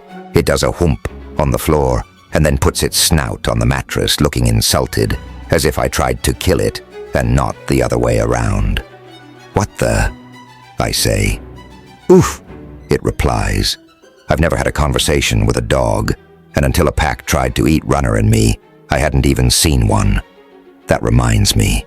Something in the room moves, and it's not the beast. My eyeballs seem to be stuck in glue, because it's hard to change focus. I find a boy sitting in a corner of the room. No, not a boy, a young man. He holds a rifle. His eyebrows are pulled low, and his expression is dark. "Hey," I try. "Where's the man I came with?" The stranger only stares at me. My question must have been unclear. I dragged a guy wrapped up in a tent. "Do you know where he is?" My voice gains in pitch and panic, but all I get in return is hateful staring. He doesn't want to break the news. I know it. Runner is dead, or dying. With a cry, I force my legs to move out of the bed. "Where is he?" I bark, but I get no answer. When I notice I'm naked, I tug at the thick blanket in an attempt to wrap it around me. It's heavy, or stuck somewhere. "Okay, mute guy," I grunt, still struggling with the stupid thing, but at least half covered now. "I'll find my friend, then I'll pack our things and we'll leave." I take a step towards the door and lose my grip on the blanket as I notice that something's wrong with my left foot. Pain shoots up my leg and the floor begins to tip. The white furball plus the rug it occupies are approaching fast. A yelp, a nip in my arm, and I bonk my head on something sturdy. "Mika." My eyelids are sticky. "Mika." Something pokes my rib cage. "Ow." "Mika, you need to eat and drink, except, of course, if you'd rather die. I'll have your food then. Fine with me." Runner's voice. He sounds like he's having fun. "This wild boar ham is delicious, and the bread, fresh from the oven. Can I eat it?" I'm so happy he's alive. My chest is about to burst. I clench my jaws, swallow the excitement, and say, "Man, you are toying with your life. I'm not a morning person." "Excellent. It's noon. I rub my eyes and crack them open. To me, it feels like the morning after someone scrunched me through a turbine. You look better than last time I saw you. How's the throat? He pushes a plate on my lap. I see a large black stain on the side of his neck. The suture is awfully red and black, but not swollen anymore. You don't look like you should be walking around, I tell him. I'm okay. You are not, though. You suffered from severe hypothermia and exhaustion. You have a bad concussion, and you lost 2 toes of your left foot. What an inventory. The information doesn't really lodge in my brain just yet. Did the dogs chew them off? No, frostbite. They've been amputated. You warned me when we first met. So, 2 toes. Shit, I'm the 8-toed Mika. I test wiggle whatever remains on my left foot, but it hurts too much, so I stop. He sees my gaze stuck to the bandaged limb. The 2 smallest toes. The big toe is important for balance. The small one's not as much. You'll be fine. Is all I can say. Just one more scar. The scents wafting off the food on my lap make my mouth water. I reach out and grab a slice of warm bread, spread butter on it, and put ham on top. Chewing hurts my head, though. Why do I have a concussion? Your skull had an argument with a rifle's butt. I dimly remember the dark thing that came flying before I blacked out. You tried to shoot the dogs, so Katvar hit you on the head. Why would anyone befriend dogs? And who's Katvar? He's kept an eye on you in the past 3 days. Both eyes, actually. I told him to take a nap. The people here keep dogs to protect the village against wild dogs and to pull sleds or carts. Crazy. Oh, but the food in my mouth suddenly tastes stale. How can they survive in the lowlands? They are nomads, sort of. They live here in winter and move up in the mountains when the snow melts. I finish my sandwich. By the way, that guy, what's his name, creeps me out. Never seen anyone so sulky. I laugh. What an understatement. He protected his dogs. Runner's voice sounds wobbly. I look up at him. He looks tired and pale, as if he's about to pass out. I offer him my food, but he declines. I thought you were hungry. No, I'll lie down for a moment. He shuffles from the room. He can barely walk upright. That was a close shave, closer than I'd thought. For him, at least. I stare at my food. My appetite is gone. I wake up to the man, Katvar, sitting on his stool again. He pushes his cap farther up when he sees that I'm awake. The white dog lies panting by his feet. I wish I had my hunting knife. Hey, I say. He pulls his silent staring thing. Thanks for hitting me on the head. Wow, I had no idea his expression could turn even fiercer. So, you're too noble to speak with lowlifes. Why don't you just piss off? He stands and shows me his middle finger when he leaves the room. I send a loud, and don't come back, along. The dog rises with a grunt and follows him, tail going left and right, in synchrony with his butt. Claws clacking on the wooden floor. A pile of clean clothes sits on a small drawer next to my bed. I put them on, gingerly inserting my bandaged foot into the left leg of my pants, or whoever's pants. I decide to ignore my chopped-off toes as long as possible. At the moment, I can't stomach yet another wound. There's a crutch next to the door. Someone must have had fun imagining me hobbling over to get it, and probably falling and bonking my head again. I stand and give it a try. When I put my weight on my heel only, I'm okay, as long as I ignore the pain. I reach the crutch, grab it, pin it under my left arm, and explore the house. It's oddly quiet. My pad, wool sock, plop, bandaged foot, pad plop sound through the hallway. Quiet clinking pulls me to the right, and I spot the kitchen with Runner sitting at a table that looks like someone carved it from a single piece of mighty trunk. He's staring into a mug filled with what smells like coffee. A half-eaten slice of bread lies on the plate in front of him. "Good morning," he says when I step in. "Hey, you look better." "You too. What's that black stuff on your neck?" I ask, and sit down across from him. "Shale oil. The people here use it for medical purposes. They treat infected wounds with it. I analyzed it and found it contains a lot of sulfonates." Sulfur things. I wonder if I ever heard that word in chemistry class, but I come up blank. "Sulfonates kill bacteria," he provides. "Where did you get this from?" I point at his plate. "And where is everybody?" "Behind you on the counter, in the cupboard, on that shelf." He waves. "To answer your last question, outside, sled dog training. And before you ask, no, I didn't father any children in this village." That pulls me up short. "I wasn't." "What's wrong?" "You nearly died," he says quietly. Way too serious a topic. I get up and search for edible things. 2 toes, Runner. That's all. "Yeah." I put a loaf of bread, a knife, butter, and jam on the table. "Where are the cups?" I ask, and he points. I spot a thermos, open it, and sniff. Barley coffee. Wonderful. "It will not get easier, Mika," he says when I sit down. "I made a grave mistake. I planned for us to run into a pack of wild dogs, planned to send you away, make it look as if I sacrificed myself. I wanted to see how you would react, how you assess danger, and what decisions you make. I wanted you to question my stupid decision. But I didn't anticipate this. More than 60 dogs. I've never seen a pack that large. 10 to 15 dogs are the norm. Easy enough to scare off with a rifle. I have no idea how a pack of this size feeds itself.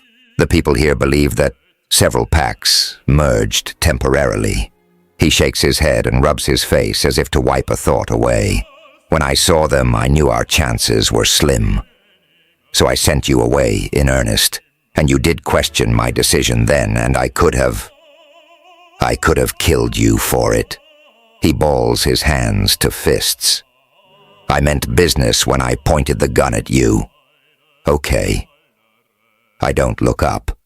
I pretend to be busy spreading butter on my sandwich. A hand stops mine on the way to the jam.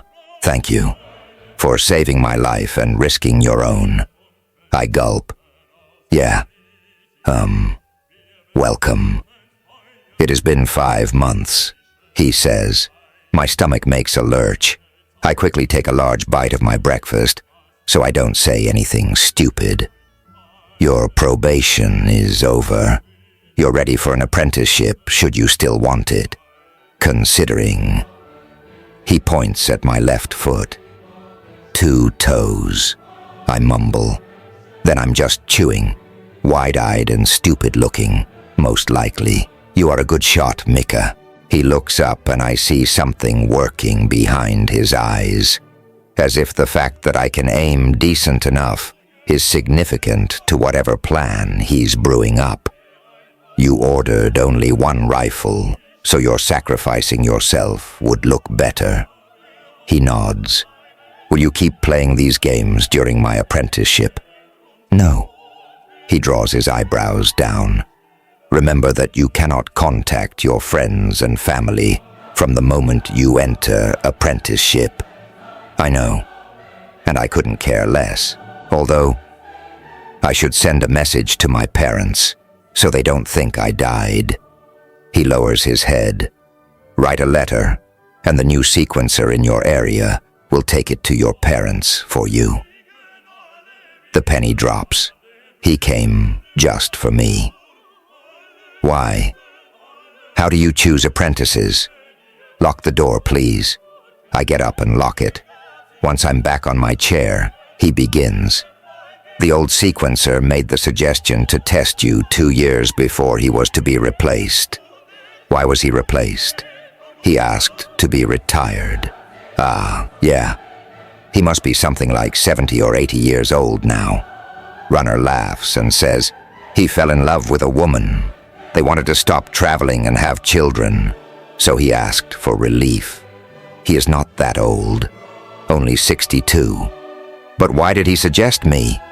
What do you think? I shrug. First, I thought you were having a good laugh.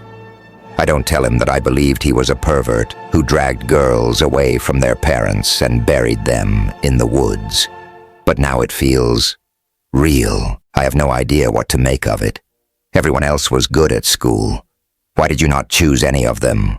Why the... I was about to say village idiot, but somehow I don't feel like this anymore. The special treatment by Runner has already changed me. He looks at me with those intense black eyes, and I'm about to wilt. We choose highly creative, intelligent, independent, and sensitive people. No idea who he's talking about. I snort, but he continues calmly. We are not interested in the authority-obeying, adapted mass. We are not interested in people who strive for a goal that aids only them. We want the dreamers, the people who think differently, who doubt themselves and others constantly. We want the ones who fail, fall, stand up, and try again. The ones who put puzzle pieces together in a way others can't. The ones who see the large picture, who see the world and the humanity within, and not just their own small bubble of reality. We need the ones who can put anger, fear, and hate aside and analyze data independently of their own wants and needs. We want the excellent observers, the ones who are so sensitive to their surroundings, to the mass of normal people with all the ignorance they spread, that it destroys them. And of these few, we choose only the ones who never externalize their frustration. Never the ones who torture others, the weaker, the smaller, or animals in their care. We almost always choose the ones who take it out on themselves. He bends over the table and tips his fingers to my chest. My scars begin to hum. I want to see yours, I whisper. I didn't cut myself. I tried to drown myself 3.5 times, without success.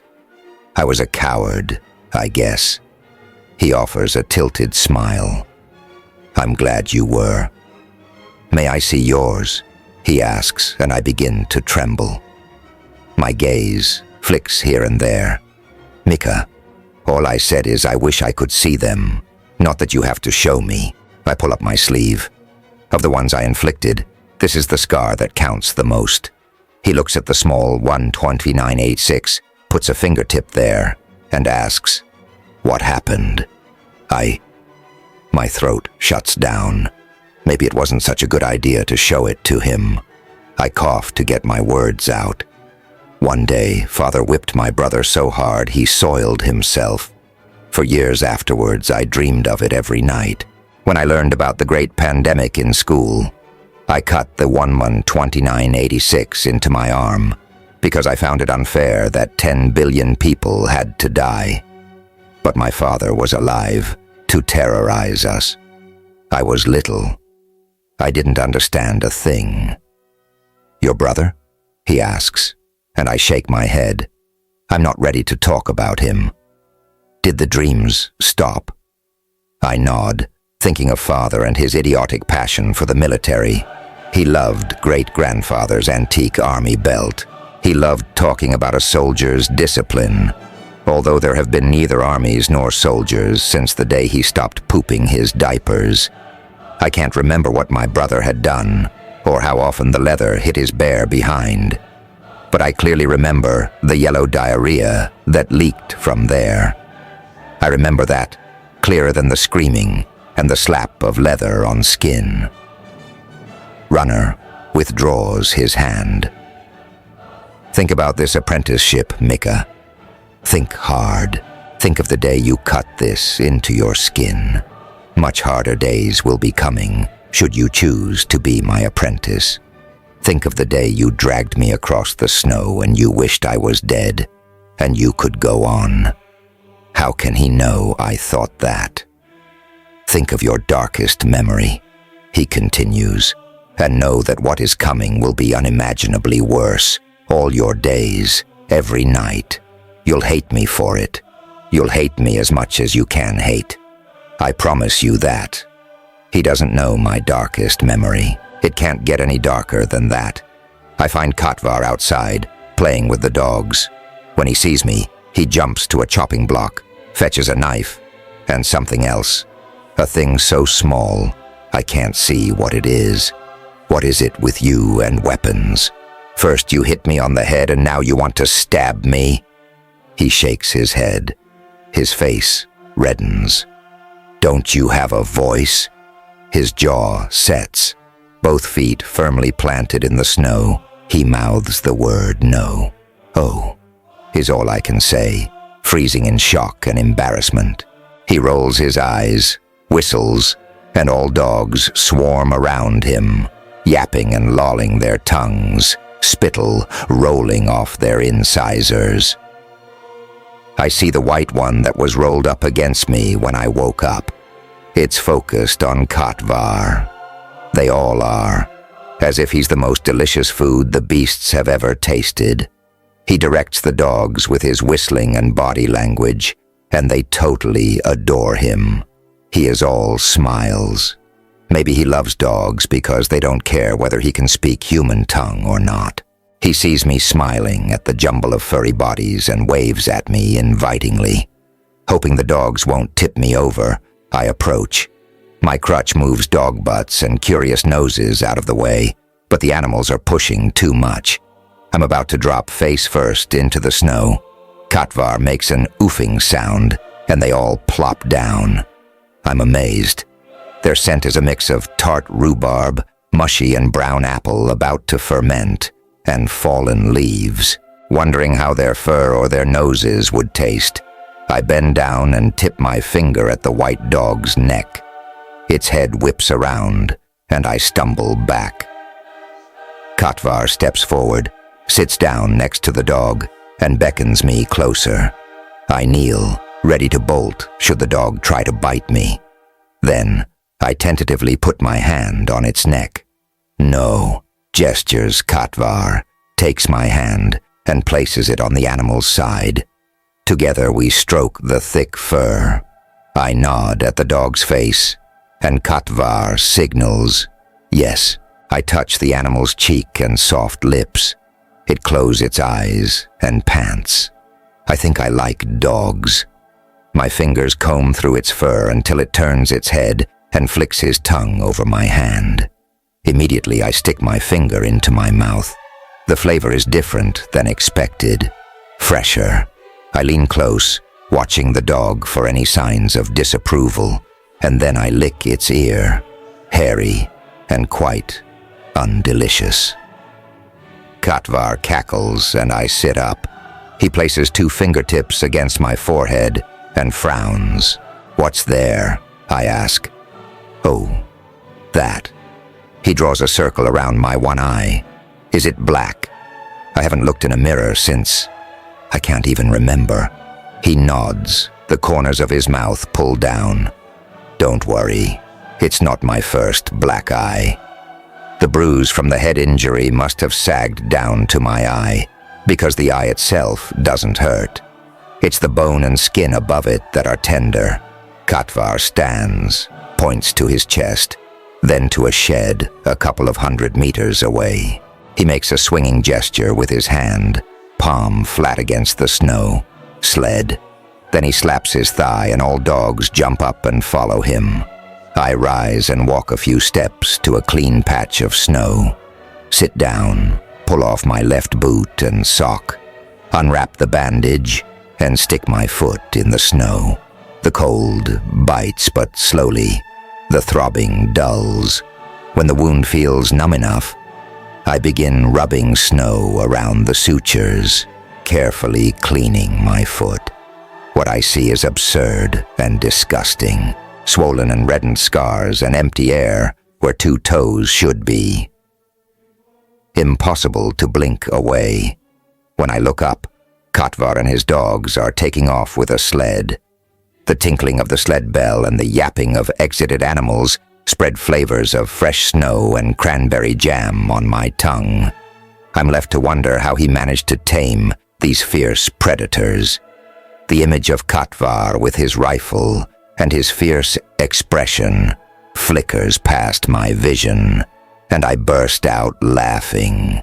Maybe the dogs have tamed him. Runner appears rested today. There's even a little color in his face when he kicks the slush off his boots and enters the house. I have another question, I say, as he takes his sweater off. Go on. Why did we come here? He stops, puts his sweater back on, and tells me to follow him outside. We walk a semicircle around the village until he finds a tree stump to sit on. He brushes the snow off and sits down. His breath comes hard. He's in no shape to go on extended hikes. You know that tuberculosis and cholera killed a lot of people. I nod. The problem with tuberculosis was, and still is, that the disease spreads silently. Most people didn't know they were infected until another serious disease hit. Cholera. Not in every single case, but in principle, correct. Tuberculosis weakens the immune defense, and any other infection comes quicker, more severe, deadly even. He looks at me. We are still in the middle of the tuberculosis pandemic. I feel like he's just poured a bucket of boiling hot water down my neck. What? About 80% of humanity is infected. The majority has latent TB and will never notice it, nor die of it. But all have a risk to develop active TB, and about 20% does. Many of those who do are people with a compromised immune system, for example, from malnutrition. Some are too old or too young to fight off TB bacteria. Most of those who develop active TB die. I remember the long and hard winters, the coughing that never stopped, the bloody mucus that told of death if you were too young or too old. I nod at my boots. Are you infected? Am I? No. Are you not afraid to get the disease? I take precautions. We all do. Cacho tested you before suggesting you for an apprenticeship, and I tested you again in the woods. How? I took a saliva sample when you slept. That's pretty... I start to protest. Reasonable. He cuts across. You let an infected man kiss you. I raise my eyebrows. Ralph, he explains. Do you believe I'd risk infection? The constant exchange of saliva with someone who has tuberculosis is too high a risk. I'm not planning to exchange saliva with you, especially not on a constant basis, I protest, and get a nonplussed stare in return. You did already, he says with a shrug. You drank from the cup I drank from. You drank from a canteen I drank from. You were breathing close to my face when I was injured. You used my fork and spoon several times, and vice versa. I'm asking you to not get too close to anyone you haven't tested with a fire scope. Specifically, don't let anyone cough in your face or kiss you, and don't eat from a dirty spoon or similar. All sequencers get tested at regular intervals. Everyone else doesn't. Ralph, the thought of his stinky tongue makes me shudder. You should have warned me earlier.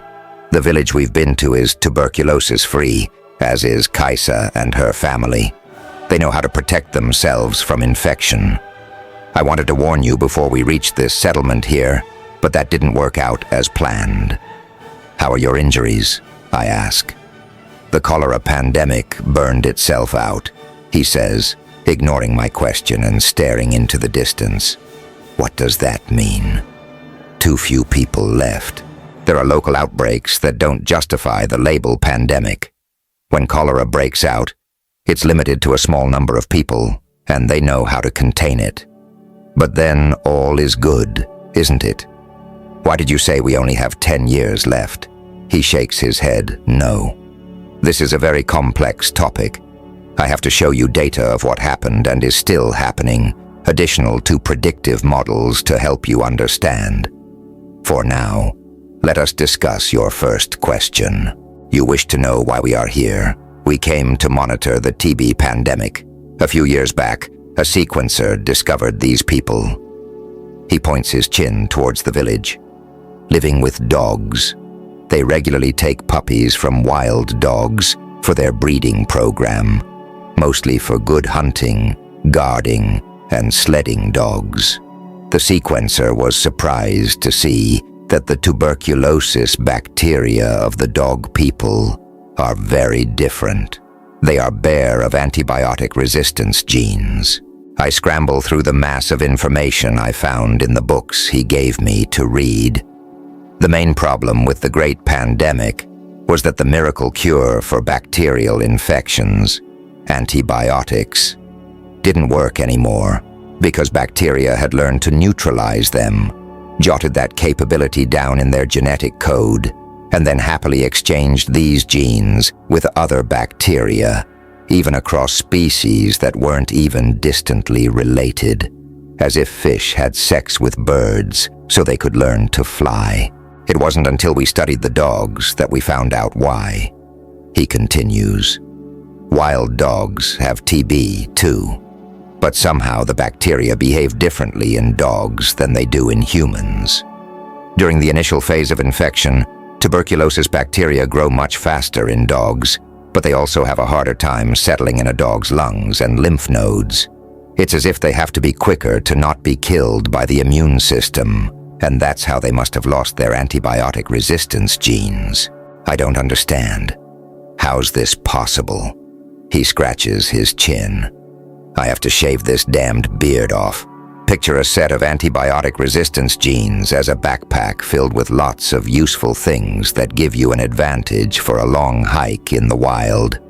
Everyone else has no backpack, and soon you'll be the only one alive and well. But what happens when it comes to a race, for example, when a predator hunts you? Your once useful equipment is a burden now. You have to get rid of it, or you'll be eaten. The same is true for antibiotics resistance. It comes with a cost, because it needs to be synthesized and maintained. I didn't know bacteria could rid themselves of genes. Oh, they can. Just as they can acquire genes from other bacteria or invent entirely new ones.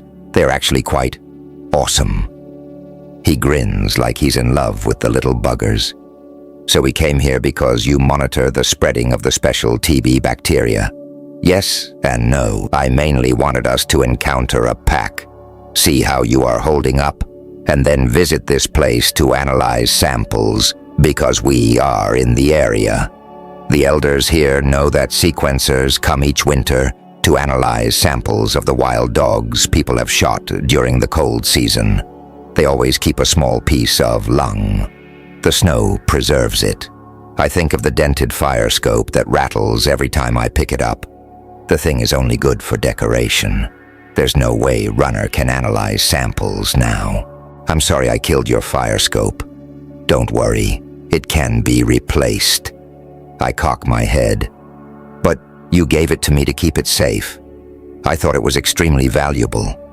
He picks up a handful of snow and forms a tight ball. I gave it to you to keep you safe. The sat pad can show you where you need to go.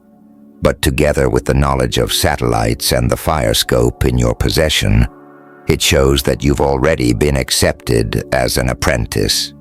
One of the other sequencers would have taken you, can take you. I watch him smoothing the surface of the snowball. My brain is rattling. Why the test with the pack, if you'd already decided to take me as an apprentice? You told me about satellites the night after we took the train. I already knew you'd make a good apprentice. I just wasn't sure to whom I should transfer you. He throws the snowball. It hits a woodshed and explodes. You never wanted me as your apprentice. I haven't decided yet. I shuffle my feet in the snow and chew my cheeks, feeling as if I've failed. He pokes his elbow to my ribs. What I do is dangerous. What many of the others do isn't. If I take an apprentice, I risk her life, or worse. What are you doing? I can tell you what I'm not doing. I'm not monitoring the spreading of tuberculosis or the loss of antibiotic resistance genes. But, change of topic, Mika. Ask about something else if you have to ask at all. I stand and walk around the stump, undecided if I should go back inside and let him sit here and rot. Trying to not look as if I agree with his game, I remain standing, arms crossed over my chest. Our physician, Zula, had antibiotics in a small vial. I've never seen him use it.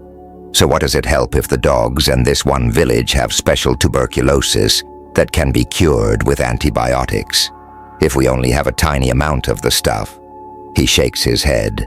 We have thousands of tons of antibiotics available, but they are the old-fashioned ones. The few grams your village physician has are of a special and very rare kind, one that bacteria haven't yet learned to neutralize. But he lifts his hand to stop my next question. The wild dogs help us spread this ancient, this curable form of TB. That's one of the things the other sequencers do. Spread disease. They spread the one they can cure to outcompete the one they cannot cure. Only then can they use antibiotics to fight it.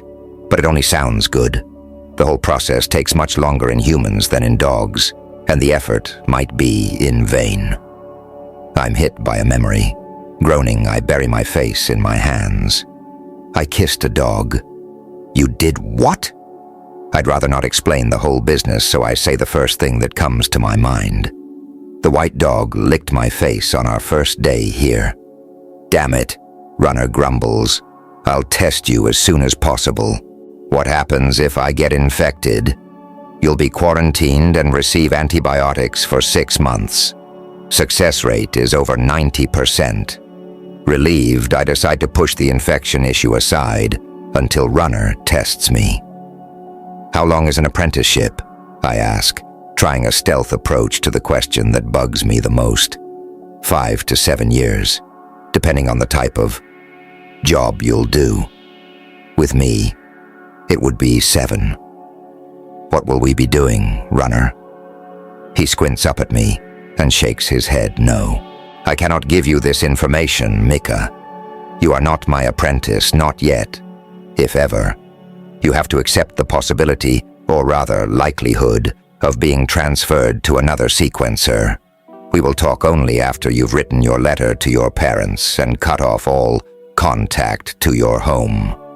I can understand if you decide against an apprenticeship under these circumstances. It's okay to say no. You'll be taken back to your village then. Then he places a hand on the stump, pushes himself up, and walks back to the house. I watch the glittering snow, wondering why Runner behaves as if I'm the lamb led to the butcher's block.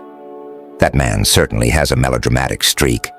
I'm sitting on my bed, bent over a small notebook, pen in my cramping hand, and I have no clue what I should write.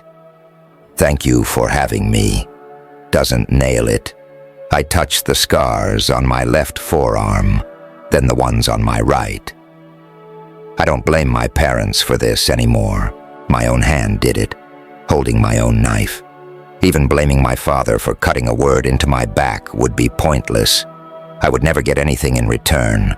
No apology, nothing. In my family, we never apologize. Saying I'm sorry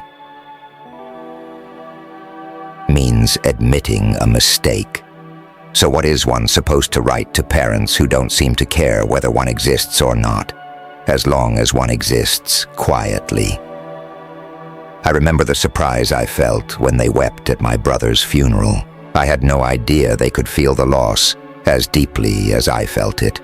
They pulled themselves together soon enough, though. We are not a family of weaklings. I kept telling myself that it's love that forbids me from asking why they treated their kids the way they did. Now I'm old enough to admit it isn't love. It's fear of being all wrong about it, of being unable to remember correctly. I know that Mother would say I made it all up, that they never raised a hand against their children, that it was my fault Carlson died, that Father never whipped the shit out of us, that he never beat me unconscious, and I never woke up with dye screaming from my back. Mother would convince me they'd poured out buckets of sweet love on us. Then I would lose my memories, my pain, myself. I'd cease to exist. My legs tremble. My body wants to curl up protectively around my heart, make it feel like an embryo in a loving mother's womb. My vision floods with salt water. I hear myself crying when I run the sharp point of the pen into my forearm. Once, twice, 3 times. Beads of blood mix with ink. I take a deep breath. My heartbeat grows calmer. The paper before me is perfectly white. A very capitalized, "You hurt me." Mine wants to be there, right next to "I think I'm stupid enough to love you, but maybe not, because I don't even fucking know what love is." There's a ton of shit I want to throw at them, but I doubt the 3 sheets of paper will ever be enough to take all that ink. I decide for one word: farewell. Something tells me Mother will appreciate that there's absolutely nothing between the lines. Katvar is fidgeting in the snow, kicking at it with his fur-lined boots while the dogs dance around him. I walk up to him, hoping he isn't going to run away like he did every time I went outside to learn more about dog handling. Once I'd asked him if he could tame adult wild dogs. He tipped his head and frowned, shrugged and laughed his odd throaty, huffing laugh. Then he disappeared, always with that knife gripped tightly, and a tiny thing he hid the moment I approached. Today, though, it seems as if he wants to tell me something. Both his hands are dug deep in his trouser pockets. His lower lip is pushed out a little. I wonder if he's mad at me. Last night, he put on his darkest expression when everyone was crammed into the council's meeting room, and we thanked them for saving our lives and announced that we'd be leaving in the morning. The dog people, men and women with long hair that seems to melt into their fur coats, already knew. Rumor spreads faster than a dog fart. The saying here goes. When suspicions were confirmed, food and drink were carried in and cooked in 2 large fireplaces. Snowflakes melted on shoulders and hair, and the room began to fill with wet dog smell, only to be replaced by rich scents of fried deer, smoked sausage, melted butter, warm bread, and baked potatoes. When I finished eating and tipped the dregs of my beer into my mouth, I noticed that Katvar was gone. Now, the morning sun shines in his face and softens his unyielding features. "Hey, Katvar," he points his chin to the west, as if he needs to go somewhere. What is it about me that makes him want to run away as soon as he sees me? I've been unfriendly, yes, but he ran a rifle into my face. What does he expect? I just want to say goodbye. Didn't want to disturb you, I mutter. He shakes his head until the bobble on his cap is wiggling. His finger points at me, then at himself, then to the west. "We walk?" I ask. "Yes." He nods. "Okay, but Runner wants us to leave in an hour." Katvar looks at his boots, shrugs as if to shake off my comment, then walks ahead to find the exact same tree stump Runner and I were sitting on several days earlier to discuss disease in dogs and humans. He plops down and pats the small space next to him. This is the closest I've been to the man since he ran the butt of his rifle against my skull. We sit together and say nothing because he can't. And I hate to be the only one talking. I don't have much to say anyway. The sun glitters in the snow, and the dogs are playing, yapping, and running circles around us. Katvar doesn't move, so they eventually give up and lie down, eating snow to cool their bodies. Exhaling a large white cloud, he clears his throat and extracts both hands from his pockets. One is balled up, the other rests on his leg. He holds out his fist to me. I open my hand and something white and small drops on my palm. A leather string is attached to it. I pick it up. A shiny and intricately carved white dog smiles up at me. Beautiful, is all I can say as my chest clenches. I gaze at him, and he taps at his teeth. It's a tooth? He nods. A dog? No, too large. I squint at Katvar. He curves both index fingers and holds them to the corners of his mouth, fingertips pointing upwards. Wild boar, I say, and he smiles happily, then nervously before he looks away. Thank you, Katvar, I whisper. But if you think I'm angry at you because of the... He cuts me off with a slashing movement of his hand. He gestures at my forehead, the fading bruise, and shakes his head. Then he touches his heart. Oh shit, and he touches mine. I gulp. He looks away. I'm leaving, I remind him. He slips his hand into mine. I'm leaving, I say again, softly. He looks at me, tips his head in his usual slightly amused Katvar way, and dips his finger to my lips. Then he lets go, stands, and walks away. Runner doesn't ask why I keep turning my head and looking back. The village is growing smaller. Our packs are heavy, loaded with lots of dried meat, nuts, and fruits. The dog people rarely experience food shortage. They are excellent hunters and have a lot to share. They told us when they placed 2 large bags of supplies next to our rucks. I touched the small dog at my neck, remembering how cold it was when I put it there. Cold, like the snow, where Katvar and his dogs play. My skin warms it now. Should you decide on an apprenticeship, you'll have to say goodbye a lot, Runner says without turning to me. I've long decided. He stops, looks down at me, and holds out his hand. The letter. I take it out of my inner coat pocket, and he slips it into his, marching on as if nothing had happened. Runner, I call to him. What will we be doing in the next 7 years? I'll tell you once we've arrived in the city, and I've dropped off your letter. Damn it, Runner, you try very hard to piss me off. Yes. And on he trudges, as if we'd just conversed about the weather. The skyline, a jagged shape, dotted with hundreds of lights, a sharp contrast to the dark evening sky. I've never seen anything like it. Where does all this energy come from? I ask. There's solar paint on all roofs and outer walls, and a large river driving several turbines to supply power for the industry.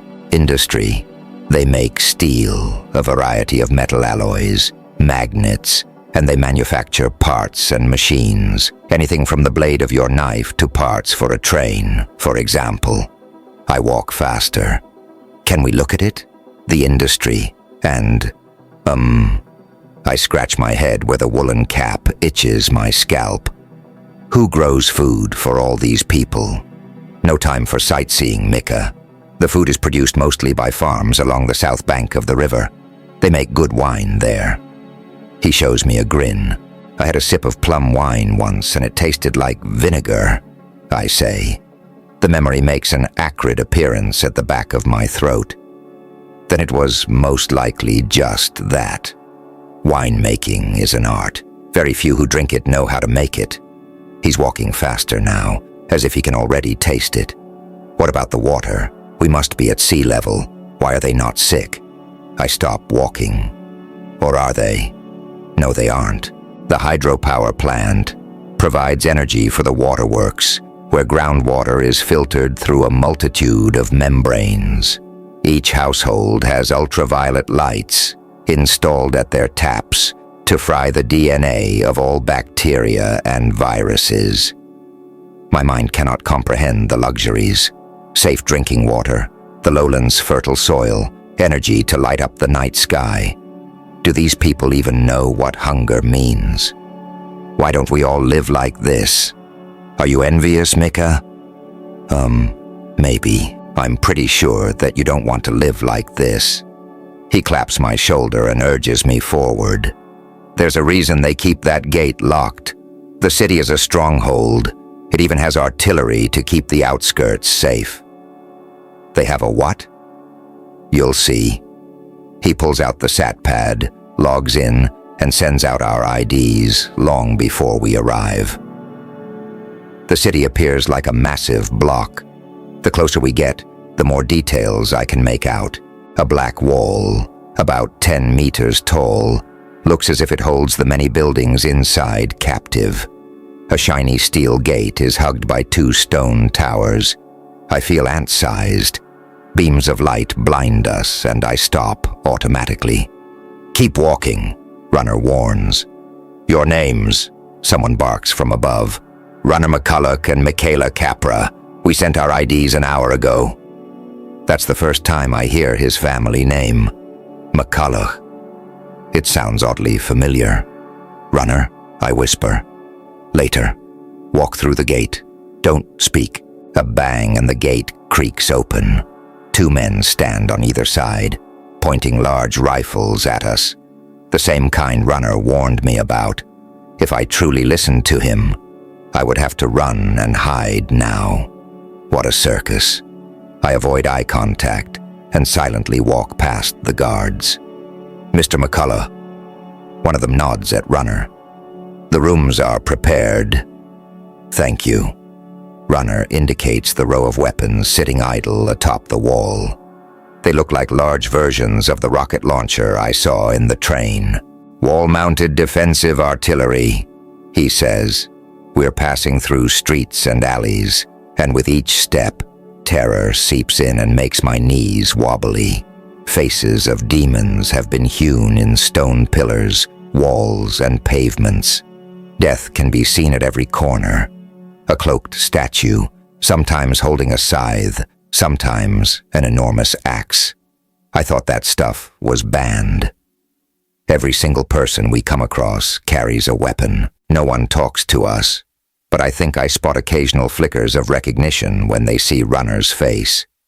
This way, he says, pushing me through a door and into a building. We walk up several flights of stairs. Then he knocks at a door. A woman opens. Runner, finally! And who's this? Regina, this is Mika, he says, and enters without waiting for an invitation. I have to leave, but I'll be back soon. Your letter will be dispatched in a few minutes. Are you certain about this, Mika? Obviously. Send the damn thing. He leaves without a word. He must be enjoying this superhero show. What a letdown it will be once he can't do his, "Oh, it's so dangerous, I can't tell you," shit anymore. I look at the woman and wonder if she's one of Runner's flings. My eyes can't help but search for kids' toys, but the apartment seems free of knee-biters of all ages. Then I remember he said he has a contraceptive implant. He must have received it after he met Kaisa. Otherwise, Ezra wouldn't exist. I guess I'll get one soon, maybe here in this city. Are you his apprentice? She asks. I turn around. Am I? Theoretically, yes, but practically not yet. I nod anyway because that's simplest. I'm Regina. Yes. Hey, I'm Mika. I hold out my hand, but seeing how dirty it is, I quickly withdraw it. Would you like to take a bath? I gape. Can you afford it? She pulls up her eyebrows. Of course, everyone can, she says, turning on her heels and disappearing into what must be the bathroom. Soon, I hear the opening of a tap and the splashing of water. I drop my backpack, my coat, boots, shawl, mittens, and hat. Everything appears so dirty in this clean place. I'm ashamed. Regina returns with a large basket. Give me all your clothes and I'll get them to the cleaners. You can wear the nightgown and the bathrobe. It's all in the bathroom. Fresh towels, too. I pull all my dirty shirts, pants, underwear, and socks from the backpack and place them in the basket. There's a lot of blood on Runner's sleeping bag, I tell her. I'll get his things cleaned when he's back. The tub should be full now. Go ahead. I'll fix dinner soon." "Thank you," I mumble, and enter the bathroom, undress, push my dirty clothes through the door, and lock it. A large mirror startles me. I look like a savage. Every inch of my body is dirty. The dog people weren't much for washing. They smelled like their dogs, and so do I. Or a fox den, I'm not sure. The bathroom is warm, full of steam and soapy scents. I close the tap and stick my feet in the water. Oh, wonderful. I slide underwater, close my eyes, and pinch my nose. My stomach gurgles, my heart thumps. I hear Regina's heels clacking down the stairs, and I hear muffled conversations, maybe in a room below me. Runner's voice is nowhere to be heard. I surface and begin scrubbing my skin. The layer of dirt is hiding my scars, but the brush peels it off and reveals pink lines cutting through freckles. I've never seen anyone with such a fly shit pattern, and sometimes I wonder if it's a disease I contracted. The fly shit disease. Anyway, I can't scrub them off, so there's no use in discussing the issue with myself or anyone else. Besides, if the freckles were to magically disappear overnight, I'd still have scars all over my arms, chest, and thighs. Dots and lines, like a code. Grow fish, mussel, crayfish, and algae in purified river water. The animals are eaten, the algae used to make fuel. Trying to not drop my spoon, I inspect the white blobs that, until a second ago, tasted like the most tender chicken I've ever had. I probe my mouth with my tongue to make sure nothing's left stuck to my teeth, else I might retch. I've seen drawings of mussels in biology class, and they looked like grandma pussies to me. Not that I've ever seen one. I mean old vulvas. I gulp down the wine and instantly feel better. And nope, the stuff doesn't taste like vinegar, but its flavor still doesn't justify Runner's dreamy expression when he moved it around in his mouth and said, "Excellent." He puts his spoon down, stands, and looks at me. I'll wash, then we talk. Hooray, I think, but I have problems believing it's finally going to happen. He might fall asleep in the bathtub or something. Regina has set up a room for Runner and me. I'm surprised he isn't sleeping in her bed. She's wiped down our ground pads and sent both sleeping bags out to the cleaners. All our stuff, including ourselves, will smell like daisies by tomorrow morning. Alone in the room, I lie down and roll up in one of the blankets, happy to rest my full stomach. The facade of another building shows through the window, black with yellow rectangles. A few are divided by curtains. Quiet muttering seeps through the walls, rumbling feet on stairwells, shouts down on the streets. Not one moment of silence. How can anyone live like this? I'll happily leave the luxury of a bathtub and a warm bedroom to sleep in a tent somewhere in the snowy woods. My mouth can't stop yawning, and my eyes burn. It must be close to midnight. To stay awake, I sit up and lean against the chilly wall. The guard's words ring in my memory. "Mr. McCulloch, the rooms are prepared." The rooms, plural. I doubt he meant Regina's apartment. Rooms prepared for what? The sound of Mr. McCulloch tasted of fear.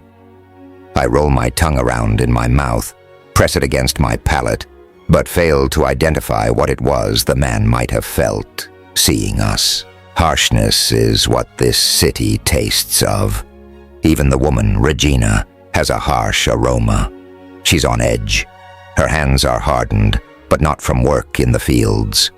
The cracks in the calluses of her fingers aren't darkened from soil and plant juices, but from something else. Her hands are. I hold my own hand close to my nose and suck in air to define what is missing. Machines. That's what she works with.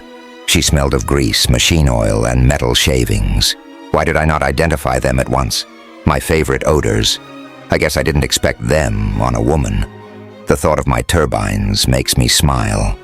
I miss them. My turbines. Bullshit. They were never mine, and would never be. Runner rumbles through the door. He holds a candle, places it next to his ground pad, and sits down. Do you want to hear it, or do you want to sleep? Hear it. Okay. He crosses his legs, folds his hands in his lap, and says softly, I'm known as the Executor. The what? As a member of the Sequencer Council, my responsibility is to provide an expert opinion on anything related to warfare. I'm a strategist who sets the goals and determines actions to cripple the BSA. And I'm a sniper. I kill BSA leaders and soldiers. I execute decisions and people. The Executor. With every word he speaks, my skin is growing colder. I don't know what to say. All the questions I have evaporate.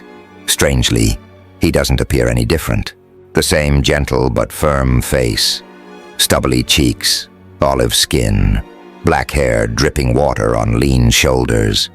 I can't imagine him running around killing people.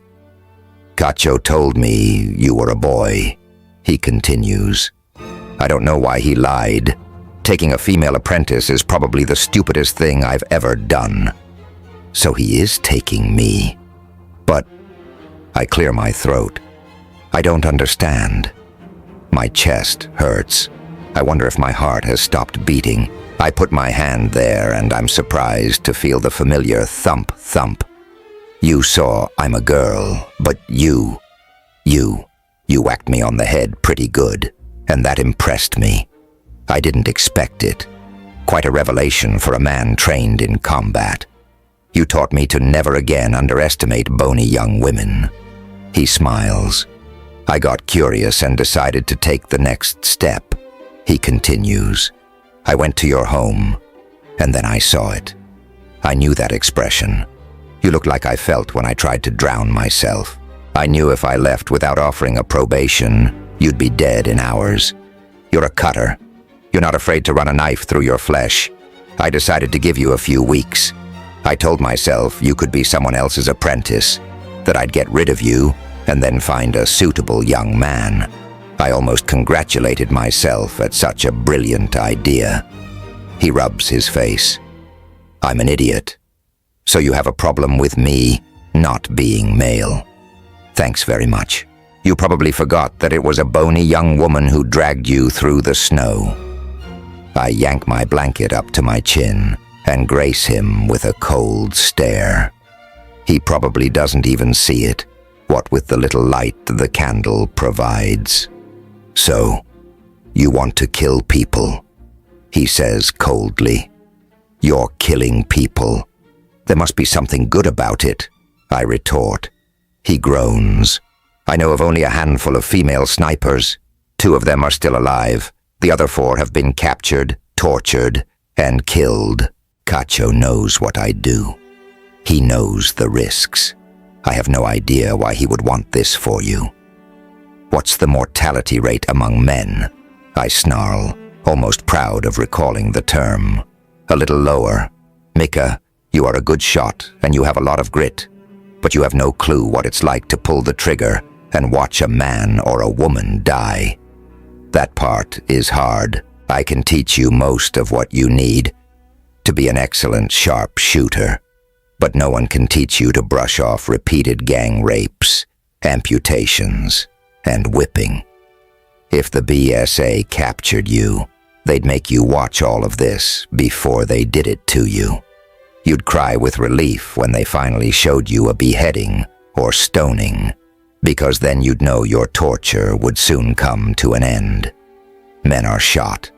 Bullet to the head at close range, and that's it. Women are seen as harbingers of all that is evil. They are made to suffer for weeks, sometimes months. I nod, but understand little. Images of corpses, piles of them, of dented bones and of torsos leaking innards, burn themselves into my eyes. I can't even imagine gang rapes. My breath is heavy. Runner is silent. I thought it's called the Brothers and Sisters of the Apocalypse. Very few women work for the BSA. As long as they are heterosexual virgins who believe in the BSA's cause, they are comparatively safe, but only as long as they are of use, and no one takes interest in them sexually, because it proves that she wants to lure decent men into evil. That makes absolutely no sense. How can anyone be so stupid? Runner huffs a laugh. Who knows? We are silent for a long moment. Then he lies down and pulls the blanket up to his shoulders. The candlelight reflects in his black eyes. Don't decide now. No. I mean, yes, I won't. Is there anything else you'd like to know? Yeah. Distraction would be great now. Your last name, McCulloch. I read that name in the first book you gave me. It was mentioned in connection with a study on bone injuries. Yes, I wrote it during my apprenticeship. You wrote and published a standard work during your apprenticeship. What's wrong with that? He asks. Nothing. Tell me about that study. I have to hold back a yawn. I studied the casualties of acts of war and the reasons why humans turned on each other during a time of great suffering. The Great Pandemic. The results were sobering. Why? Because you found that one cannot trust people? I try to not sound too sarcastic.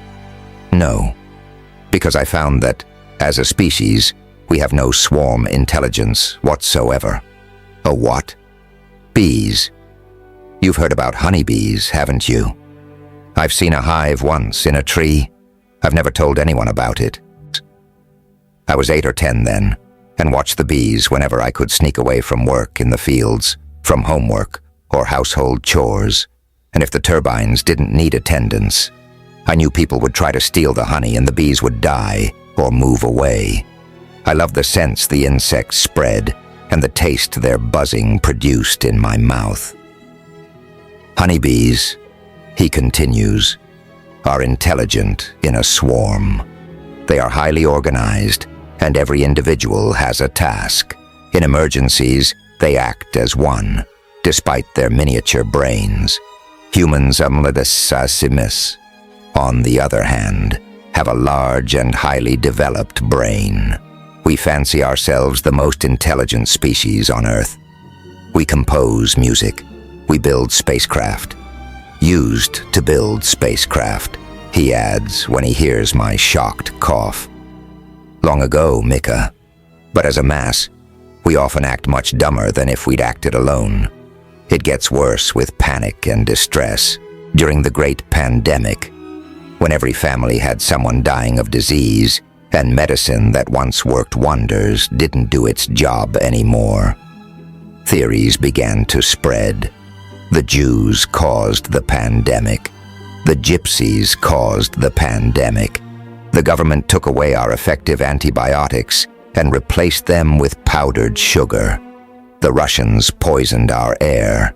The US Americans poisoned our water. God is eradicating all that is evil. The Christians are guilty. The Muslims are guilty, and so on. The results were endless variations of witch hunts that spiraled out of control. What began as a fistfight ended in bombings on a large scale. I press the heels of my palms against my eyes until I see lights popping. The people in the train seem to be afraid of you, because they know what I do and what it means to take a girl as an apprentice. They disapprove. The cook believed I was a boy. Runner snorts. Yeah, that guy's half blind. Guys, you might have been correct about the rat in his stew. Ugh, great. My stomach gurgles to remind me of the mussels I ate. What's wrong with this city? Why all this death? I ask. It was occupied by the BSA for decades. They erected statues, carved and painted death everywhere. A few years ago, rebels took back the city. The people who live here are warriors who keep to themselves, who have their own tricks and secrets. And so do we. But the people here call us meddlers. They open their gates for us only as long as we keep killing BSA followers. Other than that, you'll find little help in this city. Regina is a friend, and she wants to help, but everyone else only tolerates us. Keep that in mind. Only a few years ago, yes, the BSA is thriving again. That's why he wanted a male apprentice, to help kill people who kill people. My head spins. Would I be able to pull the trigger? Not a thing one decides within minutes, I guess. But then, wouldn't I have to decide within a fraction of a second when it comes to it? What did you do before you came back for dinner? I organized our next leg and talked with the council. Next time, you'll join me. I yawn quietly. Where do we go? Far away. I'd rather show you. Tomorrow we'll be taking a train from here, and then you'll see. I'll have to keep in mind never to ask Runner another question when I need a distraction from the awful things he's only just told. I'm dead tired, but my brain races in circles. Murdering, dying, gang rape, beheading, next destination. Chance is a bitch. She can suck my... whatever. Runner? I whisper. A sleepy answer. What's heterosexual? We enter the last wagon. Music pumps through my ears and into my body. The beats mess with my heart. My chest goes whoomp, whoomp, whoomp.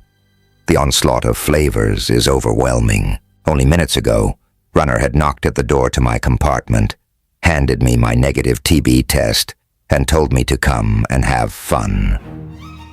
With the corners of his mouth curving upward, he'd said, "We might be a serious bunch most of the time, but when you find 4 or 5 of us in one spot, you can be sure we'll throw a party." Why? He didn't seem to understand my question. A party or two before humanity goes down the drains cannot be such a weird idea, Mika. Wouldn't you want to shake off hard work once in a while? Forget all the goodbyes you have to say, and enjoy the company of whoever managed to hang around. When I gave him a single nod, not my most affirmative one ever, he grinned, leaned closer and said, "There'll be smoking, drinking, dancing, and love-making until sunrise." Then he turned around and strolled ahead. The moment he mentioned that make love thing, my legs decided to walk in the other direction. My imagination keeps showing me 100 writhing, naked bodies. "What's wrong?" Runner calls. He squints down at me, and I pull myself together. Writhing, naked bodies. Who gives a shit? I'll be shooting people soon. Did I just think that? Men and women fill the wagon to the brim. Their laughs and chatter trickle down my throat and demand a response. I clamp my mouth shut. The floor rocks from the moving of the train and the wild dancing. Smoke wafts through the air and mingles with scents of sweat, fruits, and I don't even know what else. There's so much as so many word flavors mix with scents and music. I have to focus to tell them apart. I strain my eyes, but I can't find anyone without clothes, not a single naked person. I'm so relieved, I begin cackling like mad. Runner has a sense of humor I totally don't get. Next time I'll think twice before I tell him I'm a virgin. That made no sense whatsoever. What's wrong with my brain tonight? A few windows are slid down a crack, and the speed sucks out smoke and pushes in cold air. Runner walks through the masses and I have problems keeping up.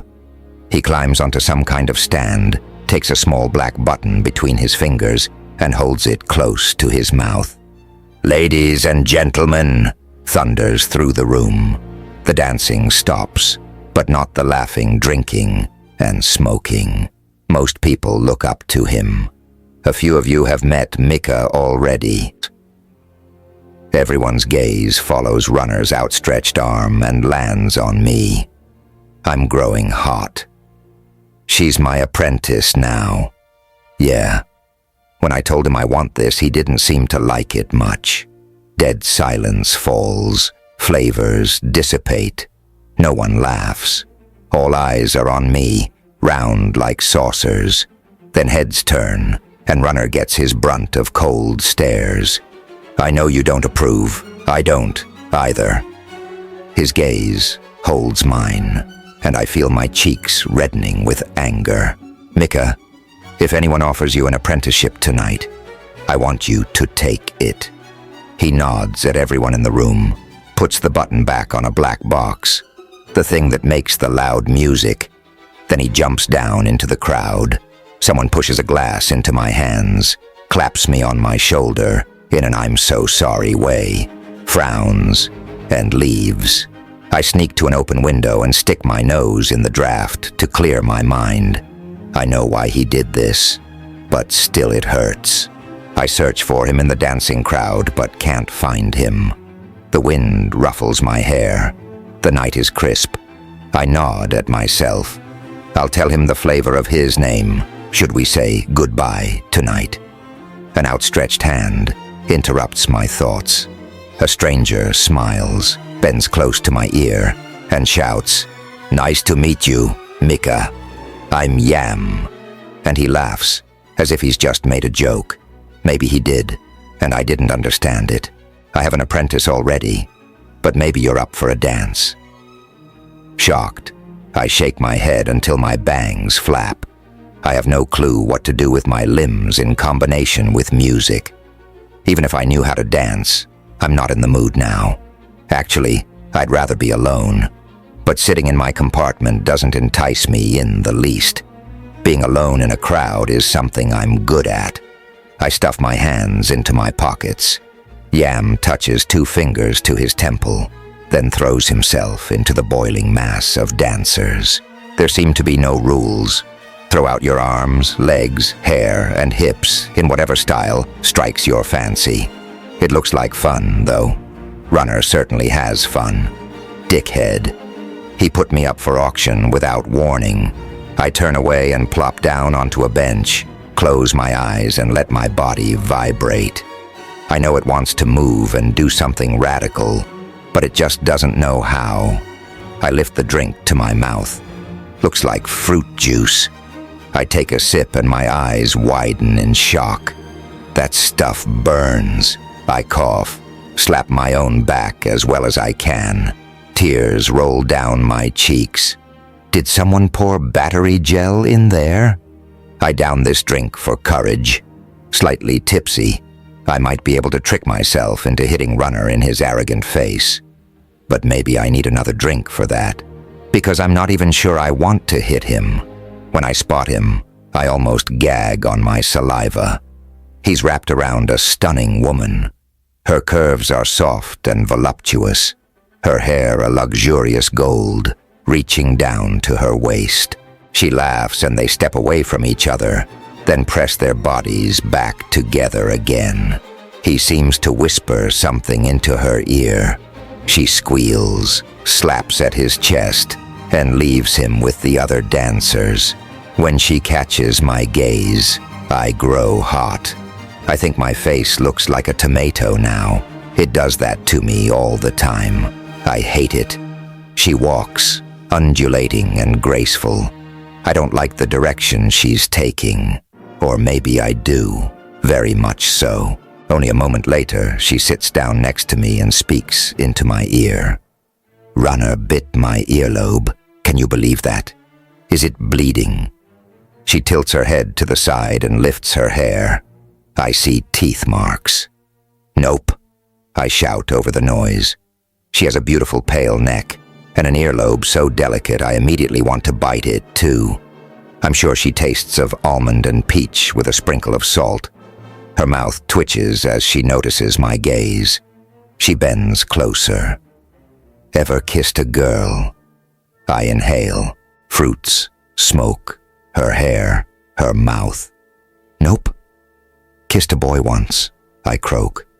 It was gross. Is kissing a girl any different? I think I'm drunk. but I'm not sure it's from the alcohol. Every kiss is different, she says. Her voice has a beautiful lilt. All I can focus on are her lips and the scent of her skin. She leans a little closer. Her breath caresses my neck. Her cheek warms mine. Are you curious? Between my glowing hot ears, my mind stutters. Can a woman kiss a woman? Can I try, at least? Always curious, I hear myself say. Other than that, I'm quite frozen. She nods slowly, then shakes her head a little. The tip of her nose brushes my cheek, and an instant later, her lips come down on mine. They feel wonderful. She feels wonderful, soft and sweet and inquiring. When she flicks the tip of her tongue over my teeth, I'm on fire. Something melts in my pants. Sighing, I lean into her. Her softness, her large boobs and wide hips. Oh dear, I want to sink in all the way and taste every square centimeter of her body. So, is it comparable to that boy's kiss? She asks when I catch my breath. Can you kiss me again? Actually, I want to ask if she can take me to her compartment or to the bathroom. I'll break you, honey. Am I that obvious? I'll pick up the mess, don't worry. She frowns.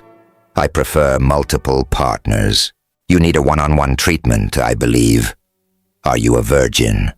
Yeah, shit. I'm almost 16 and still a virgin, and I even look like one.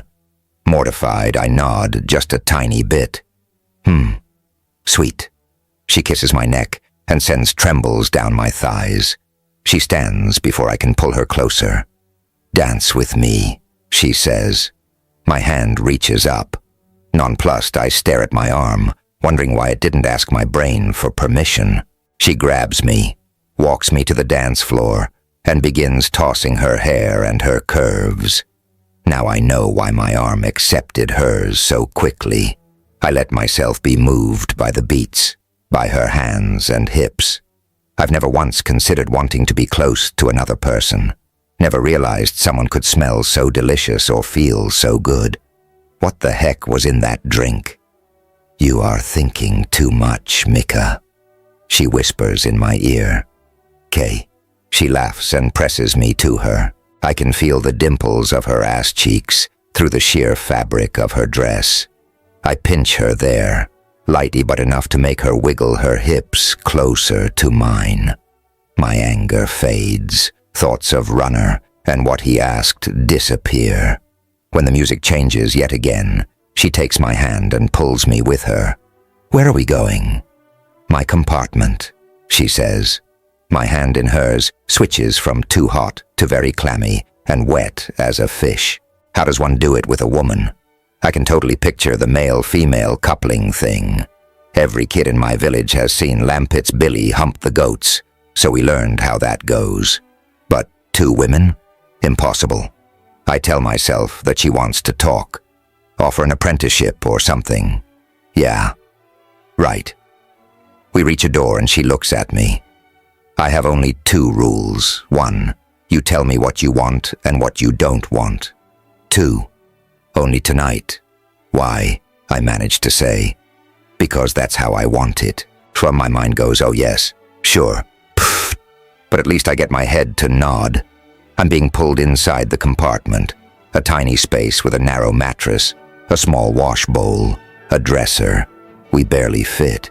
I begin to panic when she pushes her hands under my shirt. No, wait, I don't want you to see me. I almost said them. My scars. It's okay, she says, places a soft hand on my chest, bends to the side, and flicks a switch at the wall. Darkness falls. Better? Yes, I breathe. In the pitch black, my rattling brain calms and I can focus on my less annoying senses. To smell, feel, listen, oh, and taste. I don't even know your name. Sandra. She blows at my neck. Goosebumps race down my spine when her name blooms honeysuckle at the tip of my tongue. I let myself fall into her embrace. We land on her bed and our clothes. Well, who cares where our clothes went? I love her skin. I try to kiss her everywhere, but she wiggles from my grasp, slides down and kisses my breasts, my stomach, and... oh shit. I unfold for her as she ravishes my body until I cry. She giggles and licks and giggles. I'm trembling all over, and then I explode. Just like that. I draw lazy circles around her nipples until she slaps my hand away. "Can I ask you something?" I say. "Yes." "Why did you invite me to your cabin?" "You are sweet." "Sweet. That's the most absurd thing I've ever heard." I frown at the dark, glad she can't see me. She sighs and rakes her fingers through my hair. I was shocked to see he chose a girl. "What does that have to do with anything?" "Everything. I asked him about it when we danced. He told me to shut up. Then he bit my ear, the asshole." I clamp my lips together so as not to laugh out loud. "You didn't look like you hated it," I tell her. "Did you have sex with him?" "A while ago." "Are you jealous?" Her hand freezes on my skin.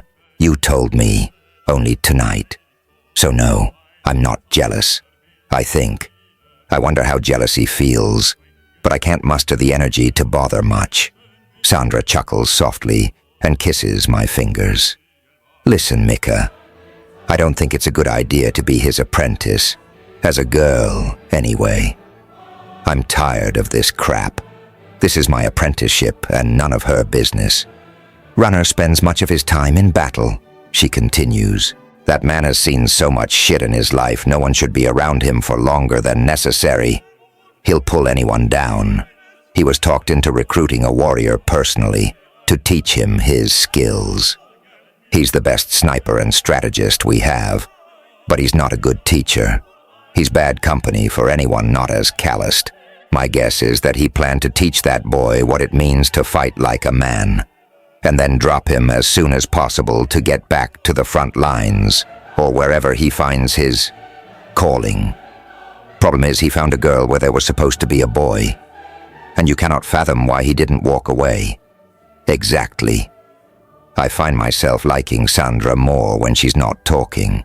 I imagine seeing myself with Runner's eyes when he showed up at my village for the first time. A scrubby girl with barely enough strength to hold up a light air rifle, who couldn't even properly forage for food in summer, who got sick and pooped all over the forest floor. How embarrassing. But that's not what's bugging me the most. It's the way Sandra is talking about Runner behind his back. Her fingertips trail up my arm, and my scars act like amplifiers. I take her elbow and push her hand towards my back. I want her to feel them, feel me. She wouldn't be able to read what's written there anyway. Lightning hits. When she touches, die.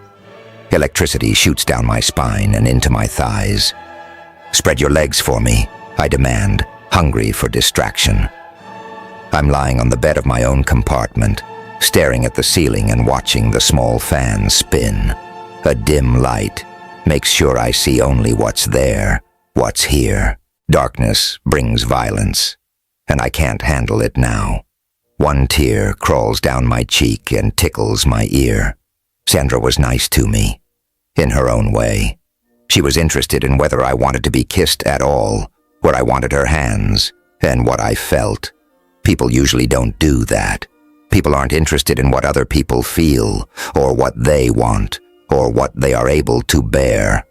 They don't want to know if what they do makes me die inside. I'm choking. I long for my knife, but try to pull myself together. Enough scars for a lifetime. There's a soft knock at the door. "Mika, are you all right?" Sandra's voice. She didn't offer me an apprenticeship, and I didn't expect her to. "This once," she'd said, "and I wouldn't want her as a wife." I laugh. I wouldn't even want her as a close friend. I left her compartment with a quiet, "Thank you." She lay on her bed and did not reply. There's nothing like the aroma of a woman. I tried to wrap my head around the taste while I licked her. Salt, a hint of treacle in warm milk, and maybe yewberry. Slightly sweet with this peculiar succulence the fruit reaches after the first frost, and deadly should I dare sink my teeth into its center. It bugs me that I can't describe her taste with precision. Maybe I have to open a new category for the scents and flavors of sex. The intensity, sweetness, and tanginess of the skin. The urgency of the moves. The soft hoarseness of sounds. What a fantastic spectrum of impressions that cloud the mind and sharpen the senses. I wonder when, or if, I'll get to taste a woman again, or how a man might feel. Right now, I want to cover everyone in this train with my body.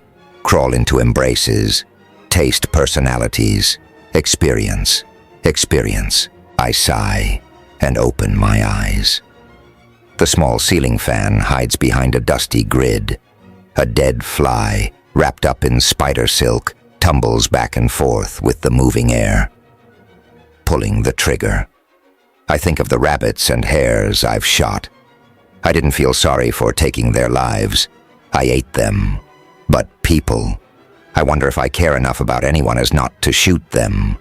Maybe I do, but I'm not entirely sure.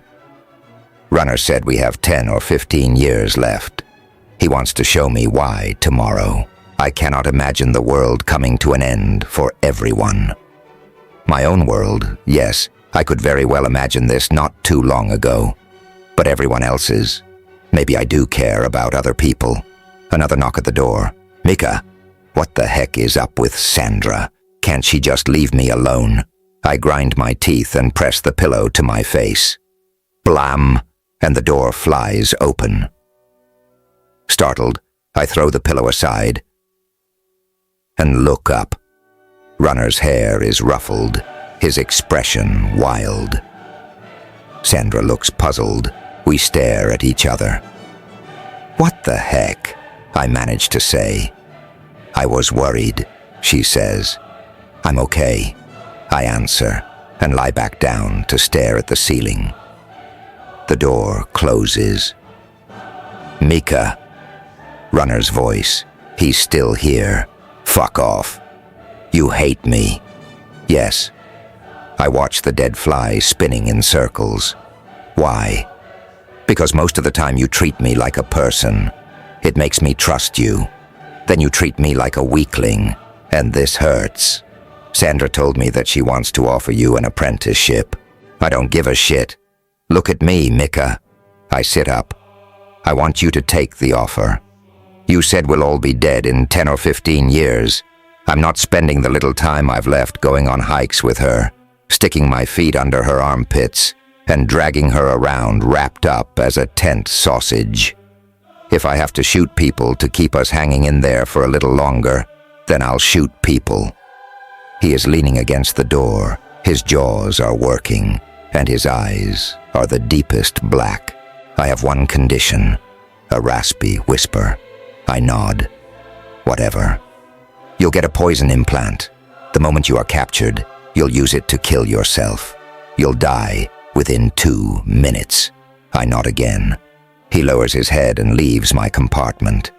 This might come as a little unexpected. Runner's cautious tone pricks my ears. He slides the wagon door open and beckons me into absurdity. What is this? My chin feels loose as if it's about to come off its hinges.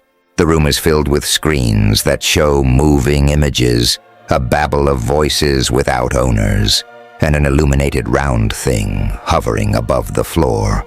It looks precisely like the globe we had at school, except for the lights flickering and trailing across it. But this one is Hugh, and punch me in the face if a woman didn't just walk through it. Bleep, bleep, bleep, a machine complains as she hurries to it, pressing buttons, reading something off a screen. My knees feel a little wobbly. The flight is delayed by 5 hours. Snowstorm, she says. I hear myself producing a weak, full. Runner flicks his gaze toward me. He's obviously enjoying this.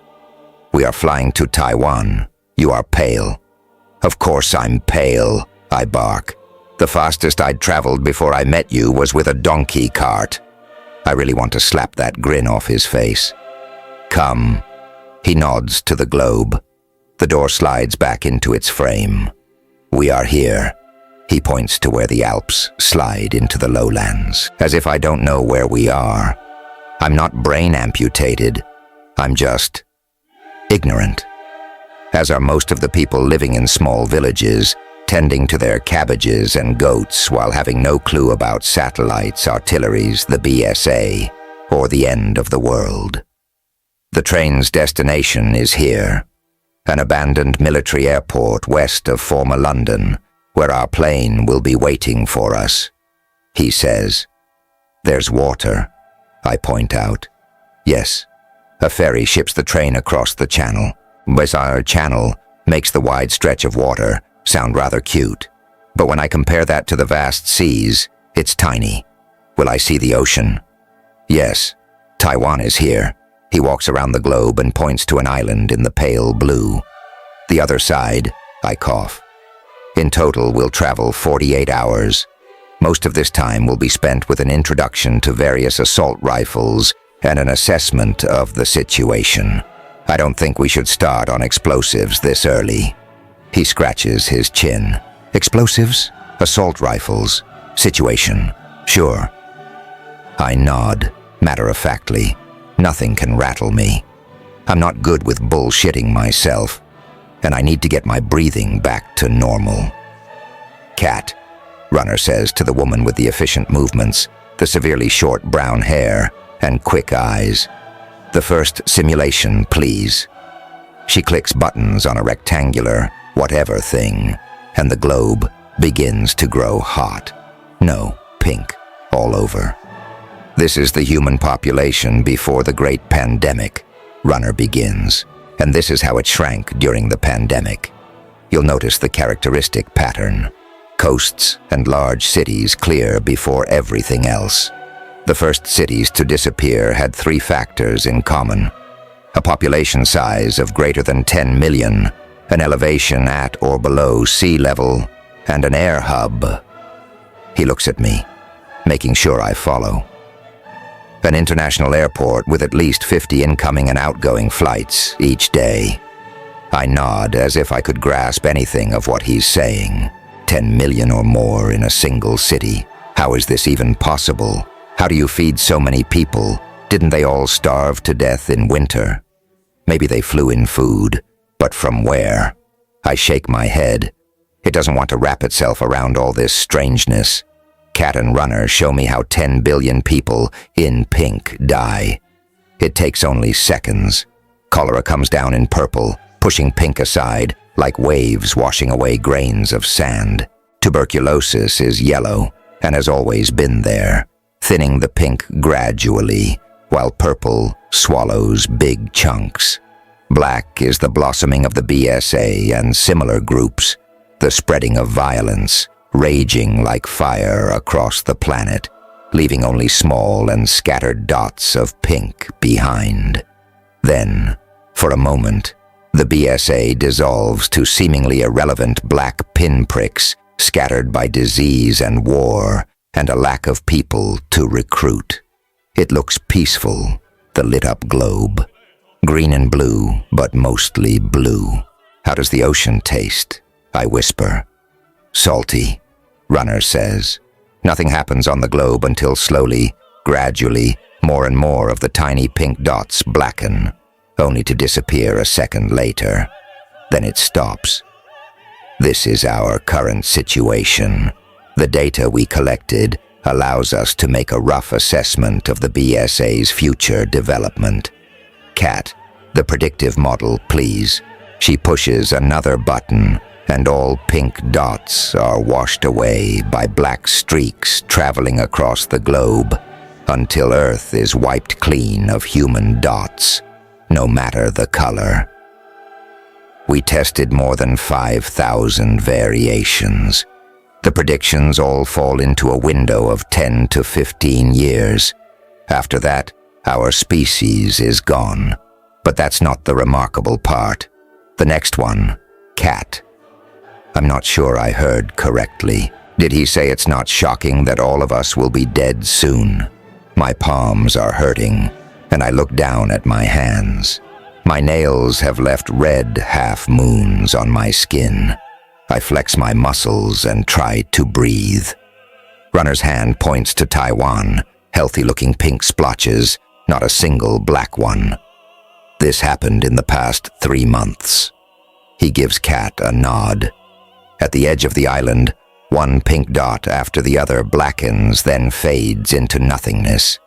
It began at the west coast and slowly spread inland.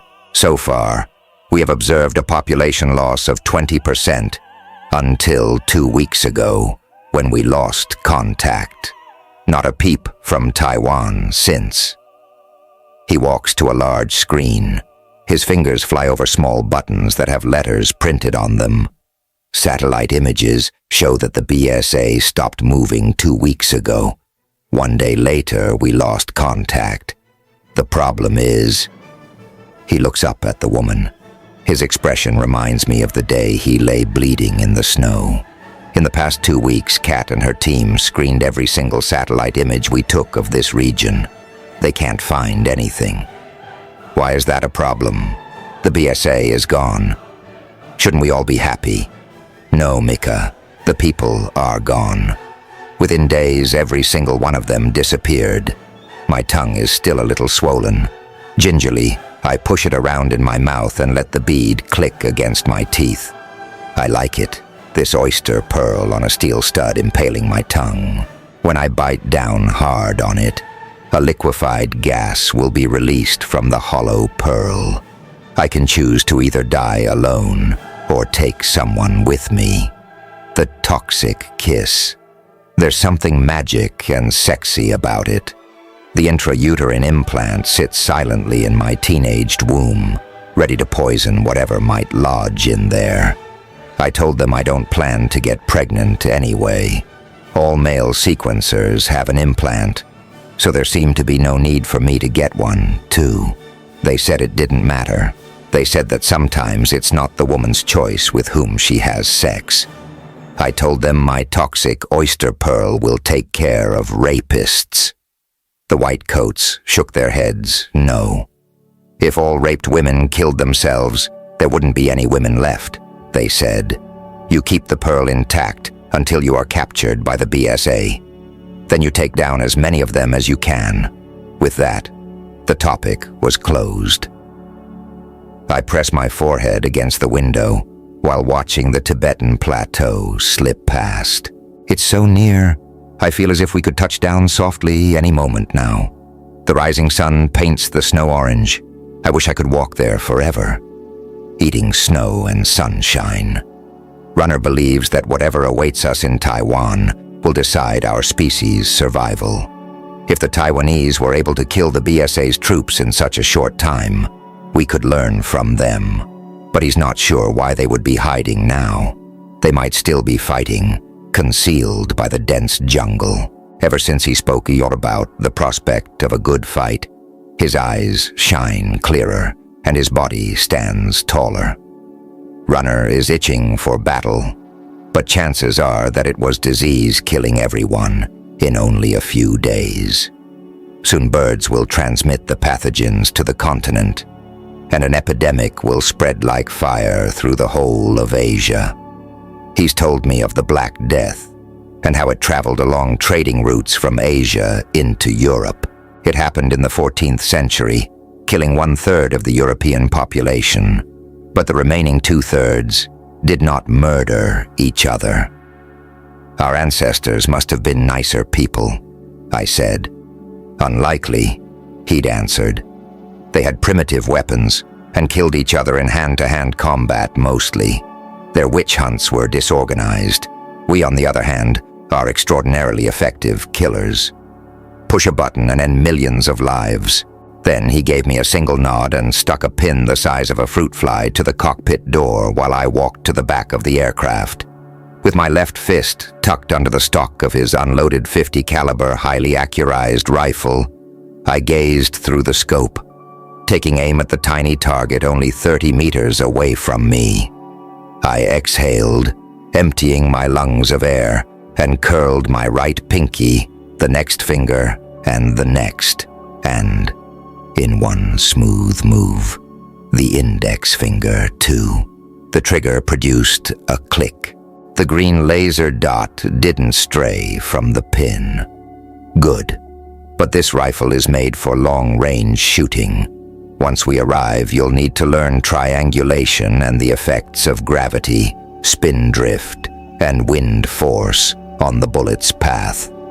I'll teach you how to hit a target from a great distance, and will not be using the laser pointer. Okay, I said. My indifferent answer gave him a pause. He took the pin from the door and stood. The muzzle velocity is 1,000 meters per second. This rifle doesn't punch holes into people. It rips them apart. Whoever shows up in your finder, Mika, you own them.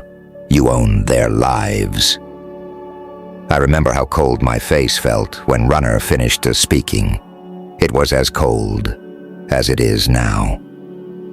With my cheek pressed against the icy plastic window, I try to catch a last glimpse of the Tibetan plateau. After a short moment, it's gone. Is this how it ends? I wanted to take my own life, and now I'll take the lives of others. Preview of Book 2, Fog, Part 1. It Bayat. You darkness that I come from, I love you more than all the fires that fence the world. Rainer Maria Rilke. My breathing is calm. My lungs know what to do before my finger pulls the trigger. Long breath out. Long breath in. Hold. Release. Fire. But not yet. Not quite. My cheek brushes the stock of my rifle. The crisscross patterns carved into it feel rough against my skin. My index finger rests against the trigger guard, ready to squeeze off a round at Runner's chest. The hunt began 3 days ago, and I've spent much of that time in trees. He prefers to dig himself a hole in the ground, disappear and wait for his targets to walk past. I have a hunch he's expecting me to do the same. But maybe he's expecting me to do the exact opposite, in which case, I'll be screwed. The circular view of my finder shows the forest in crisp shades of gray and green, with crosshairs and mill dots stamped on it. The night eye fastened to my scope works perfectly, but my vision doesn't. Until last night, my brain compensated for the monocular vision, my one eye receiving the combined signals of image intensification and active shortwave infrared through the scope, my other eye seeing nothing but pitch black, and both combined to a neat picture in my head. Now, it's all jumbled. No matter how hard I stare, the world is drifting in and out of focus. The circular view flickers this way and that. If I shut my eyes for a few seconds, I would fall asleep and out of the tree. The muck a few meters below wouldn't soften the drop much. My limbs tremble.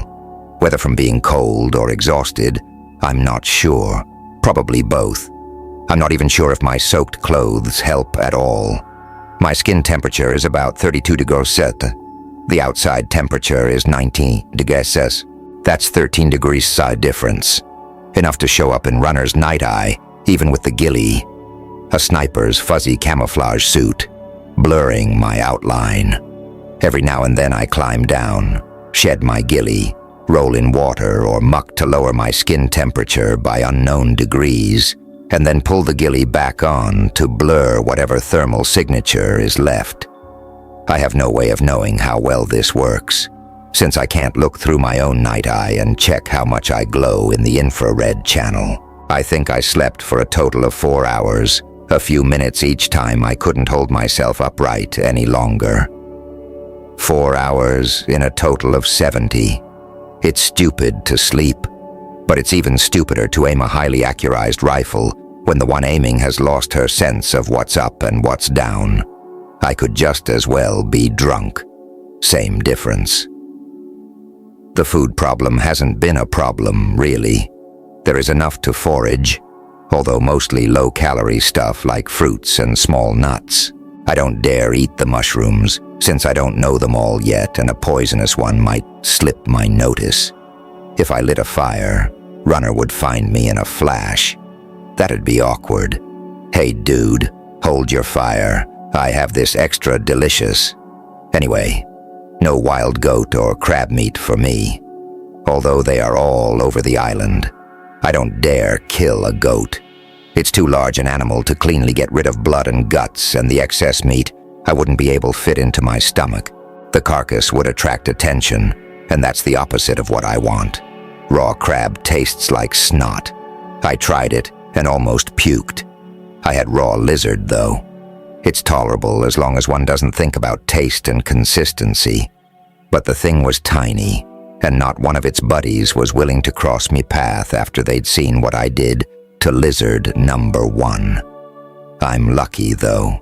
Runner hasn't gotten a glimpse of me in 3 days and nights, and I'm uninjured, healthy, and strong enough to go for another 6 to 12 hours without toppling over.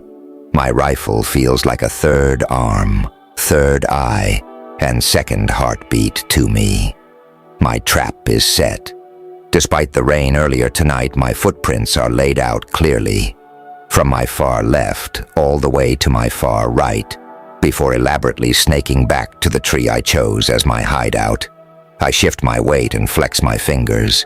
The hairs on the back of my neck begin to prickle. Cicadas are clicking. Birds are hooting. All is as it should be. And yet, I'm not cold anymore. I move my head a fraction and scan the perimeter. The waning moon cuts leafy shadows across the forest floor. Fog begins to rise in silvery tendrils. And there, a movement to my right, subtle and easy to miss. Shit, he's good. His thermal signature is non-existent.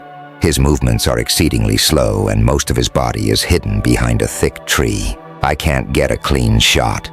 I'll have to wait until he steps away from the trunk.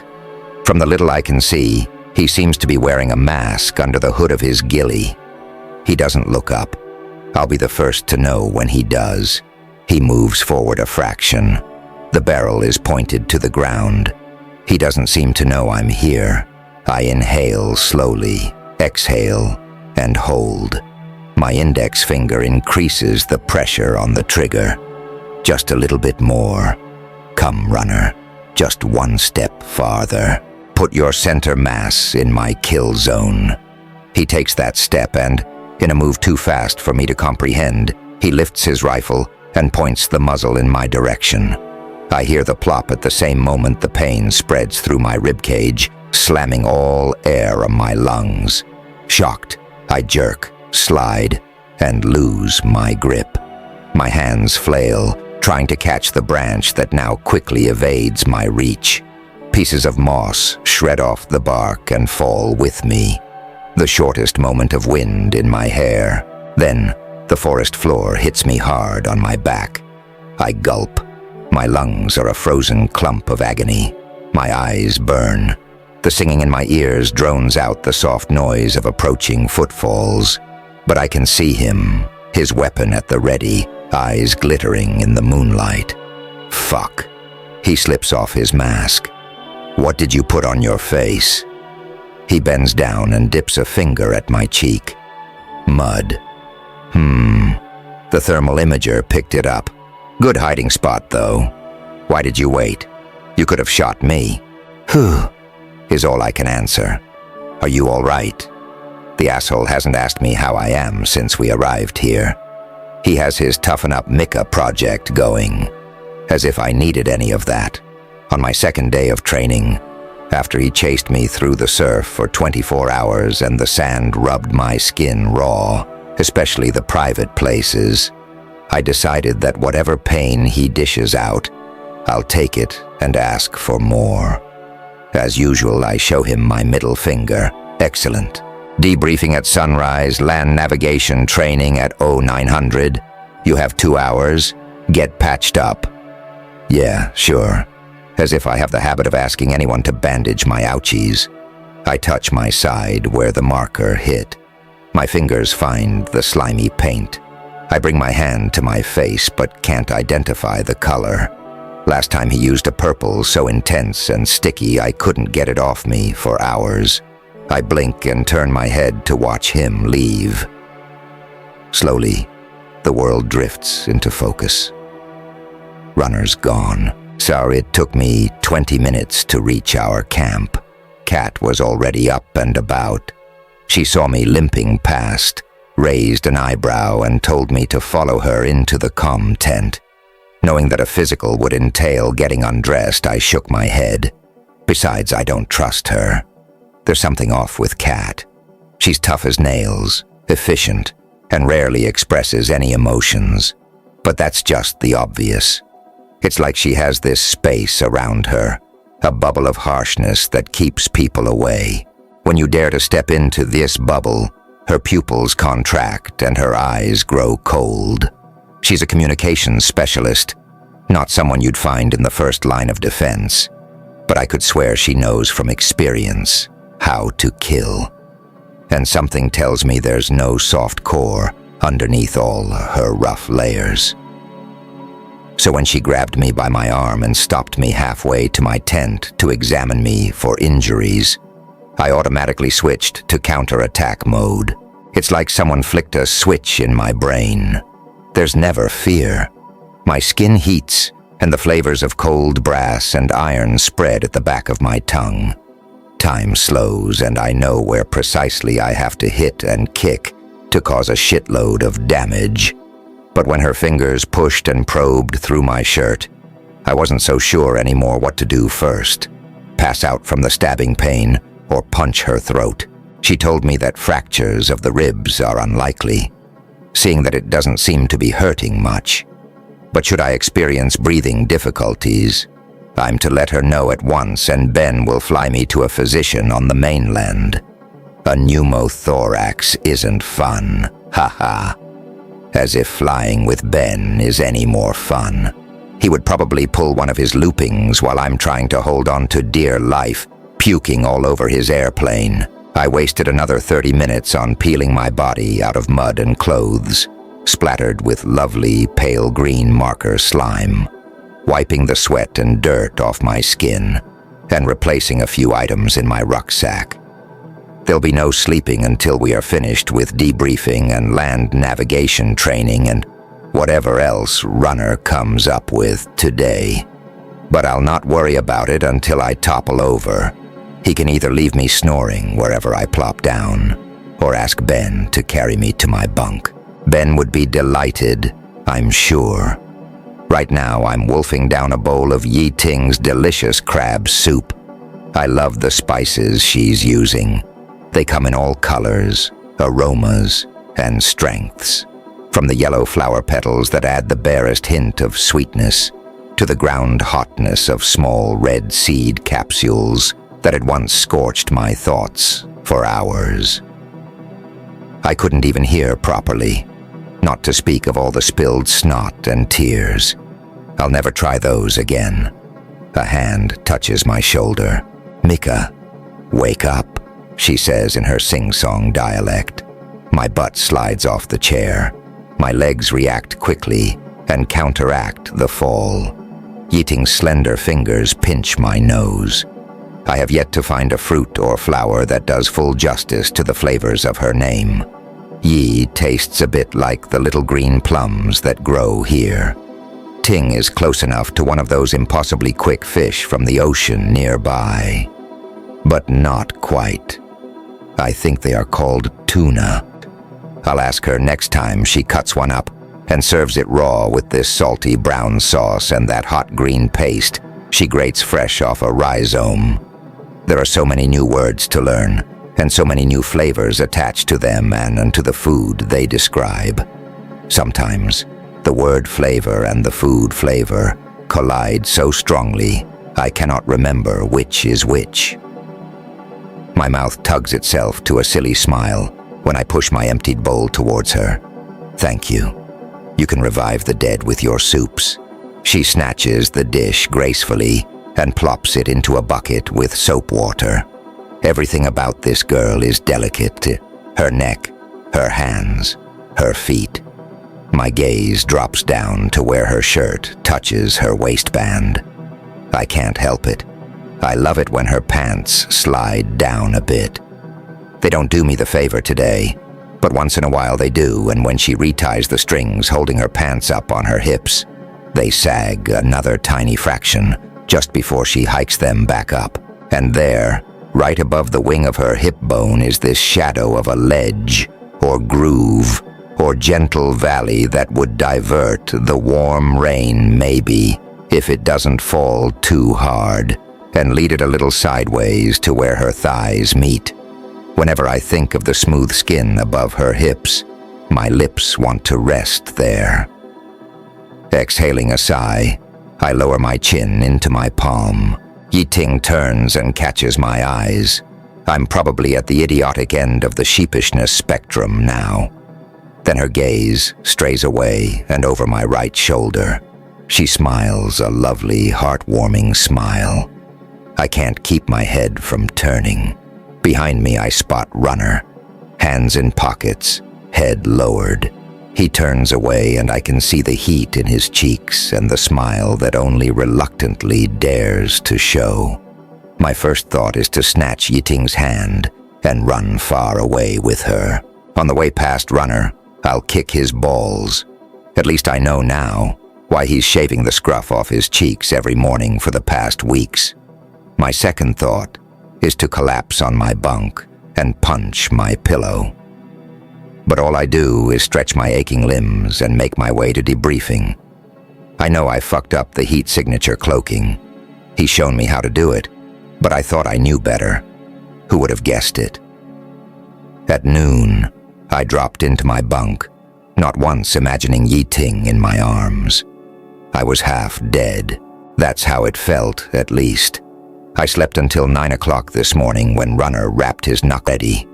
Truth be told, they are only the brothers of the apocalypse. Don't know if there have ever been any sisters. To the BSA, women are the birthplace of all that is evil, useful only as slaves in the kitchen and in the bunks. I call them the Bullshit Army.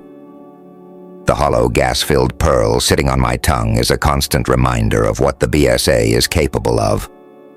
Runner's one condition to take me as his apprentice was that I get a tutic implant I can crack with my teeth if the BSA captures me. I can take 1 or 2 men with me when I exhale the gas into their faces. That won't be too hard, for they'll be very close then. Between my legs, raping me. I shudder, trying to push the thought away. Women have inherited the shitty end of war. Not only do we get killed, we get raped until we beg to die. Sometimes I hate humans, and I can relate to the BSA's motives to get rid of us all. But then I have to remind myself that it's only the BSA who acts like that. Well, mostly. I'm an irregularity. Runner has never had a female apprentice, and neither he nor his fellow sequencers think it was a particularly good idea to take me in. Since the night he told me exactly what he does, I think he and his friends might have a point. Not that I regret my decision. I love it and hate it at the same time. I've never been more alive than I am now. Should I survive my apprenticeship, I'll be a sequencer and join the ranks of the guardians of humankind. Sequencers have existed ever since the great pandemic snuffed out 3 billion lives, and the remaining 7 billion took up weapons and murdered each other, sometimes in hand-to-hand combat, sometimes by pushing a button, dropping a bomb, and ripping apart thousands, while radioactively contaminating vast stretches of land. The pandemics aren't gone yet, and I doubt they ever will be. Tuberculosis has had a grip on humankind.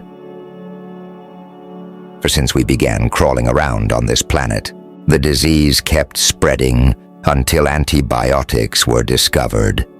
Then it slowed down for a while until tuberculosis bacteria learned to neutralize the drugs.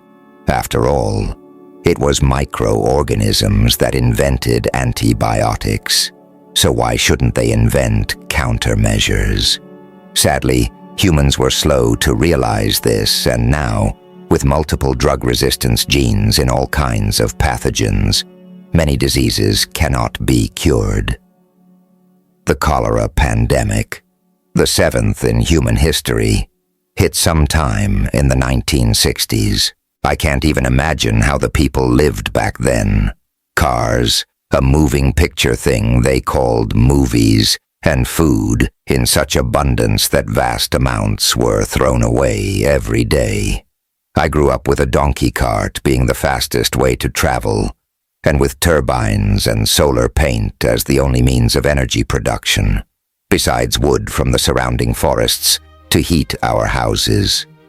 Even if we had had movies, there was no time to sit idle and watch them. School was somewhat of a luxury for kids from well-to-do parents, although I never considered it as such.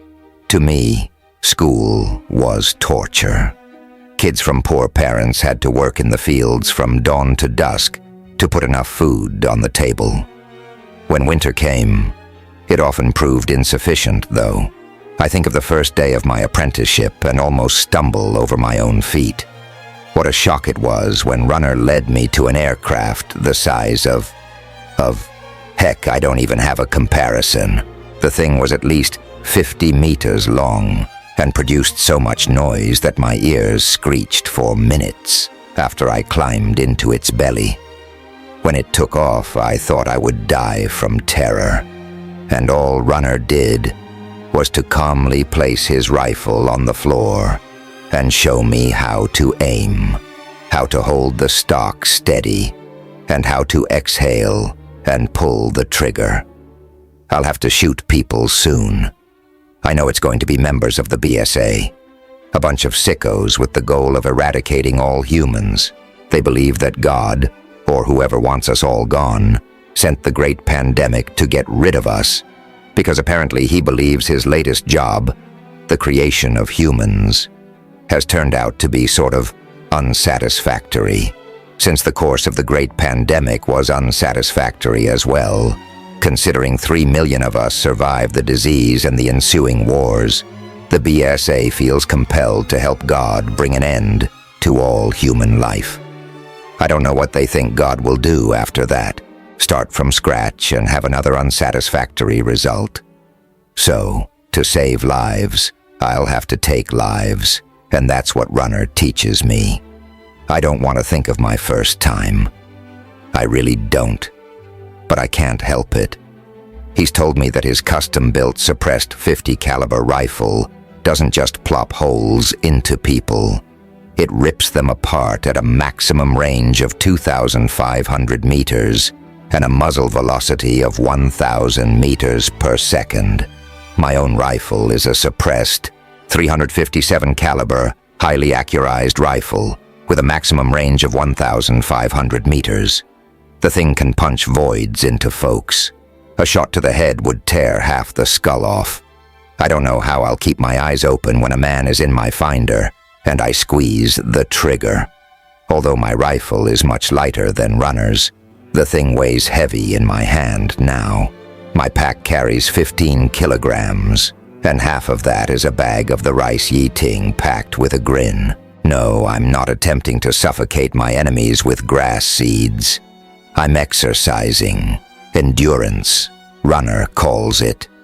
Fuck it. I can endure a lot of shit.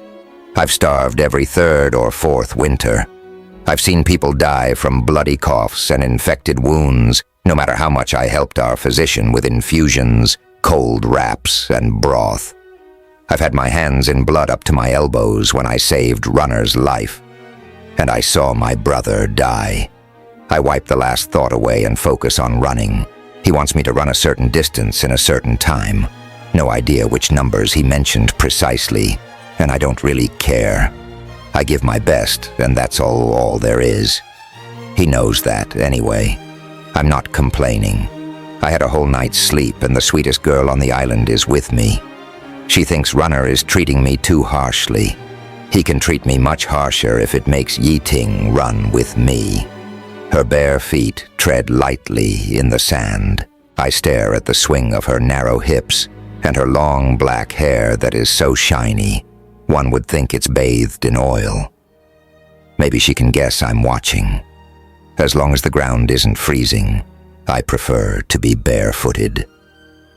Here in the subtropics, there's no reason for me to squeeze into footwear. Boots make my toes useless for balancing, and my footfalls get loud and clunky.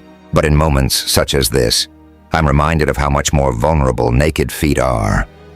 I have to watch out to not break my ankles. The dark gray rocks are round and slippery. The sea washes over them, allowing algae to grow on the surface and mussels in the cracks between. I'm pretty slow and can't focus on anything but my feet and where to place them. Once I reach soft sand, I increase my speed and let my mind wander. So here I am, at the edge of the Indian Ocean, chasing a beautiful girl while carrying combat paraphernalia on my back, a sniper rifle in my hand, a .40 caliber pistol strapped to my thigh, and a large knife at my hip. Yiting wears her loose cotton pants and shirt. She's unarmed, smiles a lot, and is as fast as a deer. The two of us must make for a curious sight. Are you okay climbing this? I huff when we reach the cliffs. Are you kidding me? She rolls her eyes. I love the lilt of her voice and how her words taste. Sometimes I beg her to speak her wild mix of languages for me, and when she does, it makes my tongue prickle. The dominant Min dialect tastes of a handful of berries tumbling through a wooden bowl, round, soft, and quick, with a tardy sweetness and a slight rasping across my palate. The Japanese fragments mixed into it are softer, strewn with grating dishy sounds that spread flavors of unripe plums in my mouth. When she speaks English, her linguistic flavor seeps through, and I find myself adopting her speaking patterns just to taste her from a distance. I dig my fingers into the rock and begin pulling myself up. I'm not allowed to sling my rifle over my shoulder, Runner said. If not for the weapon and the weight on my back, I'd be up there in a flash. But one-handed, and with a shitty center of gravity, the wind could probably blow me off the cliffs. I climb and kick very inelegantly, scraping a chunk of skin off the side of my right hand, until finally I scramble over the edge. Yiting stands with her hand on her hip, her pants showing a pale gap between waistband and shirt. My heart pounds a double beat. I long to see more of her smooth skin, but right now, I'm dirty, sweaty, and ridiculously red-faced. She's too pretty anyway. She'll never let me kiss her, even if I polish myself. I inhale a deep breath and tackle the final stretch of the run. Only 2 kilometers on flat terrain left. Stupid muscle-producing exercise. After that, sharp shooting. Runner wants me to be exhausted, trembling, and hypoglycemic to see how my aim is under simulated battle conditions. I'll probably plop my bullets into some poor gull high up in the sky instead of the targets on the ground. After half of the final distance, my legs and lungs burn, but I don't slow down. I'm probably too slow anyway. Yiting runs like a dancer. She doesn't appear the slightest bit tired. Yiting, I manage through elaborate breathing. Tell me about your flights. I need a distraction. She chuckles and slows until we run next to each other. I'm both Ben's and Kat's apprentice, and in my 3rd year. She always begins her stories like this. You can tell she's proud having 2 mentors. She keeps them both busy and happy with her performance. I switch back and forth between the 2, but this is the first time the 3 of us are working together. Kat teaches me everything about communication and intelligence. It's exciting, but too much sitting on my bum for my taste. With Ben, it's much, much more fun. She grins. I love flying. Then the corners of her mouth pull down. Only The bombs. The bombs. I still can't wrap my head around this gentle girl throwing huge packs of explosives down at BSA camps. Or Ben. Compared to the serious cat, he's a fun guy. I've never seen him angry or sad, and the mop of tight blonde curls make him look like a small boy, harmless and funny. Ben and Yi-Ting pull off all kinds of dangerous things with his small solar aircraft. The machine is so quiet, you hear it only when it's about to slam right into you. I once saw her fly a loop while Ben cheered from the ground. My stomach was about to blow lunch just from watching. What about the cooking? I grunt. I need a break and probably shouldn't spend the little air I've got left and chatting. My dad is a cook. I was raised in his kitchen and soaked up all his secret recipes. She shows me her white teeth. Cooking is second best to flying. Besides, someone has to feed you crazy people. On my first day, I mistook her for kitchen help until she smacked the towel at Ben's butt and made him do the dishes. Then I thought there was something going on between the two, but soon Ben started flirting with me for some bizarre reason, and Yi-Ting didn't seem affronted. We are only 3 women on the island, me, Yi-Ting, and Kat. I'm guessing Ben tried his luck with his apprentice and she told him off. And no one in his right mind is going to mess with Kat. So that leaves only me and the ants and bees. The wind is whipping salty air into my face. I can see Runner far ahead. He stands unmoving and watches my progress. Maybe I should be faster. I pump my legs and spend the last bit of energy I didn't know I had. Puffing and grunting, I run up to him and drop my rock next to his rifle. No, you'll be 50 meters to my left. Put your earbud in. Move. See you later, Yi-Ting calls, and I'm not sure if she means only Runner or both of us. I pick up my stuff and make my legs run a bit farther. Then I drop my rock, take the earbud from my pocket, plug it in, and make myself comfortable on the ground. We'll practice synchronized sniping, sounds in my left ear. Okay, so we'll be aiming at the same target, alternating shots, calling out corrections, and acting as each other's spotter to make sure the target is very, very dead. We begin on the far left, Runner says. Total of 4 shots per target. I get the first shot, so I gaze through my scope, blink in confusion, and check the set angle. Runner, did you fiddle with my scope? I might have bumped against it. Asshole, I growl. It's your responsibility to never let your rifle out of your sight and to check its functionality before you even think of walking into battle, he reminds me. I'm sorry, I mutter. Distance and windage, he demands. I assess the distance to the first target. The grass bends sharply to the right. 850 meters, stiff west wind, no crosswinds. Runner fires, and I see a spray coming off the wooden target's left shoulder. Favor right, he tells me, and I aim and shoot. Spray flares up at the target's center. Favor right, I say, and he fires, hitting the target's left shoulder. Wind is settling.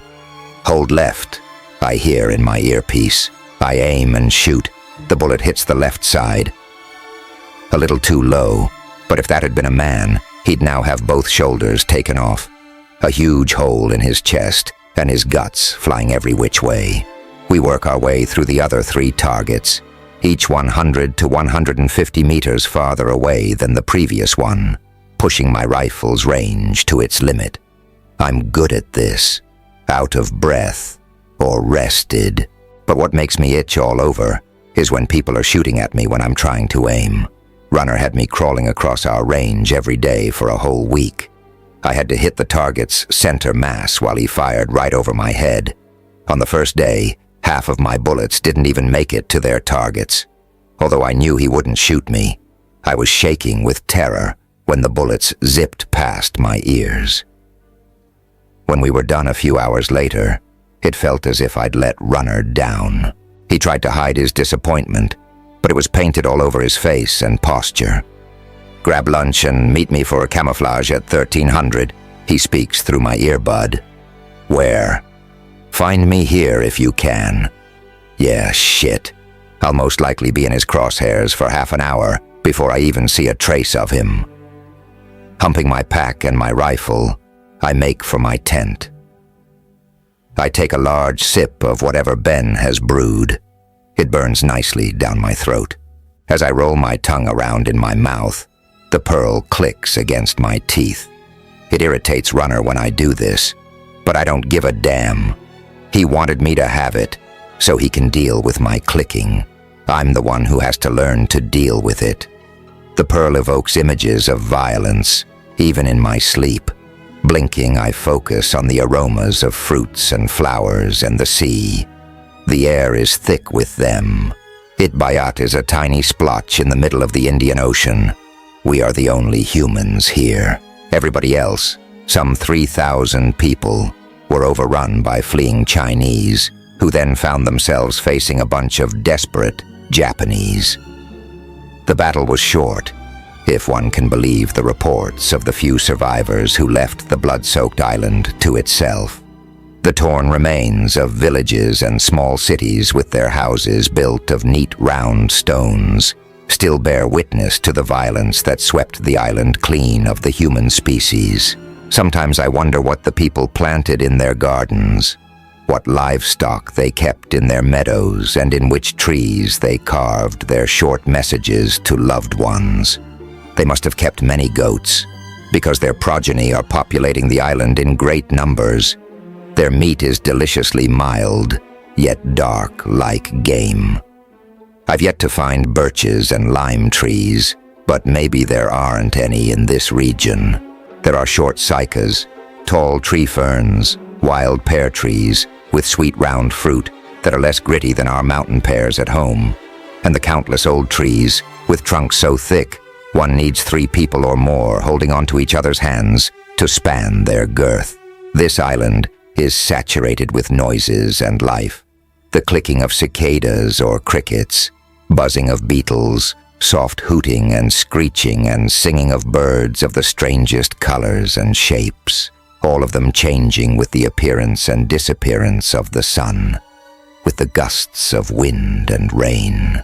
I peer up at the canopy of red cypresses, follow their wind-battered trunks with my gaze, and close my eyes. Want another one? Ben asks me. His voice pulls me back to our small unit, sitting among a group of trees. I open my eyes and look down at the sea. The sun is cut in half by the ocean, bleeding dark orange across the rippling dark blue. Ben steps in my view. Earth to Mika. He waves a hand in front of my nose. You are not Earth. Not yet, Ben. He snorts. He's as pale as the sand down at the beach.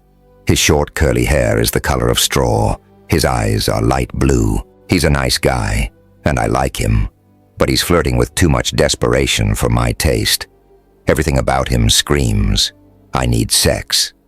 If I have another one, I might do things I'll regret tomorrow morning. I answer. Such as puke. Kat clears her throat. She never laughs, and rocks her chair far back. So far, I'm afraid she'll tip and bonk her head. But she doesn't drink, so she's probably in complete control of chair and gravity and all. I thought you might mean something different, Ben says. Okay, here he goes again. I sit up straight, deciding to amuse him a little. You should be careful with alcohol, Kat tells me. Last time you passed out after your second drink. I don't think your system tolerates it. It will have to adapt, I retort, just as Yiting arrives. I never hear her approach. She treads so softly, her bare feet don't make a noise. She places a large bowl with rice and strips of vegetables on the table, takes the offered glass from Ben's hand, and sits down on a fallen tree next to Runner. Shit. I should have put my behind there instead, and she'd be sitting next to me and not him. I notice my own irritation and let some of it leak out. Such as? I dare Ben. He puffs up his cheeks, wiggles his eyebrows, and smiles, some kind of can't-you-guess smile at me. What? I huff, faking naivete. What do you mean? The corners of Runner's mouth pull up a little. The sunset reflects in his black eyes. He doesn't buy it. He knows me well enough. Ben clears his throat. He's about to say something, but I'm faster. Okay, Ben, give me another one of whatever that stuff is. It's a cocktail, Kat informs me coolly. This woman is a machine. There's not one smile inside her soul. She says weird things, and the corners of her mouth don't even twitch a fraction. Doesn't look like a cock's tail at all. Looks like juice to me. And down goes the first half of the stuff. I feel much better already. I decide it's time to flirt with Yi Ting. But a hand sneaks into mine. It's attached to Ben's arm. He's sitting next to me. Ben. Yes, he says, and moves his chair closer. His arm is touching mine. I can feel the soft fuzz of blonde hair tickling my wrist. I'm overwhelmed, he whispers into my ear. His breath runs down my neck when his lips touch my earlobe. I burst out laughing. I've never heard anything so ridiculous. Oh, no, I can't even remember the word for it. There's a word for it, damn it. Give me a second. And I'm still laughing and holding my stomach, and I know it's cruel, but how can he believe he's overwhelming in any way? I can't remember the word that's used for women like me, so I splutter. Ben, I fuck girls. The hand disappears and a squeaky, oh, comes out of his mouth. Sorry, should have warned you earlier. I don't dare look at Yi Ting now that she knows I'm into girls. Would she feel repelled, shocked, or relieved, enticed, even? The word overwhelmed plays back in my head, over and over again. So, girls, huh? Exclusively. That's Ben. He's pathologically overconvinced of himself and nothing really shocks him much. Never thought about it, I say truthfully and without thinking. The only person I had sex with was Sandra, and it was lovely until she spilled her guts about Runner. I could have sex with a lot of men and women as long as they don't talk much. Did I just say this? I clap my hand to my mouth. I feel very sick all of a sudden. I need to. I manage to stand and stumble to a nearby shrub. Ben's cock's tail, or whatever it's called, is expelled from my stomach and hits the ground. Get your ass into the comm tent. Morning, Kat, I grumble, pick up my breakfast, and follow her. Runner is already there, nursing a cup of tea, his straight black hair resting on broad shoulders. How's the head? He asks without taking his eyes off the screen. Attached, I reply, and ringing, but he doesn't need to know that. I settle in a chair and gingerly shovel rice and fruit into my mouth. I don't want to upset my stomach any further. Kat nods to a screen. It shows a live stream of the small camera attached to the belly of Ben's airplane. They just flew over the observatory. It appears untouched. Puzzled, I look at Runner. Didn't the BSA attack it, kill everyone, and cut off our contact to the island? Odd, isn't it? He says.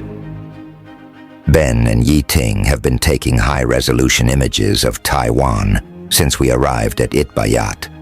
They've now scanned more than 60% of the southern half of the island. The northern half is so contaminated with radioactivity that little but moss, ferns, microorganisms, and insects thrive there now. Taiwan used to have 4 nuclear power plants, 3 at the island's northern tip and 1 at the southern tip.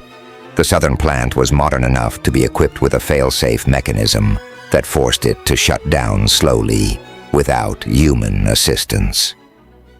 The other 3 wreaked havoc. Nuclear power plants were the main reason for the first sequencers to organize themselves into a task force. They weren't called sequencers back then. They were a bunch of engineers and scientists who knew enough about Earth's technical infrastructure to organize the emergency maintenance. When the world wars began, and human maintenance was erratic at best and non-existent at worst, the older power plants went into overdrive without adequate cooling. The results were identical all over the planet. Meltdowns with intense and long-lasting fires, fueled by radiation. The radioactive smoke and dust clouds contaminated land and water for hundreds of generations. There were only a few sequencers, and they managed to shut down only a handful of reactors. But the main problem the Great Pandemic and the ensuing wars brought was the sudden loss of knowledge. Whom do you ask how to lead people into battle if there's no one left to ask? Whom do you ask how to safely do a cesarean section if all doctors were killed while tending to injured soldiers and all midwives have been raped and tortured to death? As humanity went down the drain, most of our knowledge was flushed as well.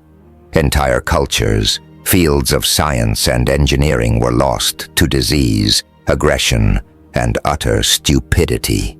I learned a bit about our history when Runner and Cat called a council meeting a few days before we left for Bayat.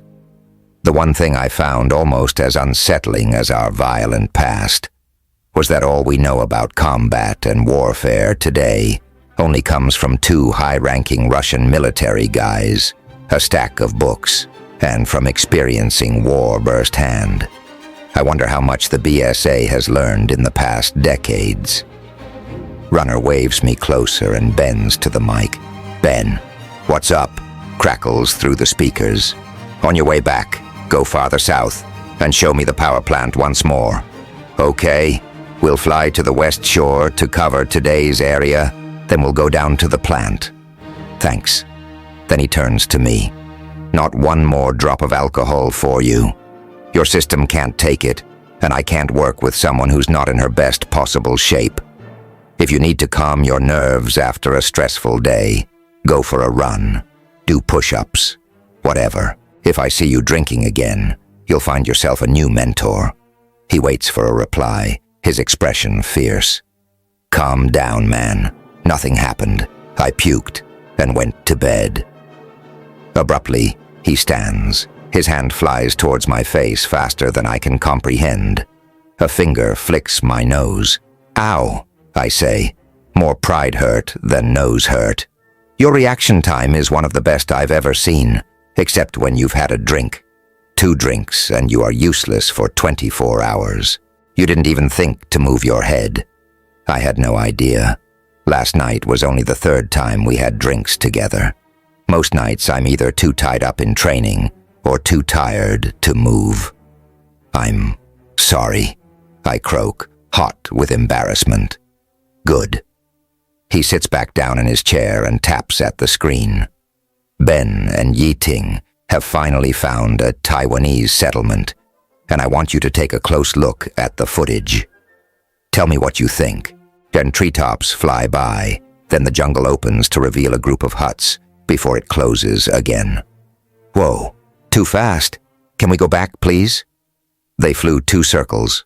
Wait a moment.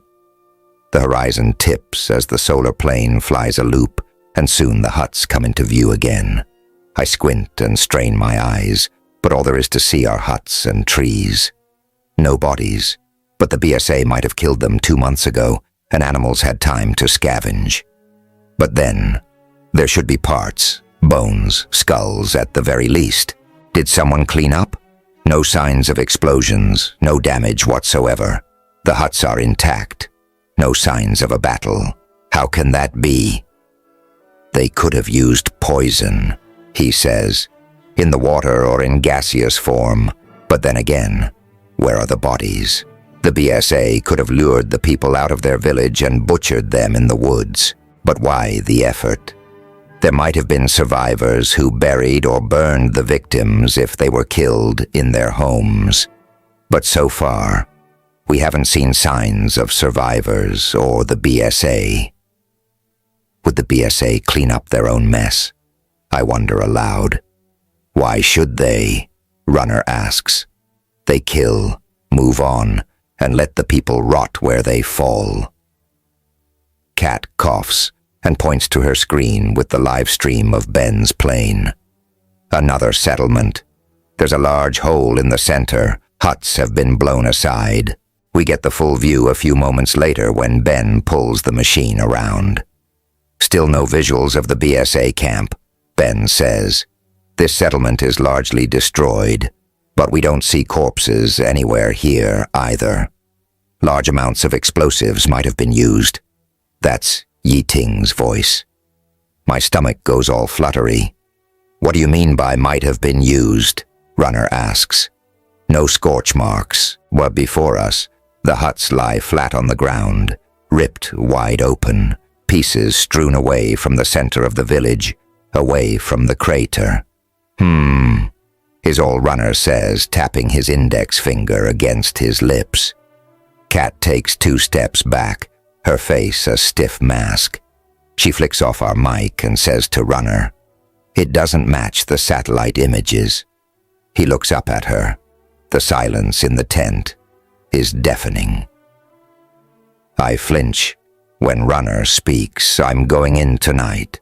I want you to analyze all data you have on your hard drives, all satellite images of the weeks since before the BSA cut off our comm to Taiwan up until today." "What am I looking for?" she asks. "Any activity between the BSA's entry point and the observatory during these past weeks.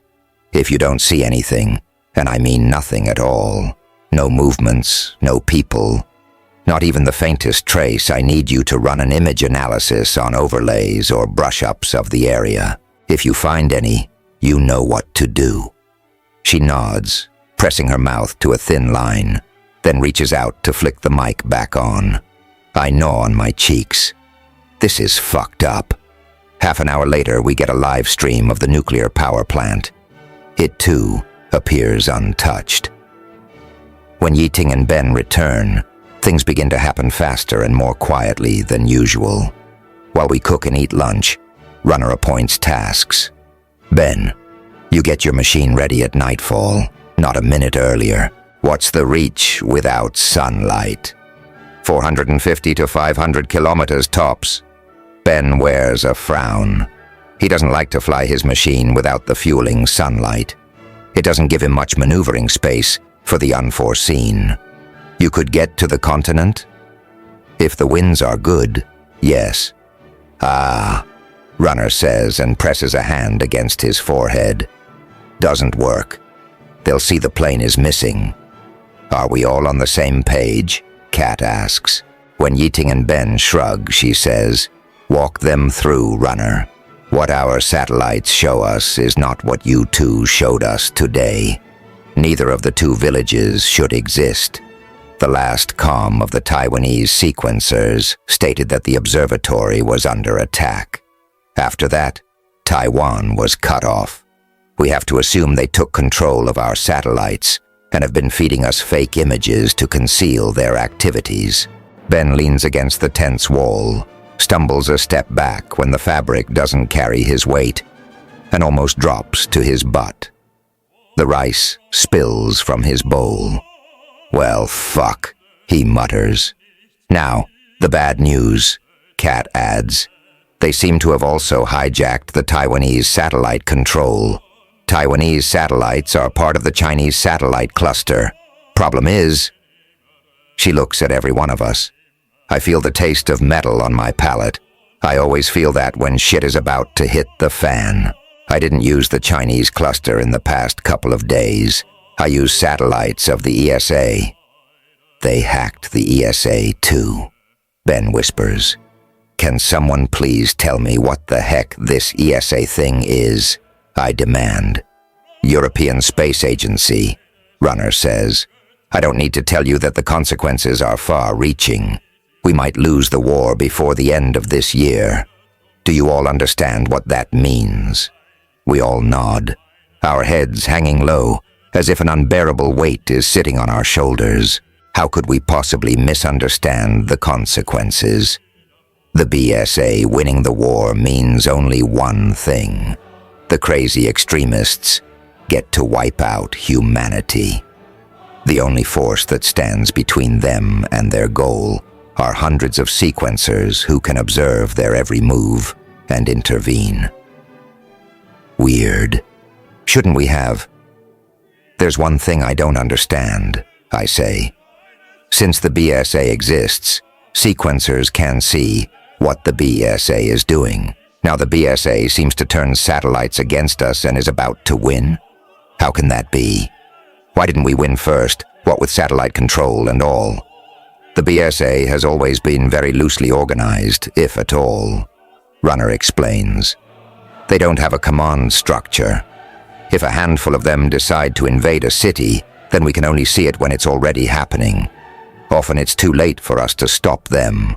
We have to move our forces, and that can take hours or even days. Then the BSA is already done killing and is moving on.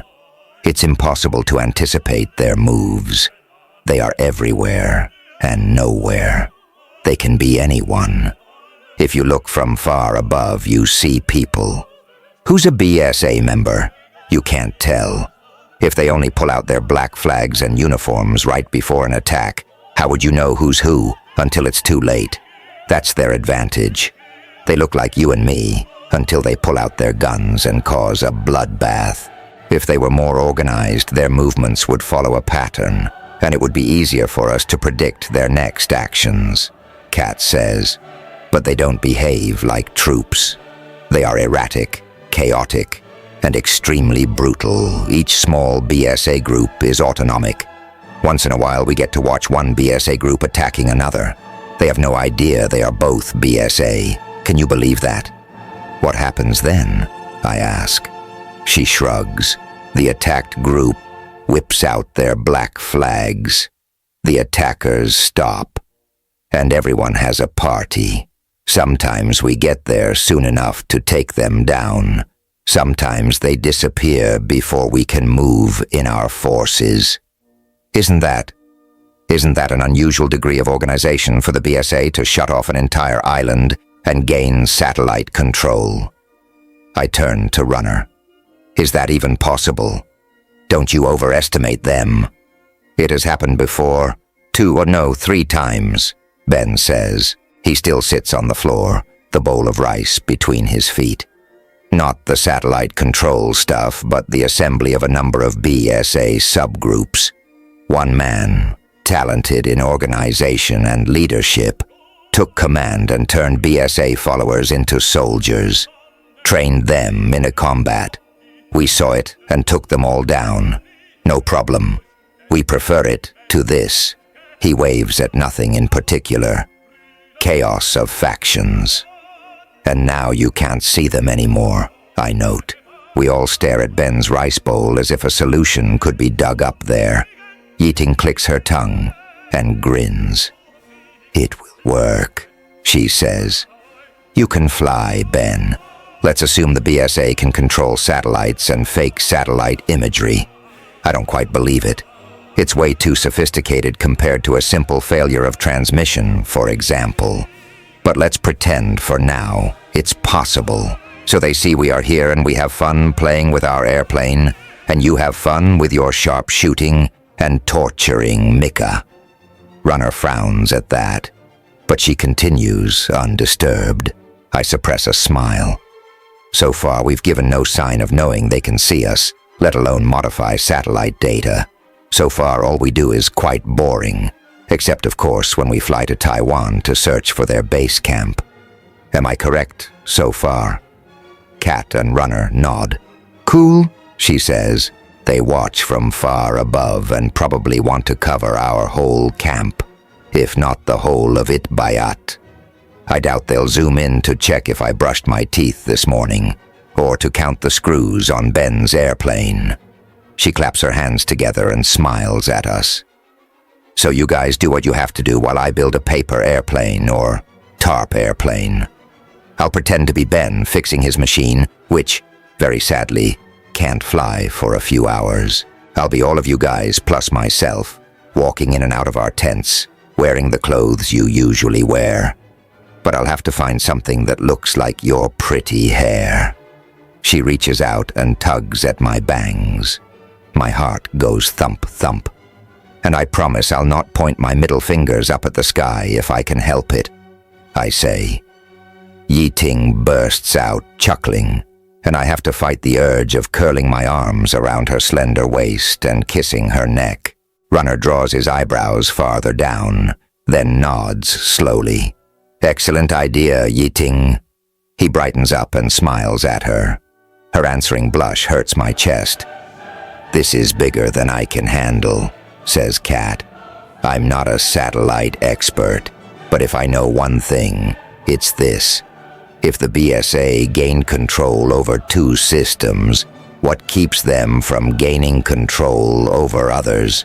Ben, you and I will go to the continent. I need to talk with the council and a friend. Whoa. No way. Ben holds up his hands. If you want me to fly to Taiwan, and then all the way to the mainland, I can't take everyone. Sorry, Kat, but no way. Runner, his equipment and me is all the machine can carry that far. Take out the seats, she says. Yes, we'll rip out the seats. But you, Kat, will stay here. Mika will accompany me. Runner throws a glance at me, and I will my lungs to breathe normally. Doesn't work as well as I hope. I don't like it, Kat growls, hands deep in her pockets. I'm the intelligence expert. I know how to handle these things. She breaks off, seeing Ben shaking his head. Okay, I'll write my friend a letter and give you his name and location. Ben, if you open it, I'll kill you. What the fuck, Kat? Am I suddenly not trustworthy enough? Ben flicks a rice kernel in her direction. Of course you are. I'm sorry, it's just... This is not the way I want things to happen, she answers. I hate being stuck here while you guys get all the action. You can help me build a paper airplane, Yi-Ting quips. Runner coughs to hide a snort, but it doesn't work. He receives a cold stare from Kat in return. Now I know what bugs me about her. She mistrusts everyone. I wonder why that is. Does she trust herself? I'm busy with image analyses, she retorts. Rain begins to tap on the tent. The wind picks up and tugs at the fabric. Mika, your apprenticeship might be coming to a very quick end. Runner squints at me, and instantly I know what he means. It has nothing to do with having learned all my lessons. You and I go in tonight. Ben will pick us up in 4 days. I swallow. Am I even ready? Yi-Ting will prepare provisions for us, and you have precisely 10 minutes head start. 2 paint bullets only. I want to know how well you function when you're unprepared. What do you mean? Sniping practice. The time is running, Mika. You cannot be serious. We have to pack our things, prepare for... I'm preparing you right now. 8 minutes head start, Mika. Move. Now.